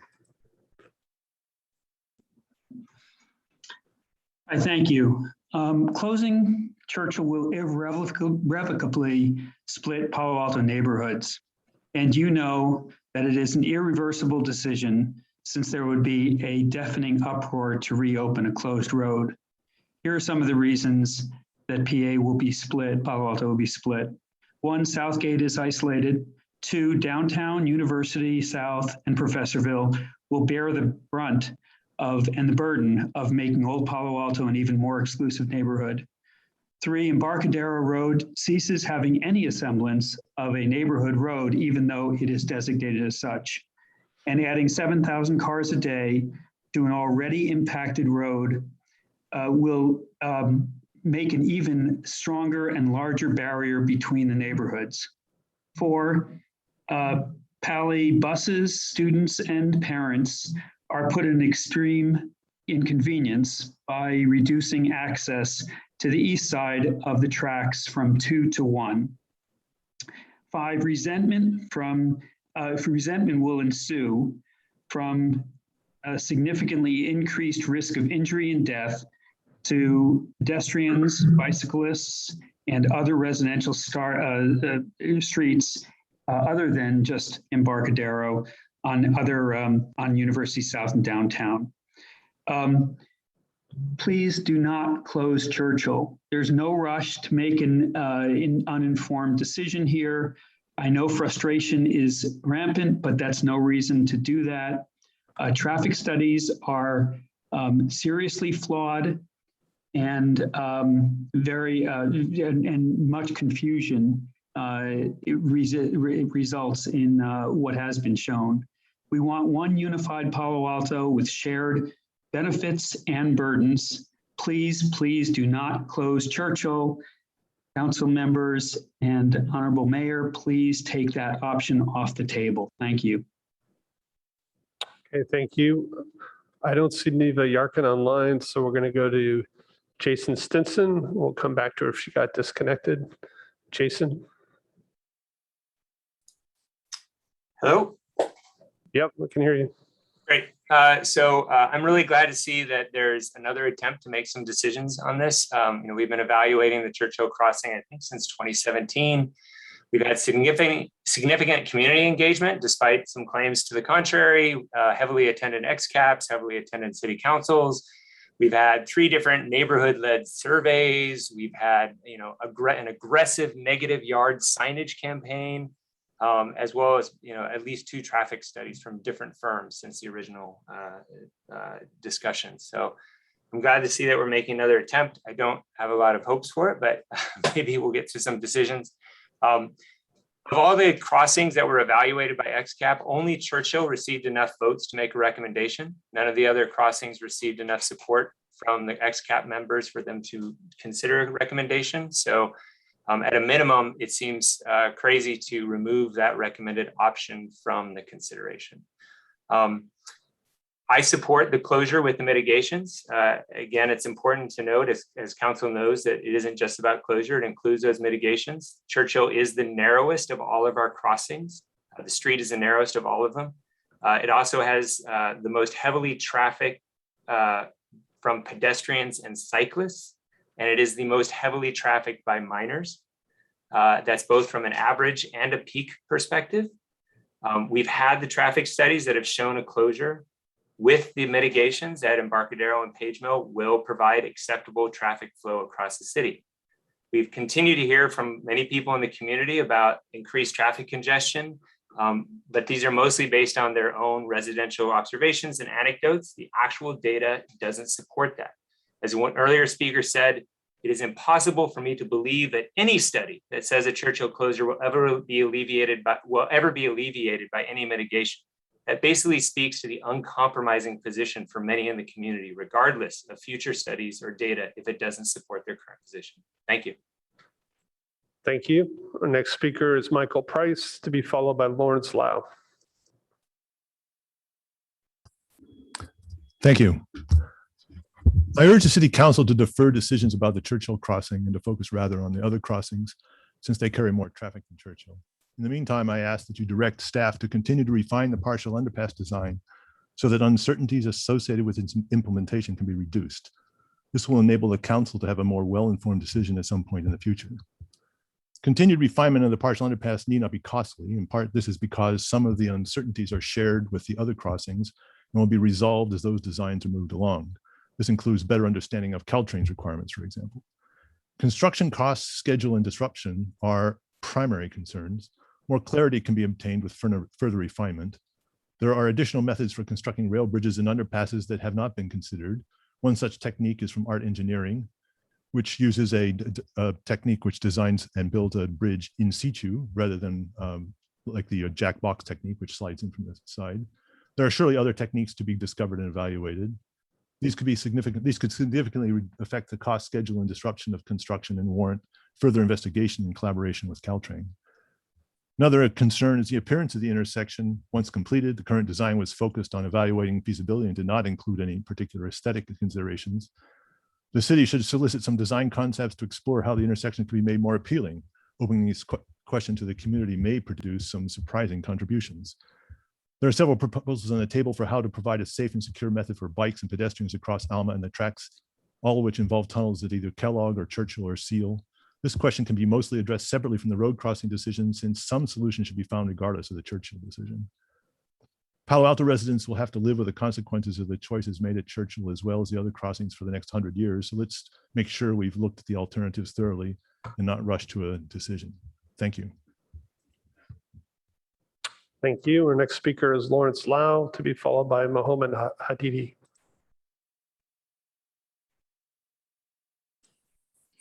Hi, this is Lawrence Lau. I live in Southgate, and it goes without saying that we don't want to be isolated. I have sons and relatives living in Midtown. It will take us a long more driving to get there. On top of that, I think you have heard a lot about the problem of the traffic report, the hexagon report. One interesting observation that I've seen is the problem of doing nothing is only the increase of wait time for traffic for 40% more. 40% sounds like a big number, but if you translate it into actual time minutes, it'll be like 1 minute. Would you rather wait 1 extra minute or take a big turn to Embarcadero or Page Mill? That would be at least 5 minutes.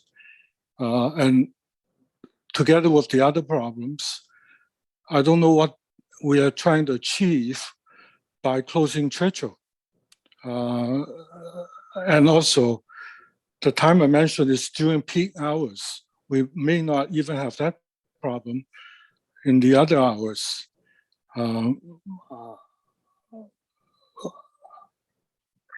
That's all I'm going to say for now. Thank you. Bye now. Thank you.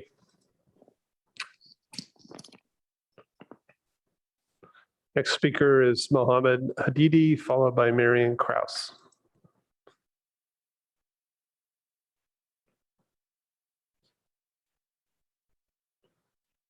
Mohammed, you should be able to speak. Can you hear me? Yes. Okay, great. Okay, good evening, Honorable Mayor and honorable members of the City Council. Thank you for all the care and due diligence you are devoting to this very important and consequential issue. I would like once more to voice my strong support for the XCAP recommendation to close Churchill. The two alternatives to closure would inflict a huge inequity on the neighborhood by either literally concretizing beyond recognition the Churchill-Alma intersection, which is what the partial underpass boils down to, or by erecting a specter in the form of a viaduct that will loom over and haunt the neighborhood houses for decades to come, all just to avoid a potential slight increase in traffic at some intersections or a minor inconvenience for some Southgate residents.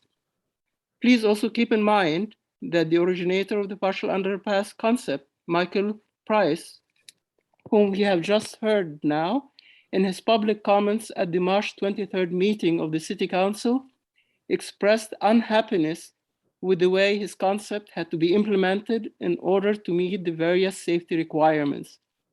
This fact in itself should underscore just how unpalatable this underpass alternative is.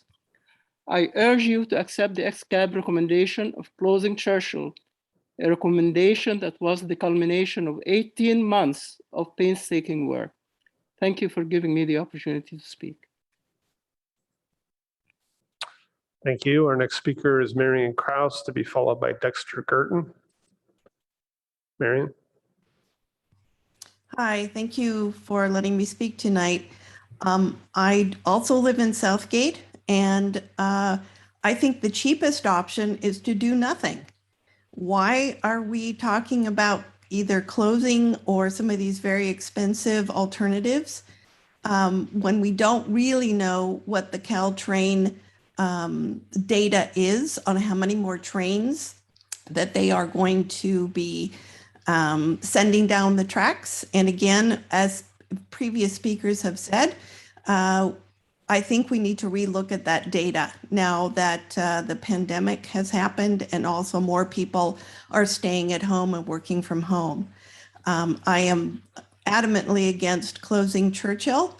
And if we have to choose not doing nothing, which I don't know why is not on the table, then I would support the partial underpass. And that's all I really have to say. Thanks. Thank you. Next speaker is Dexter Girton, followed by Terry Locke.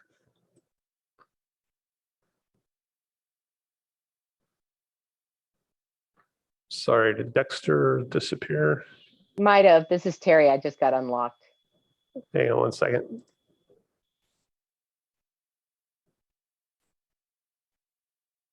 Dexter, did you want to speak? Yeah, can you hear me? Can you hear me? Yes, go ahead. I would like to share my screen. Is that possible? I have 2 slides to show. Yep, we could stop your clock, and I think you'll be able to share in a second.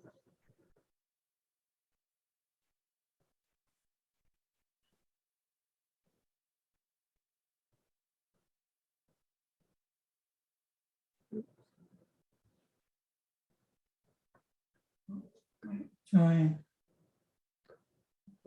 Can city clerk, will he be able to share? Or? No, I'm sorry, I won't be able to do it. Apologies. Next time you could email your slides in ahead of time, but can you go ahead and just do it verbally?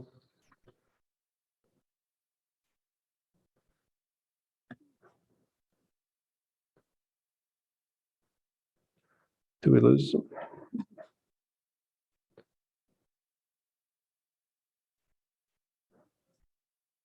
Dexter, are you there? Would you like to go ahead and just present verbally? Okay, yes. I live at the corner of High Street and Embarcadero Road and can easily see when traffic jams appear on Embarcadero Road. So this morning at 8:57, I have a photo here which will be sent to the City Council showing a traffic jam there. And on October 18, 8:52, similar traffic jam, cars headed into the underpass towards El Camino. October 9 at 6 a.m., traffic jam there.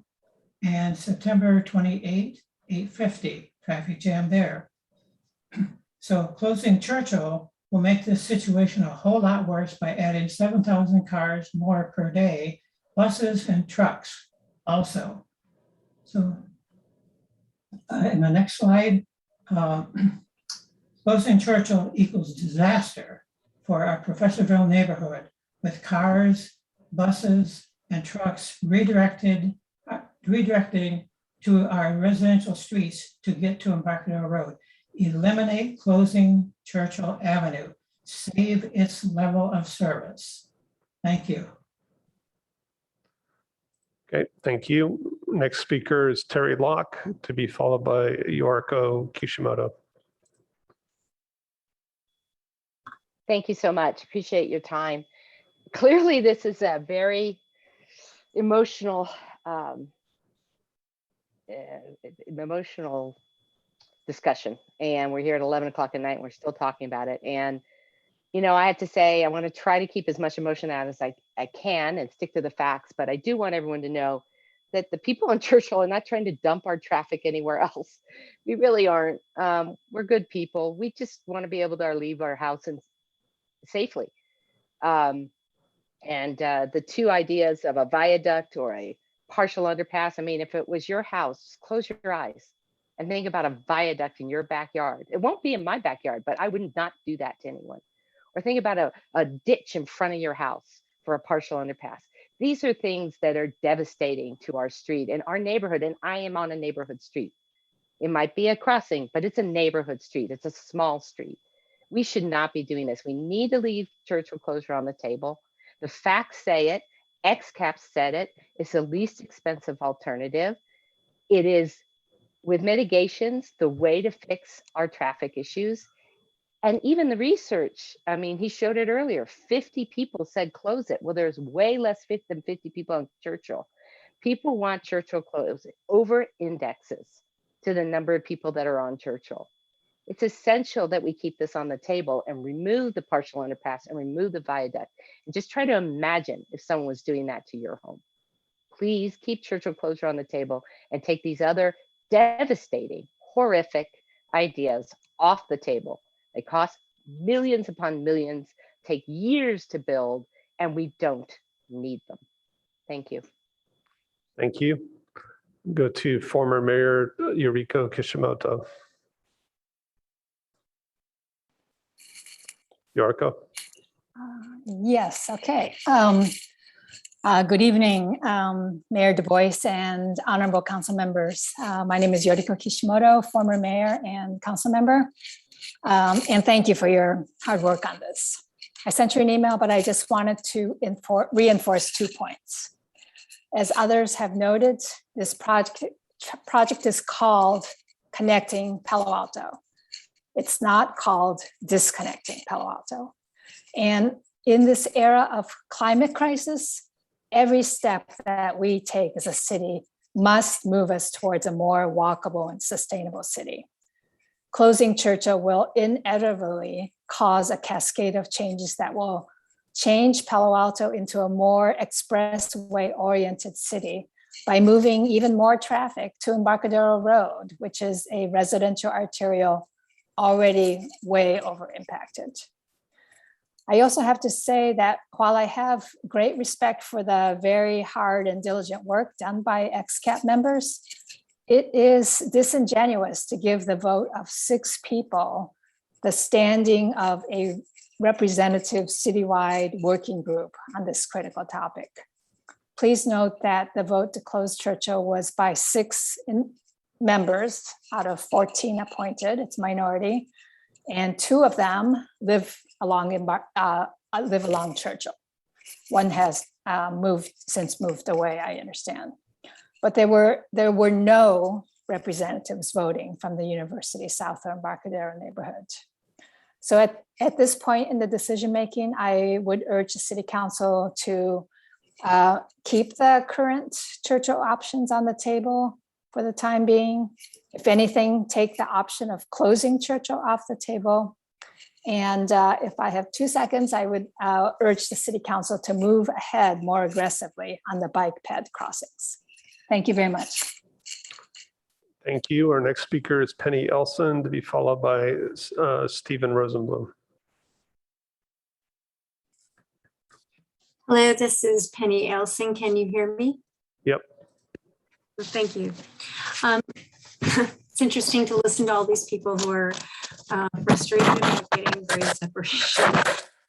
Gap in the XCAP, and I've noticed a gap recently in the XCAP planning process, which is there's no provision of a grade separated bicycle pedestrian rail crossing anywhere south of East Meadow that can be used during the East Meadow Charleston construction period.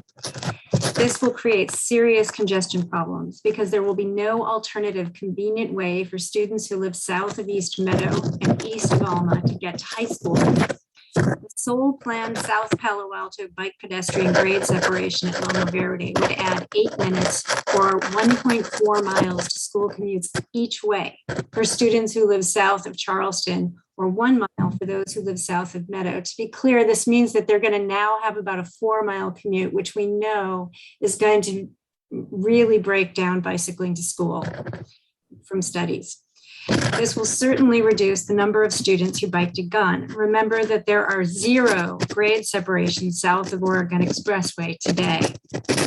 Pre-COVID bike counts at Gunn were 982 kids. Also, many SRP Research Park workers bike commute to work using East Meadow and Charleston crossings. A detour of this magnitude is likely to affect their mode choices as well, and it will have implications for Arostadero El Camino intersection and Arostadero Foothill intersections, which is where you will be. 2013 rail corridor study shows a map that I sent you earlier this evening. Please note the map identifies possible grade separated crossings in the general vicinity of the Adobe Creek bed. It does not appear that these options were explored in the XCAP process. If they have not been looked at, I think they should be. Thank you very much, and thanks for considering my comments. Good evening. Okay, thank you. Next speaker is Stephen Rosenblum, to be followed by Greg Braille.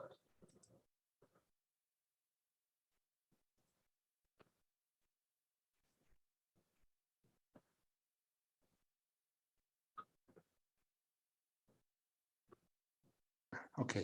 Yeah, hi. This is Steve Rosenblum. I live on Santa Rita Avenue in Old Palo Alto. I'd like to begin by recalling to your mind the last time Palo Alto faced similar decisions to grade separation in 1961 to 62 when Oregon Expressway was decided. After rejection of a council decision on the layout, the decision was made by a ballot measure with a lot of acrimony and divisiveness. Already at Meadow and Charleston, council has made a major mistake by listening primarily to residents close to the tracks to reject a viaduct in favor of underpass option that requires tortuous vehicular traffic turnings. Any option except the viaduct requires similar tortuous vehicular turnings on Churchill. We now have 7 vehicular crossings of the tracks. If Churchill is closed, the 6 remaining crossings will have to handle the more than 7,000 cars a day now using Churchill. I therefore urge you to eliminate the option of closure of Churchill to vehicular through traffic. Instead, I urge you to pursue the viaduct as the best option for the majority of Palo Alto residents. It does the best job of connecting Palo Alto, which, as other people have pointed out, is the rubric under which this process is working. The argument that closure is the cheapest option is bogus. This would imply that we should close the other 3 grade crossings as well, which is obviously ridiculous. I also urge you to ignore the recommendations of the XCAP and its predecessor, the CAP. The members were not selected under the conditions of the Brown Act, so they may have conflicts of interest on this issue. And we should not let the council be guided by such possibilities. Thank you very much. Thank you. Do want to note that we stopped taking new hands. I see a couple more people have arrived, but our last speaker will be Nipa Yarkin. And our next speaker will be Nadia Nayak. Good evening. Can you hear me? Yes, we can. Okay, great. So yeah, my name is Nadia Nayak. I'm the former chair of XCAP, and I sent in some written comments to council today. I did want to reiterate a few things as XCAP chair. First, the XCAP had an extensive list of mitigations and suggestions beyond what AECOM had recommended as mitigations for closure, and I didn't really see those addressed in the staff report. They were in the staff's presentation, but not in the staff report. All of those mitigations are important, and I'd refer council members to my written comments for the specifics, but I think a key one that I want to highlight is the 2016 bike safety improvements along Embarcadero. This is a project that was approved by the council in 2016. It was in the capital improvement plan, and And through the budget cuts just at the beginning of COVID, it disappeared off the list and sort of into the ether. And those were projects that were needed before we started all of this. And there's something that are going to be needed regardless of which selection you choose at Churchill. And so that was at the top of XCAP's list. I just wanted to really talk about that. Second is XCAP highlighted the importance of having a specific structured feedback process with the school district and all of the various committees such as payback, et cetera. The idea is that this process would be developed jointly with PAUSD, city staff, and the council for the specific purpose of engaging with the district as active partners in design iteration. This is something that could be used hopefully for other projects as well. So I really want to be sure that we don't lose that important piece. Finally, I'm speaking as myself now. I wanted to support the exploration of a third bike ped crossing, as mentioned by Penny Elson, near Adobe Creek Way. It was in the original 2013 Rail Committee report, and somehow XCAP missed it in their deliberations. I would encourage you guys to take a look at that. I'll be available for questions if you guys have any about the report. Thank you so much. Okay, thank you. And I'm sorry I skipped Greg Braille. I think he lowered his hand and I lost track of him. So Greg, you're up.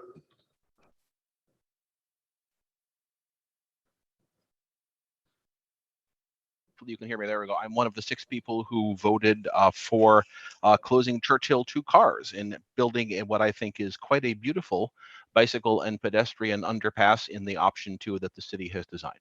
I'll remind you that in the last 2 weeks, we lost one person who was killed at one of the other grade crossings in Palo Alto. There's a reason why the federal and state governments have programs to improve safety by eliminating grade crossings, and that's because grade crossings are terribly dangerous. More than 850 kids ride their bikes to Palo Alto every day. I know because I counted them myself, and my son is a freshman there. The reason I voted to close Churchill to cars is because the option for bicycles and pedestrians that is presented by the staff is an excellent option that would be an exemplary experience, in someone else's words to me actually, for those people who cross the tracks. The viaduct option would actually do a better job of connecting Palo Alto, which a number of people mentioned. But the viaduct in this case would be less than 5 feet from the nearest property line. The viaduct proposed for South Palo Alto would have been more than 40 feet from the nearest property line, and the city council pretty much uniformly hated that option. I don't think there's any chance you guys are going to want to vote for a viaduct. I also think the underpass actually makes the situation worse for bicycles and pedestrians crossing Churchill by building a literal concrete wall that divides the city, which many, many commenters in the history of XCAP told us they didn't want to do. I was going to strongly suggest tonight that you actually vote to close Churchill because there will be plenty of more opportunities for studies to come. It sounds like public opinion is pretty strongly in favor of that, strongly against that. So I would say, why don't you not vote that, but please do something so that we can have this situation resolved quickly. And finally, since I have 5 seconds, Nadia is right. We should also build an underpass at Seal for bikes. Thanks. Thank you. Next speaker is Keith Reckdahl, to be followed by Steve Carlson. Okay, thank you. I was an XCAP member, but tonight I'm speaking for myself. I want to explain my vote against the Churchill closure. First, Churchill is an important connector. It's a neighborhood street, but it's not designed for heavy traffic. The Churchill choices have been portrayed as either completely closing Churchill or making Churchill a racetrack. However, we can keep Churchill open, but employ traffic calming to control traffic volume and traffic speed.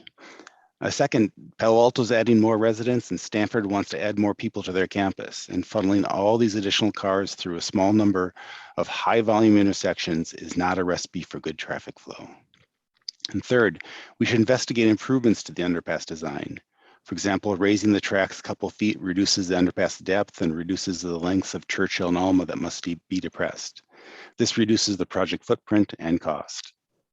And finally, while a Churchill or Kellogg bike ped tunnel would be wonderful, a tunnel at Seal would be more functional. The diagonal path of Embarcadero limits the number of Pali students who would find Churchill more convenient than a Seal crossing. But most Stanford commuters would prefer a Seal crossing, as its connection to Sarah Street provides a direct path to the Stanford Quad. So regardless of the Churchill decision, I support investigating a bike ped tunnel at Seal. Thank you. Thank you. Next speaker is Steve Carlson, to be followed by Phil Burton. Thank you. I would like to request that the council strongly consider narrowing the options by eliminating Churchill closure from further consideration. One could argue that it probably shouldn't have been on the table at all, considering the city's east-west connectivity goal. As mentioned, pre-pandemic, Churchill was carrying nearly 10,000 cars per day. The traffic study on closure, which looked only out to 2030, showed immediate, unmitigatable negative impact on two major intersections, El Camino and Oregon, and El Camino and Embarcadero. In addition, traffic on Embarcadero would be substantially increased. Not meaning disrespect the ex-cab members or city staff, as a close observer, the closure option largely seemed to be brought to and kept on the table by a few. Please note that the closure option was not supported by a very thoughtful and knowledgeable ex-cab chair. Please do not spend any additional resources on an option which would only create other problems, not only for the adjacent neighborhoods, but also for other residents in the remainder of the city.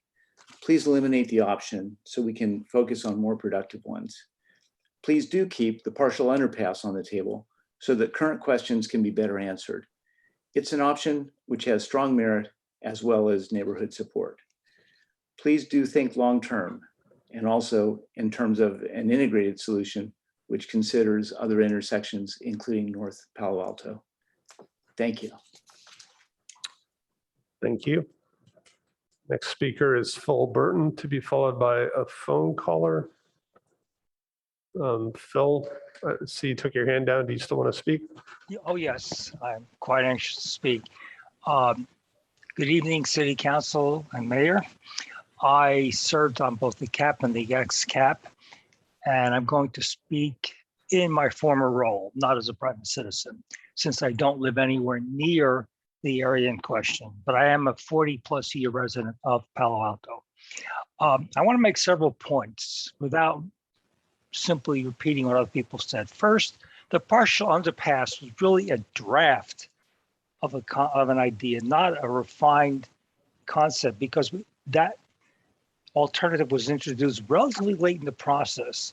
So some of the issues and objections to the underpass could conceivably be reduced or eliminated by another cycle of study on the underpass design. Second, I'm very concerned about the fact that the city's official traffic plan only goes out to 2030, when this project might not be implemented till 2030 or possibly even later, given the current near-term uncertainty. We simply don't know at present through any sort of analysis, the kind that Gary Black does so well. We simply don't know what's going to happen in 2040 or beyond. I also want to say that the whole issue of closing grade crossings is a very fraught one, because once closed, you can never open it. So if the city does discover at some point in the future that we really should not have closed that crossing, there will be some ugly alternative like an overpass or an underpass designed to reopen that pathway. I think it's much easier just not to do the closure. I'm also very concerned about the whole equity issues, since what we seem to be doing is shifting some of the negative impacts of traffic of Churchill onto Embarcadero, which is already overloaded. That strikes me as very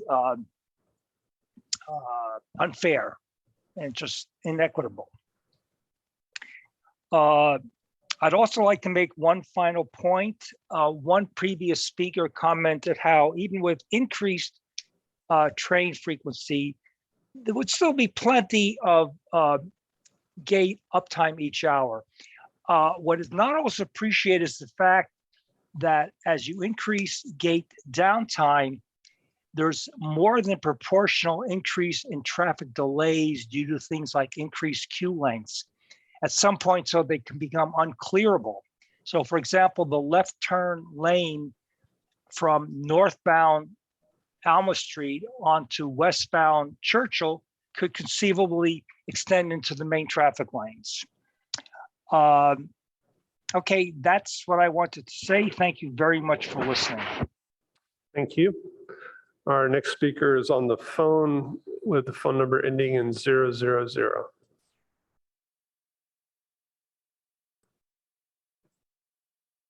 So phone caller, if you can unmute yourself. There you go. Hello. Yep, we can hear you. Oh, hi. This is Martin Bernstein. Thank you, Mayor and Council, for this agenda item. Three comments. If the Alma Street Bridge is going to be considered to be demolished, and as it's a character-defining feature for the neighborhood, then I would suggest that the city will need to engage with a historic resource evaluation just to be sure it's dotting I's and crossing T's if there's any demolition there. Second comment is adding 2 traffic lights somewhere in the Alma Churchill area. Certainly, we know what happens with the light that was added at the near East Meadow at that development there. Just puts bumper to bumper traffic right away, idling, and then what's the air quality in that if that happens. And my third point, maybe my most important point, is if there is any construction of any viaduct or any kind of tunneling, that I recommend that the city engage in the design community and study, for example, the structures designed by Renzo Piano in Genoa or in Wolf Dietrich Zeisel in Austria. I've personally visited these places and they're just very graceful. It just shows how graceful any structure can be made, and then in terms of aesthetics. So whatever options that eventually gets approved and built, there's certainly graceful engineering design applications that could be done. I mean, Europe is kind of way ahead of doing things like that. I've personally seen that. Thank you for the comments for me to present to you. Thank you. Bye-bye. Thank you. Our final speaker will be Sean He.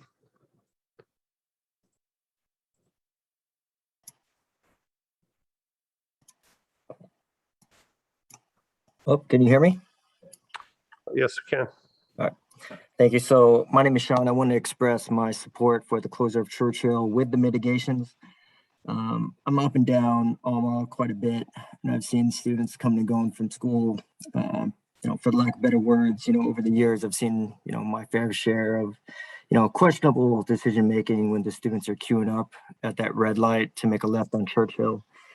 And I want to say, as a father, I want to keep these kids safe. And similar to what Greg mentioned, I mean, with these mitigations, we're really only closing Churchill to cars.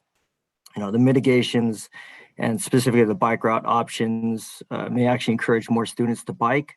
And specifically with option 2, we're actually taking the students out of the intersection and actually below it. I'm not saying this is, the most optional, but when looking at costs and the safety of the students, this may be the best bang for the buck. Thanks. Okay, thank you. That concludes our public comment. So given the time here, we're at 11:23 and what we currently have a light schedule on November 15th. I'd like to move that we continue this item to a date certain, November 15th. And we would continue the item, not take additional public comment. Is there a second? I'll second. Thank you. Is there any council discussion? Okay, not seeing any hands. Let's go ahead and vote on continuing this item. Starting with me, I'll vote yes. Councilmember Cormack? Yes. Vice Mayor Burt? Yes. Councilmember Tanaka? Yes. Councilmember Stone? Yes. Councilmember Koo? Yes. And Councilmember Filsa? Yes. Okay, well, thank you. Thank you to all the public commenters. This is a complicated item. We don't want to start the discussion late at night. So we will come back to that on November 15th. We're moving on to councilmember questions, comments, and announcements. Any hands? So based on our last meeting, I formed a ad hoc for, I can't remember the address, the Fry's building. It's going to be Councilmember Koo and myself, and we're going to start meeting with them this month. And then I just wanted to share that last Friday, Vice Mayor Burt and I met with several people, including the Consul General of the Danish Embassy on California Avenue. Turns out it's one of the largest embassies that Denmark has, with 50 people based in Palo Alto, which I was not aware of. And they're working on a lot of technology diplomacy, privacy, security, innovation, and also huge effort around sustainability and climate change. And the Minister of the Environment of Denmark will actually be in Palo Alto in early December. And so we're trying to see if we could do some kind of event or a workshop. A lot of interesting things in our discussion. One of the largest commercial heat pump manufacturers is in Denmark. And they seem to be a lot of things we could potentially share and a lot of interest on their part. So I'd say it was a pretty good conversation. And Pat, I don't know if you want to add anything to that. I would just add that they were enthused about collaboration with us. They have a great deal to offer. Denmark, and then more specifically Copenhagen, are really global leaders in the pace of climate mitigation. They, as a nation, if I recall correctly, Denmark adopted a 2030 goal, excuse me, a 30-70 goal. 70-30 goal, excuse me. So we did an 80-30, 80% reduction by 2030. And we, like almost all others who have set these goals, are behind schedule. They are ahead of schedule. And they actually have a complex set of initiatives and plans that they are fully implementing that we can learn from, and they are very willing and interested in sharing and collaborating with us. And so I think it's a great opportunity, as the mayor said. So I'm not seeing any other hands. I just want to thank Councilmember Koo. It's 2:30 a.m. She's on the East Coast, so thank you for staying awake. And with that, we'll adjourn our meeting. So thank you, everybody, and thanks to the council members that were here in person. Night. Thanks to the staff who made our first hybrid meeting work.